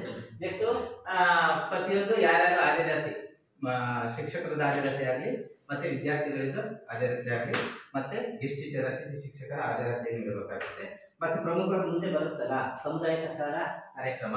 ಸಮುದಾಯಿತ ಶಾಲಾ ಕಾರ್ಯಕ್ರಮದಲ್ಲಿ ಪ್ರತಿಯೊಂದು ಮಗು ಸಹ ಯಾವ ರೀತಿ ಯಾವುದು ಪರೀಕ್ಷೆಗಳಲ್ಲಿ ಅಂಕವನ್ನು ಪಡೆದಿದೆ ಅನ್ನೋದನ್ನ ಏನ್ ಮಾಡಬೇಕಾಗುತ್ತೆ, ಅದಕ್ಕೆ ಸಪ್ರೇಟ್ ಫೈಲ್ ಒಂದೊಂದು ಮಾಡಿ ನಾವು ಅದನ್ನ ತೋರಿಸ್ಬೇಕಾಗ್ತದೆ. ಅಂತ ಸಮಯದಲ್ಲಿ ಪೋಷಕರು ಅದನ್ನ ನೋಡ್ಬೇಕು. ಪೋಷಕರಿಗೆ ಮಾಹಿತಿ ಕೊಡಿ. ಇಷ್ಟು ದಾಖಲಾತಿಯ ಬಗ್ಗೆ ಆದ್ರೂ ಇನ್ನು ಇತರೆ ಅಂದ್ರೆ ಎಲ್ಲರೂ ನಿಮಗೆ ಗೊತ್ತಿರ್ತದೆ. ಈಗ ಯಾವ್ಯಾವ ಮಕ್ಕಳ ಸಹಾಯವಾಣಿಗಳಾಗ್ಲಿ, ಇಲ್ಲ ಸಮಿತಿಗಳ ರಚನೆ ಆಗ್ಲಿ, ಸ್ಯಾಪ್ ಅಲ್ಲ ಸರ್ ಕುಲಕೃಷ್ಣವಾಗಿ ನೋಡಿದ್ರು. ಸ್ಯಾಪ್ ಆಗ್ಲಿ, STP ಆಗ್ಲಿ, ವಾರ್ಷಿಕ ಪಾಠ ಯೋಜನೆ ಹಂಚಿಕೆ ಆಗ್ಲಿ, ಇಷ್ಟು ಇಂಡೋರ್ ಗೇಮ್ಸ್ ಆದ್ರೆ ಇನ್ನು ಔಟ್ಡೋರ್ ಗೇಮ್ಸ್ಗಳು ಇರ್ತವೆ. ಅಂದ್ರೆ ಶೌಚಾಲಯ ಮತ್ತೆ ಶಾಲಾ ಕಟ್ಟಡಗಳು ಸುರಕ್ಷಿತವಾಗಿದೆಯಾ ಆ ಒಂದು ವಿಚಾರದಲ್ಲಿ ನಮ್ಮ STMC ಅಧ್ಯಕ್ಷನ ಭಾರಿ ಅಪ್ರಿಶಿಯೇಟ್ ಮಾಡ್ತೀನಿ. ಯಾಕಂದ್ರೆ ಈ ಪರಿಸ್ಥಿತಿ ಪಾಪ ಕೊರೋನಾ ಆದ್ಮೇಲೆ ತುಂಬಾ ಕಳೆ ಬೆಳೆ ಮರ ಗಿಡಗಳೆಲ್ಲ ಸುಮಾರು ಇದಾಗಿತ್ತು.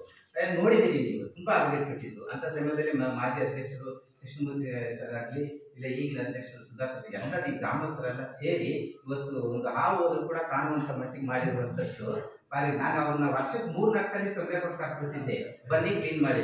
ಮೊನ್ನೆ ಕೂಡ ಸುಣ್ಣ ಎಲ್ಲ ಹಾಕಿ ತಿಳ್ಕೊಳ್ಳೋ ಪಾಪ ಹೆಣ್ಮಕ್ಳು ಬೇಜಾರಾಯ್ತು. ಎಲ್ಲ ಕ್ಲೀನ್ ಮಾಡ್ಲೇಬೇಕು. ನಮ್ಮ ಶಾಲೆನೇ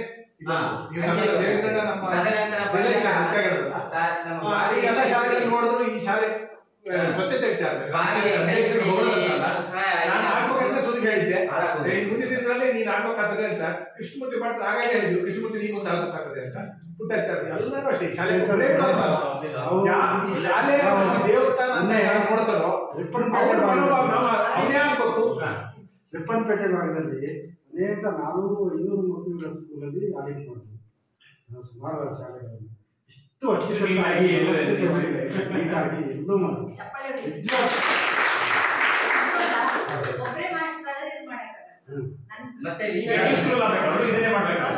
ಅರಿವ್ಯವಸ್ಥಿತವಾಗಿ ಇದು ಕೆಲವೇ ಇದು ಮೇಂಟೈನ್ ಮಾಡೋದೇ ಬೇರೆಯವರಿಗೆ ಮಾಡಿದೆ.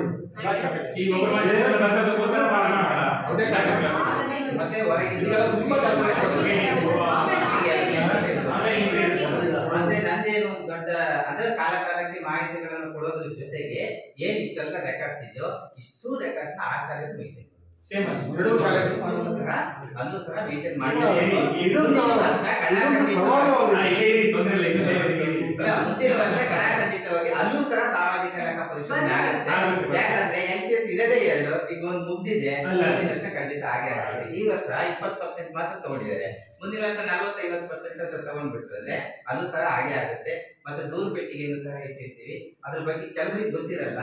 ನಿಮ್ಗೆ ಯಾವುದೇ ಸಲಹೆ ಸೂಚನೆಗಳು ಇದ್ರೂ ಸಹ ಬರ್ದು ದೂರ ಪೆಟ್ಟಿಗೆ ಕೆಲವೊಮ್ಮೆ ಸಭೆಗಳಿಗೆ ಬರಕ್ಕಾಗೋದಿಲ್ಲ, ನಮ್ಮ ಸಭೆಗಳು ಯಾವಾಗ ನಡೀತಾವೆ ಅಂತ ನಿಮಗೂ ಗೊತ್ತಾಗೋದಿಲ್ಲ. ಅಂತ ಸಂದರ್ಭದಲ್ಲಿ ನಿಮ್ಮ ಅಭಿಪ್ರಾಯಗಳು ಏನೇ ಇದ್ರು ಸಹ ಅದರಲ್ಲಿ ಬರೆದು ಹಾಕಿದಾಗ ಅದನ್ನ ನಾವು ಚರ್ಚೆ ಮಾಡ್ತೀವಿ. ಹೆಸರು ಸಮೇತ ಏನ್ ಸಮಸ್ಯೆ ಇದೆ ಅಂತ ಬರೆದು ಹಾಕುವಂಥದ್ದು ಏನ್ ಮಾಡಿದಾಗ ಅದು ಇದಾಗುತ್ತೆ. ಇವೆಲ್ಲ ಸಹ ಶಾಲೆಗಳು ನಡೆಸ್ಕೊಂಡು ಹೋಗ್ಬೇಕಾಗಿರುತ್ತೆ. ಇದ್ರ ಜೊತೆಗೆ ಗುಣಾತ್ಮಕವಾದಂತಹ ಶಿಕ್ಷಣವನ್ನ ಕಡ್ಡಾಯವಾಗಿ ಕೊಡಲೇಬೇಕಾಗುತ್ತೆ. ಯಾವುದನ್ನು ನಾವು ಇಲ್ಲ ಅಂತ ಹೇಳಕ್ಕಾಗಲ್ಲ. STMC ಆಗಲಿ, ಪೋಷಕರಾಗಲಿ, ಪಬ್ಲಿಕ್ ಬಸ್ ಕೇಳುವಂತ ಪ್ರಶ್ನೆಗಳಿಗೆ ನಾವು ಉತ್ತರ ಕೊಡುವಂತ ಜವಾಬ್ದಾರಿ ಸ್ಥಾನದಲ್ಲಿ ಇದ್ದು ನಾವು ಕೊಡಲೇಬೇಕಾಗ್ತದೆ. ಮಕ್ಕಳ ಹಿತದೃಷ್ಟಿಯನ್ನ ಕಾಪಾಡಲೇಬೇಕಾಗ್ತದೆ. ಮತ್ತೆ ಒಂದಿಷ್ಟು ಮಾಹಿತಿಗಳನ್ನೆಲ್ಲ ಹೇಳಿದೆ, ಹರಾಸ್ಮೆಂಟ್ ಆಗಲಿ, ಇಲ್ಲ ಮಕ್ಕಳಿಗೆ ದಂಡಿಸೋದಾಗ್ಲಿ, ಅದನ್ನೆಲ್ಲವೂ ಸಹ ಸವಾಲಾಗಿ ಸ್ವೀಕಾರಣ ಮಾಡಿಕೊಂಡು ಈ ಶಾಲೆ ನಡ್ಕೊಂಡು ಹೋಗ್ತಿರುವಂಥದ್ದು. ಇಷ್ಟೆಲ್ಲ ಮಾಡಿದ್ರು ಇನ್ನೂ ಮಾಡಲೇಬೇಕಾಗ್ತದೆ. ಯಾಕಂದ್ರೆ ಇನ್ನೂ ಬೆಳವಣಿಗೆ ಆಗಬೇಕು. ಅದಕ್ಕೆ ನಿಮ್ಮೆಲ್ಲರ ಸಹಕಾರ ಬೇಕೇ ಬೇಕು ಅನ್ನೋದು ಈ ಒಂದು ಸಭೆಯಲ್ಲಿ ಹೇಳ್ತಾ, ಟೈಮ್ ಆಗಿರೋದ್ರಿಂದ ಜಾಸ್ತಿ ಸಮಯ ತೆಗೆದುಕೊಳ್ಳಲ್ಲ ಅಂತ ಹೇಳ್ತಾ ಸಮಸ್ತರಿಗೂ ಧನ್ಯವಾದಗಳನ್ನ ಅರ್ಪಿಸ್ತೀನಿ.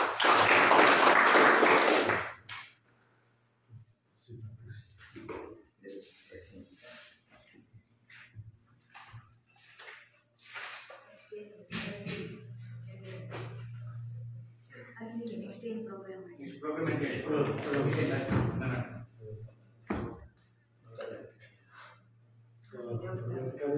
ಅಧ್ಯಕ್ಷರು ಮಾತಾಡ್ತಾರೆ.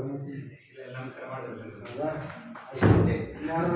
ಇವರು ಅಂಗನವಾಡಿ ಶಿಕ್ಷಕರ, ಅಂಗನವಾಡಿ ಕಾರ್ಯಕರ್ತರಲ್ಲಿ ಮಾತಾಡ್ತೀರಾ?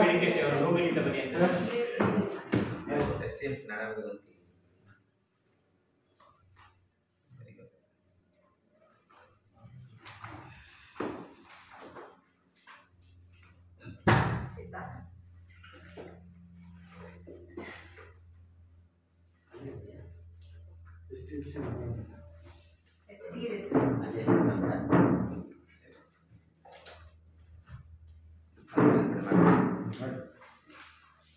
ಮತ್ತೆ ಯಾವ್ದಾದ್ರು ವಿಚಾರಗಳು ಚರ್ಚೆ ಮಾಡ್ತೀವಿ?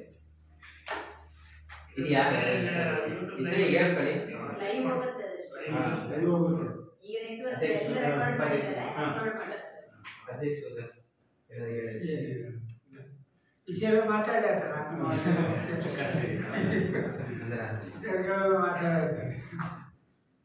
ಇದುವರೆಗೂ ಈ ನಮ್ಮ ಸರ್ಕಾರಿ ಕಿರಿಯ ಪ್ರಾಥಮಿಕ ಪಾಠಶಾಲೆ ನೀರ್ಪಟ್ಟು ಶಾಲೆಯಲ್ಲಿ ಈ ದಿನ ನಾವು ಸಾಮಾಜಿಕ ಲೆಕ್ಕ ಪರಿಶೋಧನೆ ಸಮಗ್ರ ಶಿಕ್ಷಣ ಯೋಜನೆ 2022-23 ಅದರ ಕುರಿತಾಗಿ ಗ್ರಾಮ ಸಭೆಯನ್ನು ಆಯೋಜಿಸಿದ್ದು, ಈ ಒಂದು ಗ್ರಾಮ ಸಭೆಯ ಅಧ್ಯಕ್ಷತೆಯನ್ನು ವಹಿಸಿಕೊಂಡು ಈ ಒಂದು ಕಾರ್ಯಕ್ರಮವನ್ನು ತುಂಬಾ ಯಶಸ್ವಿಯಾಗಿ ನೆರವೇರಿಸಿಕೊಟ್ಟಂತಹ ಈ ಊರಿನ ಹಿರಿಯ ನಾಗರಿಕರಾದಂತಹ ಶ್ರೀಯುತ ವಾಸಪ್ಪ ಗೌಡ ಅವರಿಗೆ ತಮ್ಮೆಲ್ಲರ ಪರವಾಗಿ ಹೃದಯಪೂರ್ವಕ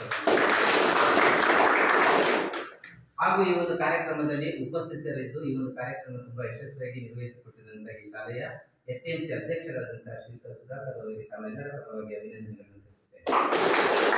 ಹಾಗೂ ಗ್ರಾಮ ಸಭೆಗೆ ಆಗಮಿಸಿ ಇನ್ನೊಂದಿಷ್ಟು ಸೌಕರ್ಯಗಳನ್ನು ಒದಗಿಸಿ ಕೊಡ್ತೇನೆ ಅಂತ ನಮಗೆ ಆಶಾಭಾವನೆಯನ್ನ ನೀಡಿ ಒಂದು ಕಾರ್ಯಕ್ರಮವನ್ನು ತುಂಬಾ ಯಶಸ್ವಿಯಾಗಿ ನೆರವೇರಿಸಿಕೊಟ್ಟಂತಹ ಈ ಸುಳ್ಗೋಡು ಗ್ರಾಮ ಪಂಚಾಯಿತಿಯ ಅಧ್ಯಕ್ಷರಾದಂತಹ ಶ್ರೀಯುತ ಶ್ರುತಿ ಶೇಷಾದ್ರಿ ಅವರಿಗೆ ತಮ್ಮೆಲ್ಲರ ಪರವಾಗಿ ಧನ್ಯವಾದಗಳನ್ನ ಅರ್ಪಿಸುತ್ತೇನೆ.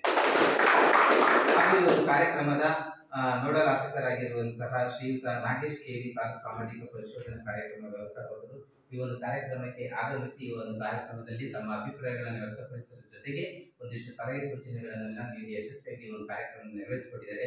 ಅವರಿಗೂ ಸಹ ಅನಂತವಾದಂತಹ ಧನ್ಯವಾದಗಳನ್ನ ಹಾಗೂ ಈ ಒಂದು ಕಾರ್ಯಕ್ರಮದಲ್ಲಿ ಭಾಗಿಯಾಗಿ ಈ ಒಂದು ಕಾರ್ಯಕ್ರಮದಲ್ಲಿ ತಮ್ಮ ಇಲಾಖೆ ವಿಷಯಗಳನ್ನು ಹಂಚಿಕೊಳ್ಳುವುದರ ಜೊತೆಗೆ ಅವರು ಸಹ ಸಲಹೆ ಸೂಚನೆಗಳನ್ನು ನೀಡಿರುವಂತಹ ಈ ಭಾಗದ ಎಡು ಟ್ರಸ್ಟ್ನ CRP ಆದಂತಹ ಶ್ರೀಮತಿ ರೇಖಾಲ್ ಅವರಿಗೂ ಸಹ ತಮ್ಮೆಲ್ಲರ ಪರವಾಗಿ ಧನ್ಯವಾದಗಳನ್ನು ಅರ್ಪಿಸಿಕೊಳ್ಳುತ್ತೇನೆ. ಹಾಗೂ ಈ ಒಂದು ಕಾರ್ಯಕ್ರಮದಲ್ಲಿ ಉಪಸ್ಥಿತರಿದ್ದು ಇದ್ದು ಈ ಒಂದು ಕಾರ್ಯಕ್ರಮವನ್ನು ಯಶಸ್ವಿಯಾಗಿ ನೆರವೇರಿಸಿಕೊಟ್ಟಂತಹ ಈ ಶಾಲೆಯ SDMC ಉಪಾಧ್ಯಕ್ಷರಾದಂತಹ ಶ್ರೀಮತಿ ಶಾರದವರಿಗೂ ಸಹ ತಮ್ಮೆಲ್ಲರ ಪರವಾಗಿ ಧನ್ಯವಾದಗಳನ್ನು ಹಾಗೂ ಈ ಒಂದು ಸಾಮಾಜಿಕ ಲೆಕ್ಕ ಪರಿಶೋಧನೆಯ ವೀಕ್ಷಕರಾಗಿ ಪ್ರತಿಯೊಂದು ವರದಿಯನ್ನ ಮಂಡನೆಯನ್ನ ಮಾಡಿರುವಂತಹ ಶ್ರೀಯುತ ದೇವೇಂದ್ರ ಪ್ರಸರು ಈ ಕಾರ್ಯಕ್ರಮಕ್ಕೆ ಭಾಗಿಯಾಗಿದ್ದು ಈ ಒಂದು ಕಾರ್ಯಕ್ರಮದಲ್ಲಿ ತಮ್ಮ ಅಭಿಪ್ರಾಯವನ್ನ ಎಲ್ಲಾ ಸಭಿಕರ ಮುಂದೆ ವ್ಯಕ್ತಪಡಿಸಿದ್ದಾರೆ. ಅವರಿಗೂ ಸಹ ಅನಂತವಾದಂತಹ ಧನ್ಯವಾದಗಳನ್ನು ಅರ್ಪಿಸಿಕೊಳ್ಳಲು ಬಯಸುತ್ತೇನೆ.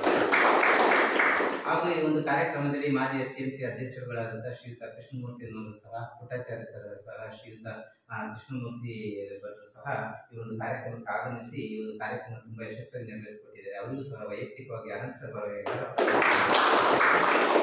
ಹಾಗೂ ಈ ಒಂದು ಕಾರ್ಯಕ್ರಮದಲ್ಲಿ ಉಪಸ್ಥಿತರಿದ್ದು ಕಾರ್ಯಕ್ರಮ ನೆರವೇರಿಸಿಕೊಟ್ಟಂತಹ ಶೇಷಾದ್ರಿ ಅವರಿಗೂ ಸಹ ತಮ್ಮೆಲ್ಲರ ಪರವಾಗಿ ಧನ್ಯವಾದಗಳನ್ನು ಅರ್ಪಿಸ್ತೇನೆ. ಹಾಗೂ ಈ ಒಂದು ಕಾರ್ಯಕ್ರಮದಲ್ಲಿ ಭಾಗಿಯಾಗಿದ್ದು ಒಂದಿಷ್ಟು ಮಾಹಿತಿಗಳನ್ನು ನಮ್ಮ ಜೊತೆ ಹಂಚಿಕೊಂಡಂತಹ ಈ ಭಾಗದ ಅಂಗನವಾಡಿ ಕಾರ್ಯಕರ್ತೆಯಾದಂತಹ ಶ್ರೀಮತಿ ಶಿಲ್ಪರ್ ಅವರಿಗೂ ಸಹ ತಮ್ಮೆಲ್ಲರ ಪರವಾಗಿ ಧನ್ಯವಾದಗಳನ್ನು ಅರ್ಪಿಸ್ತೇನೆ. ಹಾಗೂ ಒಂದು ಕಾರ್ಯಕ್ರಮದಲ್ಲಿ ಉಪಸ್ಥಿತರಿದ್ದಂತಹ ನಮ್ಮ ಶಾಲೆಯ ಅತಿಥಿ ಶಿಕ್ಷಕಿಯಾದಂತಹ ಶ್ರೀಮತಿ ಪುಷ್ಪರ್ ಅವರಿಗೂ ಸಹ ತಮ್ಮೆಲ್ಲರ ಪರವಾಗಿ ಧನ್ಯವಾದಗಳನ್ನು ಅರ್ಪಿಸ್ತೇನೆ. ಹಾಗೂ ಈ ಒಂದು ಕಾರ್ಯಕ್ರಮದಲ್ಲಿ ಭಾಗಿಯಾದಂತಹ ನಮ್ಮ ಶಾಲೆಯ ಮುಖ್ಯ ಅಡಿಗೆಯವರಾದಂತಹ ಶ್ರೀಮತಿ ವೇದಾರ್ ಅವರಿಗೂ ಸಹ ತಮ್ಮೆಲ್ಲರ ಪರವಾಗಿ ಧನ್ಯವಾದಗಳನ್ನು ಅರ್ಪಿಸ್ತೇನೆ.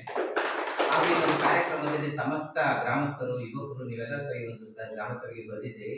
ನಾವು ಹೇಳಿದ ಮಟ್ಟಿಗೆ ಜನಸಂಖ್ಯೆ ಜಾಸ್ತಿ ಇಲ್ಲ, ಆದರೆ ಇನ್ನೂ ಸ್ವಲ್ಪ ಜಾಸ್ತಿ ಬರಬೇಕಿತ್ತು. ಬಂದಿದ್ರೆ ತುಂಬಾ ಒಳ್ಳೆಯದು. ಆದರೆ ಮುಂದಿನ ದಿನಗಳಲ್ಲಿ ಎಲ್ಲರೂ ಭಾಗಿಯಾಗಿ ಅಂತ ಹೇಳ್ತಾ ನಿಮ್ಮ ಒಂದು ಆಗಮನಕ್ಕೂ ಸಹ ನಮ್ಮೆಲ್ಲರ ಪರವಾಗಿ ಧನ್ಯವಾದಗಳನ್ನ ಅರ್ಪಿಸ್ತೇನೆ. ಹಾಗೂ ಎಲ್ಲ ಮುದ್ದು ಮಕ್ಕಳೆಲ್ಲ ಸಹ ಈ ದಿನ ಹಾಜರಾಗಿ ಮತ್ತೆ ಒಂದು ಸಭೆಯನ್ನು ಯಶಸ್ವಿಯಾಗಿ ನೆರವೇರಿಸಿಕೊಟ್ಟಿದ್ದಾರೆ. ಆ ಎಲ್ಲ ವಿದ್ಯಾರ್ಥಿಗಳಿಗೂ ಸಹ ಧನ್ಯವಾದಗಳನ್ನ ಅರ್ಪಿಸ್ತೇನೆ. ಮತ್ತು ಈ ಕಾರ್ಯಕ್ರಮದಲ್ಲಿ ಊಟದ ವ್ಯವಸ್ಥೆಯನ್ನ ಖುದ್ದಾಗಿ ನಮ್ಮ SDMC ಅಧ್ಯಕ್ಷರು ಮುಂದೆ ನಿಂತು ಸಮಾಜದ ಎಲ್ಲಾ ಪೋಷಕರು ಜೊತೆಗೂಡಿ ಒಂದಿಷ್ಟು ಹಣವನ್ನು ಸಂಗ್ರಹಣೆ ಮಾಡಿ ಎಲ್ಲರಿಗೂ ಸಹ ಊಟದ ವ್ಯವಸ್ಥೆಯನ್ನು ಮಾಡಿರ್ತಾರೆ. ಆ ಒಂದು ಕಮಿಟಿ, SDMC ಕಮಿಟಿ, ಪೋಷಕರು ಮತ್ತು ಊರಿನ ಗ್ರಾಮಸ್ಥರಿಗೆ ವೈಯಕ್ತಿಕವಾಗಿ ಸಮಸ್ತರ ಪರವಾಗಿ ಅವರಿಗೆ ಧನ್ಯವಾದಗಳನ್ನ ಅರ್ಪಿಸ್ತೇನೆ. ಹಾಗೂ ಈ ಒಂದು ಕಾರ್ಯಕ್ರಮಕ್ಕೆ ಗ್ರಾಮ ಸಭೆಗೆ ಪ್ರತ್ಯಕ್ಷವಾಗಿ ಪರೋಕ್ಷವಾಗಿ ಸಹಕರಿಸಿದಂತಹ ಎಲ್ಲರಿಗೂ ಸಹ ತಮ್ಮೆಲ್ಲರಿಗೂ ಸಹ ಮತ್ತೊಮ್ಮೆ ವೈಯಕ್ತಿಕವಾಗಿ ಸಮಸ್ತರ ಪರವಾಗಿ ಧನ್ಯವಾದಗಳನ್ನು ಅರ್ಪಿಸ್ತಾ ಈ ಒಂದು ಕಾರ್ಯಕ್ರಮವನ್ನ ರಾಷ್ಟ್ರಗೀತೆ ಹೇಳುವುದರ ಮೂಲಕ ಮುಗಿಸಬೇಕಾಗ್ತದೆ.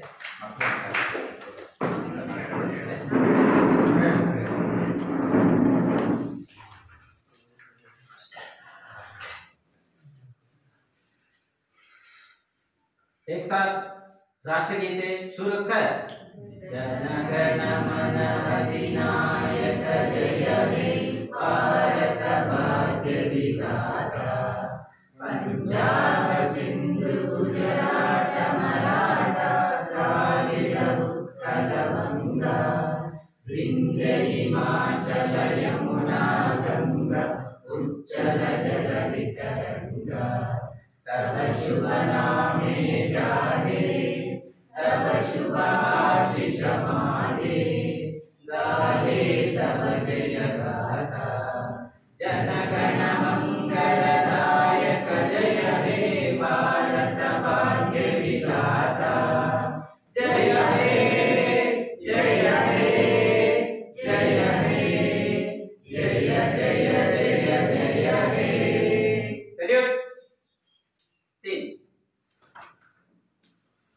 ಮತ್ತೊಮ್ಮೆ ಎಲ್ಲರಿಗೂ ಸಹ ಈ ಶಾಲೆಯ ಪರವಾಗಿ SDMC ಅಧ್ಯಕ್ಷರ ಪರವಾಗಿ ವೈಯಕ್ತಿಕವಾಗಿ ಧನ್ಯವಾದಗಳು ಅರ್ಪಿಸಿ ಈ ಒಂದು ಕಾರ್ಯಕ್ರಮ ಮುಗಿಸ್ತೇನೆ. ಎಲ್ಲರೂ ಇದ್ದು ಈ ಒಂದು ಕಾರ್ಯಕ್ರಮ ಊಟ ಮಾಡ್ಕೊಂಡು ಹೋಗ್ಬೇಕಾಗಿ ತಮ್ಮಲ್ಲಿ ವಿನಂತಿಯನ್ನು ಮಾಡ್ಕೊಂಡು ದಯಮಾಡಿ ಯಾರು ಹೋಗ್ಬೇಡ್ರಿ.